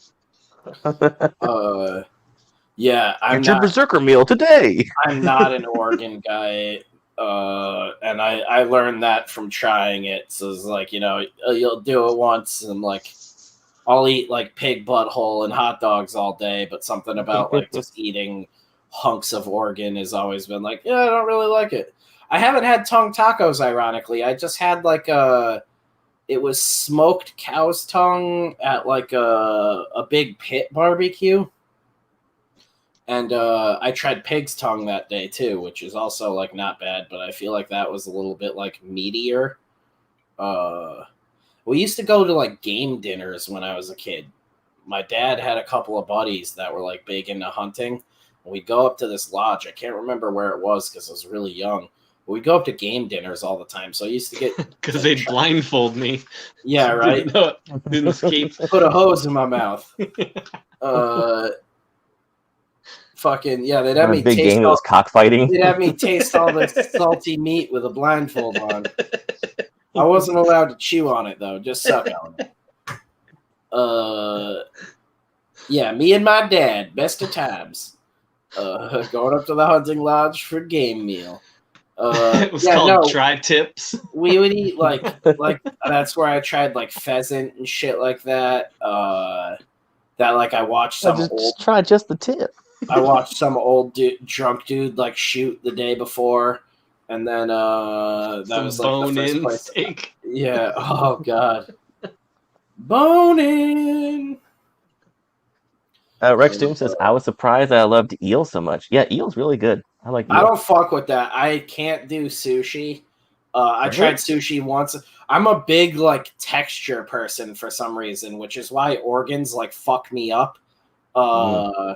Organs, I'm like, I see it, I'm like, oh, it looks like delicious meat, and then I bite into it, I'm like, doesn't feel like meat. Yeah, I turn into like a giant 5-year-old. And fish, I fucking love whitefish. Like if you're doing like a Cajun fish fry or something, I'll be the motherfucker. You don't like there. blackfish though? I see. Yeah. He likes blackened whitefish only. Yeah, blackened whitefish. Which is the black face of fish. But dude, I could do a fish fry from like sun up to sundown and just get like fucked up all day eating like fish and French fries. You only get it at Al Jolson's party. Oh yeah, man. That's the one thing that sucks around here is even stuff like regular whitefish, the seafood places, they're super expensive. Where my friends on the East Coast and the South, it's like there's chains of seafood places with quality seafood and stuff, or medium range. You don't even need chains, stuff. Dude. There's people literally on the side of the road with a cooler full of fresh shrimp and fish and everything you can think of. Just they just go fish and then they stop on the side of the road and just sell it right there. There's a seafood place that we have near the airport out here, Bradley Airport. I don't know if you guys have ever had to fly into Connecticut. No. Yeah, Bradley Airport, right outside of there. If you're ever flying into Connecticut, there's a restaurant called Izumi. It's a little like sushi place. All the family that owns it like hire people in Japan. They're trained for years in Japan, brought over here to do fucking the sushi prep and all of that. They also have women in the back that like cook all the stuff that isn't sushi, but they have the men out front doing the sushi and stuff, and some women that serve you. It's like super polite and proper. The waitresses are all lovely young Japanese women. The food is fucking insane. Calm down. And you eat off their naked bodies. Well, I'm not even a sushi person, but like all my friends are big into sushi. You can go there and drop like $20-$30 and eat a shitload of food. Normally, if I go with like 3 friends, we have like a 4-person table. We'll spend like $200 or $300 just on all the sushi and shit we get, and I'll get a fuckload of duck wings because they have insane duck wings there. Wing duck? Yeah, Japanese duck wings, which I had never tried until I ate there. And one of the best things, their number one dessert on the menu is Japanese fried ice cream, which is like one of my favorite desserts. It has like only likes the clams. It has like a cinnamon graham cracker shell, and it's a perfectly like freeze-dried ball of vanilla bean ice cream. And then they roll it in this liquid cinnamon graham cracker shell and deep fry it really quickly. So when it gets pulled out, it's like this perfect orb. It almost looks like a Dragon Ball. It's like a Dragon Ball that they drizzle in like chocolate and fucking whipped cream and shit. And then they serve it to you, and just like the couple of seconds that it's fried hardens the shell and then softens the ice cream, and it's fucking insane. What's your favorite region of Asian food? Like, Japanese, Chinese, Thai, Americanese boobies. Yeah, right. Oh, that's hard. I think I know. Hunan? Is that the one? I think it's pronounced pho, right? Thank you, pho. You can fuck off. So fucking... Yeah, we do have. There's a lot of folkeings around and stuff like that. Fuckings. Yeah, we have I'm pretty sure Faux King Delicious out in Hartford. I'm pretty sure. I don't know if it's still around after COVID, but a couple years ago we had a Faux King Delicious out there, which always made me laugh. I like that, but like I'm not a big soup guy, so like I don't really have the urge to ever like go seek it out. But if we go with like friends or someplace, I'm not gonna be upset about it by anything. But it's not like something I'm crazy about. what's that banh mi shit? Those sandwiches. Banh mi. Banh mi, yeah, that guy. The Man, I'm baguettes. drunk. That's good Yeah, stuff. What is it, like Thai baguettes or something like that? I think. Vietnamese, but I think you Okay, get a that's mix. what it is. It's kind of crossing over. I don't know, like my favorite, like there's so much Japanese stuff I like, but like cashew chicken from the Thai kitchen here is the best thing I've ever had in my life. But I don't necessarily love Thai food. So like I have a personal dish, it's from the Thai place, but I think if I had to pick a region, it would probably be Japanese food. I tried to make a really funny joke, and you guys just like skated over it. Damn it! Shoot, take two, action. It was the Yunnan. I said the Yunnan province, China, is where Mao was born. I was like, yeah, I think it's that one, and I wasn't even. I want some because I'm drunk. I want some Mao. Nailed it, and none of Please us. give me Mao. Not even I realized it. I think actually it's what is it? The Sichuan province that I'm thinking of. Szechuan sauce. Yeah, but there's one of them that's like known for like they have traditionally their cuisine is like spicier. I don't know. I'm thinking of Chinese food in general, not just. I think I would go Japanese just because I like sushi and sashimi so much, but then probably followed by Thai. They got all the because they literally have the Szechuan pepper. Yeah, and both use a lot of curries. We have a restaurant just called like Szechuan Province, and like the guy there is always like every time you go in, he's got like a little pitch like, yeah, the Szechuan Province is very well known for their spicy food. And be like Jackie Chan, join CCP. Yeah. I have vaguely Asian accent. Japanese? Chinese? I don't even know. Yeah, I'm very excited. I keep coming in and out. Chinese, Japanese. I look Italian. I don't know. What you tell me what's going on? Maybe I'm Korean now. Wait, what? Don't assume I'm good at math. Yeah. I'm not. Yeah, I'm pretty sure it's the Sichuan province that does really spicy food. But I think, honestly, like Asian overall, does like Polynesian food count? Those guys are Asian, right? I don't think I've ever had any Polynesian. Or are they too far removed? Oh, dude, there's a really great pork and rice and meats and nowadays spam. It's like Hawaiian food, like fucking serving meat on swords and stuff. Lots of like barbecue. Peanut butter cups. But it's skewers. like a very distinct kind of barbecue. There was there's sweet. There's a crazy good Polynesian restaurant that Beth brought me to at Disney.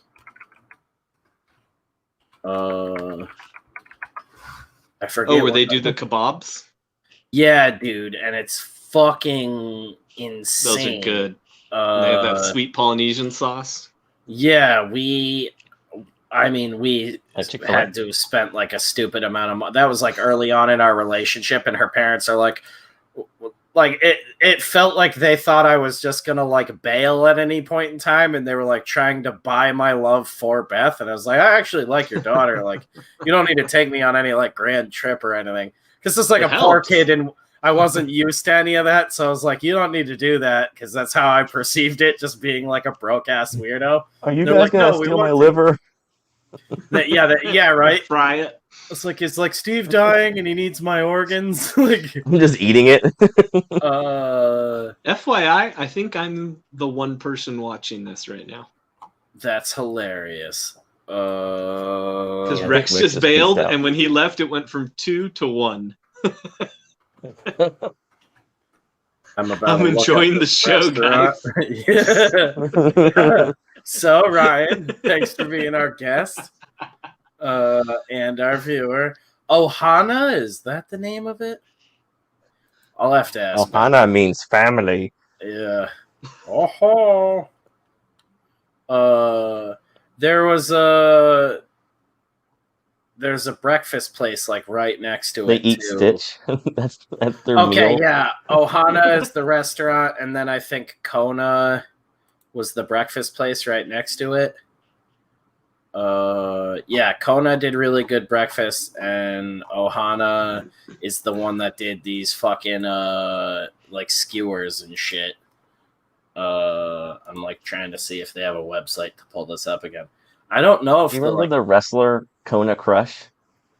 And he like in the very like early '90s of WWF. It was a guy called Kona Crush. He was just a white guy, and Yes. I was laughing because like wrestling is so known for like the Polynesians and Hawaiians and like that you say wrestle. wrestling And is they had this fake whole again, I am gonna punch you. they had this whole stable of dudes that were from that region. They're like, no, let's just get a white guy to be there.